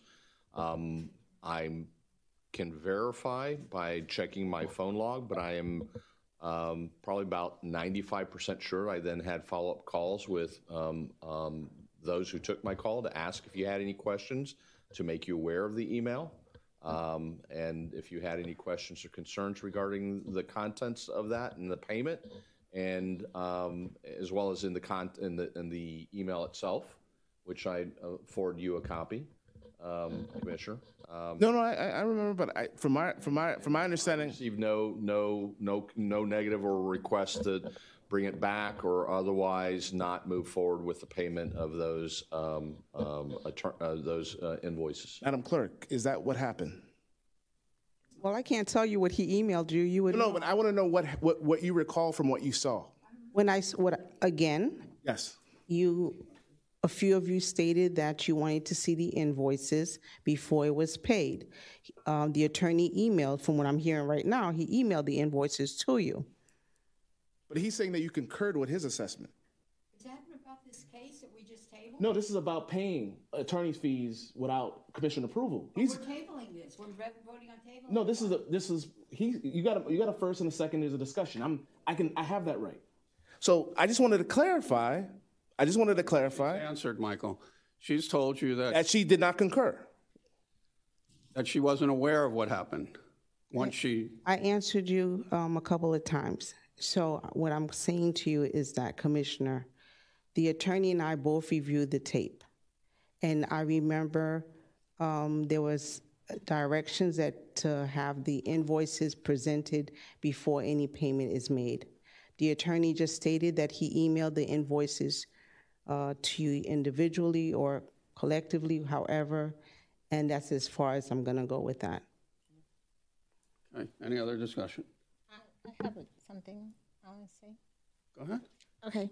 So this was sent to me in August 2021 by Mr. Hans Attenat. Florida law requires a vote to be recorded for each member of the City Commission of North Miami Beach present unless a conflict of interest exists under the Florida Ethics Code or Miami-Dade County and the City of North Miami Beach Ethics Code. Moreover, the failure to vote by a member of the City Commission should never be recorded as a yes or no vote in the official records of the city. Further, any argument can be made that a failure to vote may be a violation of the intent and spirit of Section 2-1 of the City Code, which provides that a member of the City Commission must be present at a City Commission meeting to conduct official business unless the elected official has to leave for emergency reasons or matters beyond the control of the member of the City Commission. I can read this, it's a few pages long, but yes, we have to vote.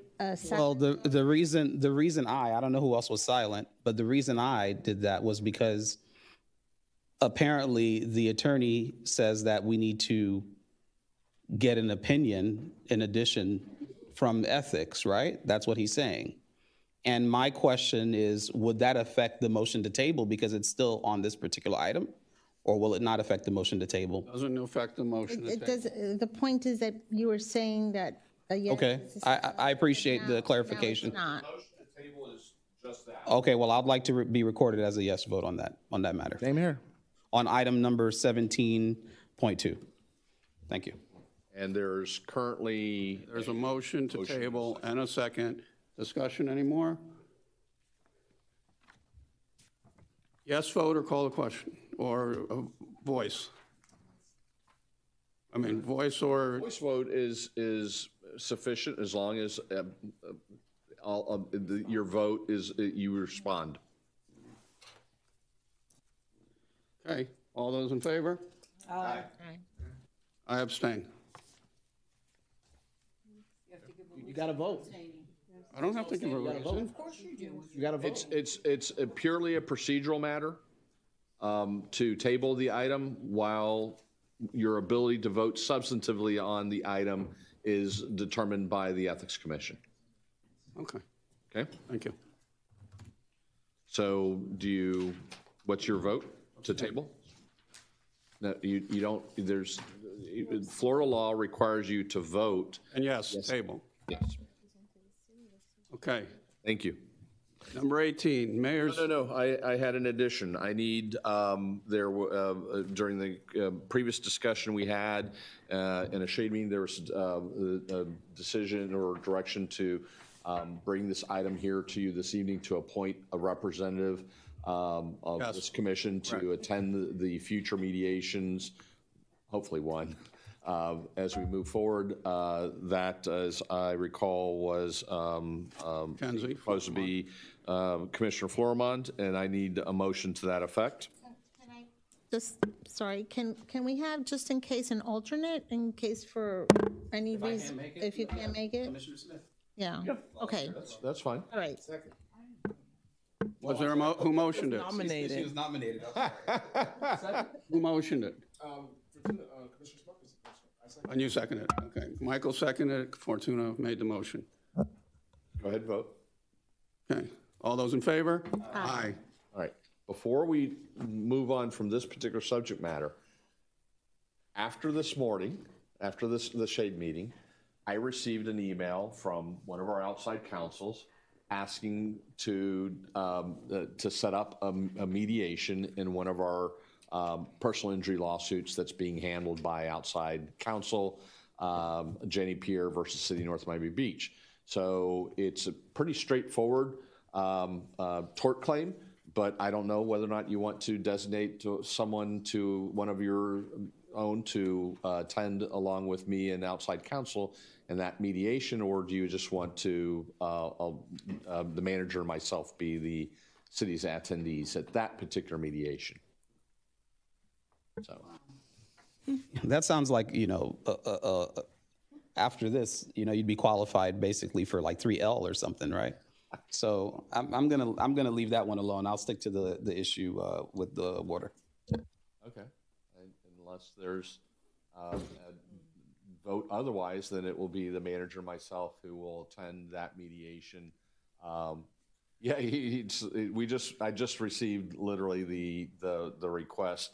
It's for tentatively, Mr. Manager, August 24th.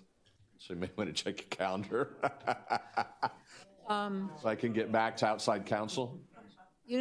City Attorney, I never remember us being present with these meetings. There's one thing here with what we were involved in that I don't want to go into detail because it was in a shade meeting. Understood. I mean, that's. But I don't know if this is common that we should have been doing it all along. No, I think it's been my experience that it's the the significance of the dispute that sometimes the commission desires to appoint one of themselves or designate one of themselves to attend to be the eyes and ears of the rest. This is never want to trivialize or minimize any type of litigation, but this is one of 15 tort claims that we have. But in an abundance of caution, since we've already had the discussion, I wanted to ask if there was any interest. If there's not, then again, we'll continue. As I said before, the manager and myself will be the representatives or whoever the manager wants to send from staff, potentially risk management. When is our next commission meeting, please? I'll announce it. I'm asking for a purpose for right now. City Clerk? August 15th. So I would like to review the case, and if it's something I felt, then we could bring it up at the next commission meeting, if you don't mind. Okay. Thank you. It's listed in the litigation report. I have to see which one it was. I read the first four, and then I don't know what happened, but I'll see which one it was, and then we can, it's after that meeting. Okay, anything else? That's all for me. Thank you. Okay. Where are we? Mayors, wherever it is. Discussion. I want to thank all my colleagues for being cordial to each other and listening to what I said at the beginning of the meeting. Thank you. Okay, City Commission reports. I ask that you be brief. I'm going to ask Andres to not include my discussion or the City Commission reports at the end anymore. We already got one bite of the apple. We don't need two bites of the apple, as far as I'm concerned. I don't know that I agree with that, because I believe sometimes we hear things during the meeting that we might want to address at the very end, as I have right now. So I'm not sure that. Does anybody else agree with that? That it should be shorter? That what should be shorter? The commission report at the end based on what Commissioner Smith said. Well, it definitely should be shorter. Exactly. Oh, it's 1 minute? It was 2 minutes in the beginning and 1 minute at the end. Oh, okay. All right, then I'll leave it. All right. Call Commissioner Florimon. Thank you so much, Madam Clerk. I just want to say that we, went over a lot tonight. I'm glad we were able to set that millage issue and get that ball going. And as it relates to the election, Madam Clerk, I know that you're going to have some dates for us coming up, and so we can get that ball rolling and get our 7th member. Thank you so much. Commissioner Jean. Good night, everyone. Commissioner Joseph. I'll be quick. I was just thinking to myself that when we were having a discussion regarding the vice mayor, I think there's a subsection 2.-2 that I think the city, I would actually look over. I'll give you the right. I forgot to mention it during the discussion, but 2-2.2. So just, if you can look that over, and when you review this meeting, and to see if we acted appropriately. 2-2.2. Thank you. Commissioner Smith. Thank you very much. I want to first say I would request the clerk to send a copy of this meeting to the ethics for Dade County, please. Number two, I have asked Senator Pizzi to come and speak before us of all the new Jason Pizzo of all the new legislation that was passed in Tallahassee. He hopefully will be here in August, so I think it's important for the public to know that and to listen to that meeting. I would also like to give my condolences to Penny Vilinsky. She was a member of the seniors, and her husband passed away also, and I just want to give our heartfelt blessings to her and her family. We need members for the board. Everybody's screaming, get the education board started, get the economic division started. Everybody has to give me an appointment from this board for the education committee. We each get one person. I've already got my person, and there are requirements. Please check with the clerk to see what the requirements are. They have to be somebody in education. And I also want to say that the city attorney's position is to take care of the city and take care of the staff and take care of the commissioners. And you know what? Sometimes a firm can't do that. Sometimes it's one person that knows you individually, the city individually, and they'll take good care of us. So I appreciate that we're going to look into, really, we had it that way for 40 years and it worked perfect. So I appreciate the fact that that's going to be going forward. And I just want to thank everybody for their patience tonight. It is getting better. Got a little better, and next month I promise it'll even be better. Be safe, swim, drink water, and have wonderful memories for the rest of the summer. Thank you. Commissioner Smuckler. Thank you. Lowe's is opening on Friday. Yay. I think they're having a 20% discount for everyone. So go shopping this Friday, NMB Lowe's. Also, I wanted to just quickly ask the rest of my commissioners, we were supposed to be having a review of the agenda workshop the Thursday before the commission meeting, but if we're only going to have 3 people attending, I'm not sure if it's something we should even be doing. So can I get a commitment or not a commitment from the rest of the commissioners to see if this is something we should, because I'm holding it on my calendar for the next 2 years. I've always preferred the individual meeting with staff. The one thing I'll say that I think is very important for us to meet prior to is that we don't get to hear what you ask the staff. We don't get to hear their answers, and maybe you thought of something that we didn't even think of. So we always had it. They have it in our sister cities next to us in Aventura, Sunny Isles. It makes the meetings run smooth. We had an exceptionally light agenda. Well, you know what, Commissioner? If 3 of our members want it, if you feel that it's that important, I we feel can choose whether or not we attend or not attend, right? No, because we have staff that stays very late, and staff stays and puts everything together for us, and then nobody's here. So the last Thursday was going to be 2 of us. I really do like to hear what my fellow commissioners have to say before a commission meeting, so I can get an idea and have a few days to think about it. And so I just wanted to say that I do look forward to going to those workshops and getting the opinion of all of you.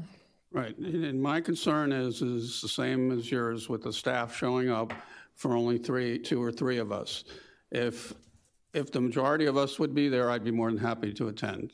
And I think it's worthwhile. And the reason is that in the many years that I sat on the council, we always had a pre-conference that went over what needed to be or whatever we needed to talk to the manager about or the attorney about that the other commissioners needed to hear.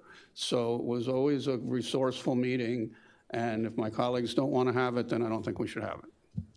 So the question becomes, if we vote for the meeting, right, does the clerk have to find that there is a majority of members that want to attend to have it or to cancel it so that staff has enough time?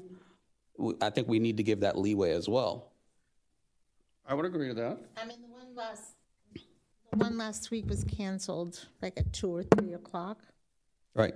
which I don't think. You're right. So that's what I'm saying. If we state that now, that there needs to be a time certain that the city clerk gets attendance to see who will be there, who will participate in order to proceed with the meeting, then that would be good. At least we have these meetings, but then we have to make sure and confirm at least a majority attendance before we put out, the date or before we cancel. I disagree.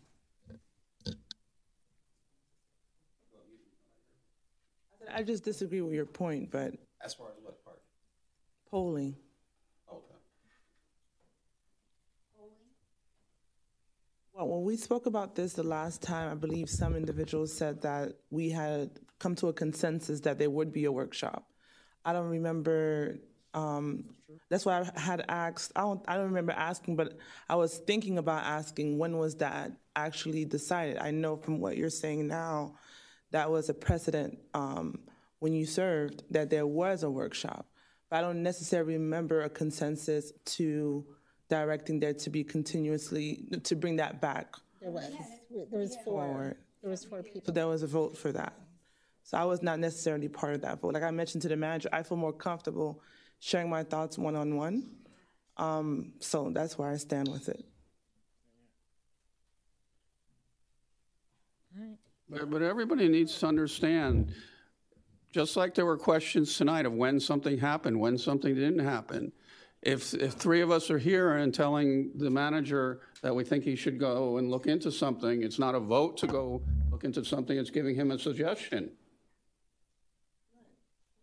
Right, and the same as you one-on-one are doing the same thing, that you're giving him a direction to go, and we're not privy to that. But, then don't question us of how did the manager go and do something about it. I'm not questioning. No, but it was questioned tonight. There was, well, where did that happen? How did that happen? Where's the vote? Well, when there's other meetings and people are coming to meetings and giving staff direction, it wasn't voted on, it wasn't a quorum, but there was direction given. Okay, well, anyways, in August, the cities is that Thursday before anyways, so we wouldn't be able to do it. We wouldn't be here. So, but something to ponder about, and maybe we can bring it up again at the next commission meeting and see for September. Okay, next commission's reporters. I just, I know planning and zoning had 4 major developments come through this past month. When we have a month like that, the rest of the agenda requires us to discuss and speak. If we have agendas like that, we need that Thursday meeting, or we need to have 2 meetings a month that are going to be mandatory, because you can't possibly do quasi-judicial 4 projects, even 2 in one night, and discuss the agenda. Look at tonight, how it was the easiest, simplest agenda. We all had things to say. So if you're going to, the easiest, simplest one, just imagine if it's double that. I don't understand how we're not going to also share what your idea may be and my idea may be that could make it easier for the manager or easier for the. I think that's why I said that if we have that option and we have a serious load of information to process, maybe that month there's 4 people who say, hey, you know what? Based on what the manager's saying, based on what the city attorney and clerk are saying, we should have a workshop, and 4 people agree to it. Maybe the following month, there's not a lot, and 4 people don't agree to having a commission workshop. but the option is available. But the problem is, when is that option available? 2 days before, a day before? No, that's what we're dictating, that it should happen way before, so that you won't, find out 2 o'clock on the day of, that's the case. We can't do it way before because we don't get the agenda till Tuesday before that Thursday. So we don't even know. Agenda's constantly being changed until that Tuesday, 2 days before. The only other thing we can do is eventually someday make a vote to have 2 permanent meetings a month, and the court ordered us to come. What can I tell you? Here it is, its simplest agenda, and it's 11:15. So. All right. Well, Commissioner Smuckler said bring it back next month to discuss. So we'll discuss it then.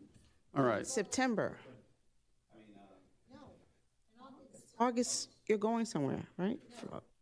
We can discuss this again in August, and then, because we're not having a workshop in August. Okay. The meeting location may change because code compliance is now having their meetings in person, and they have it in this room. We're not going to be here for. We're not having the workshop in August. We're not having a workshop in August. But for moving forward, if it's in September, because of the date, it falls under that could be a conflict later on. All right, so we'll work on it. That's not an issue. All right, last word, me. Thank you, everybody who's still here. Appreciate it. Good night. Next regular city council meeting is Tuesday, August 15th. Is there a motion to adjourn? Motion to adjourn. All in favor? Aye. We're adjourned. Thank you.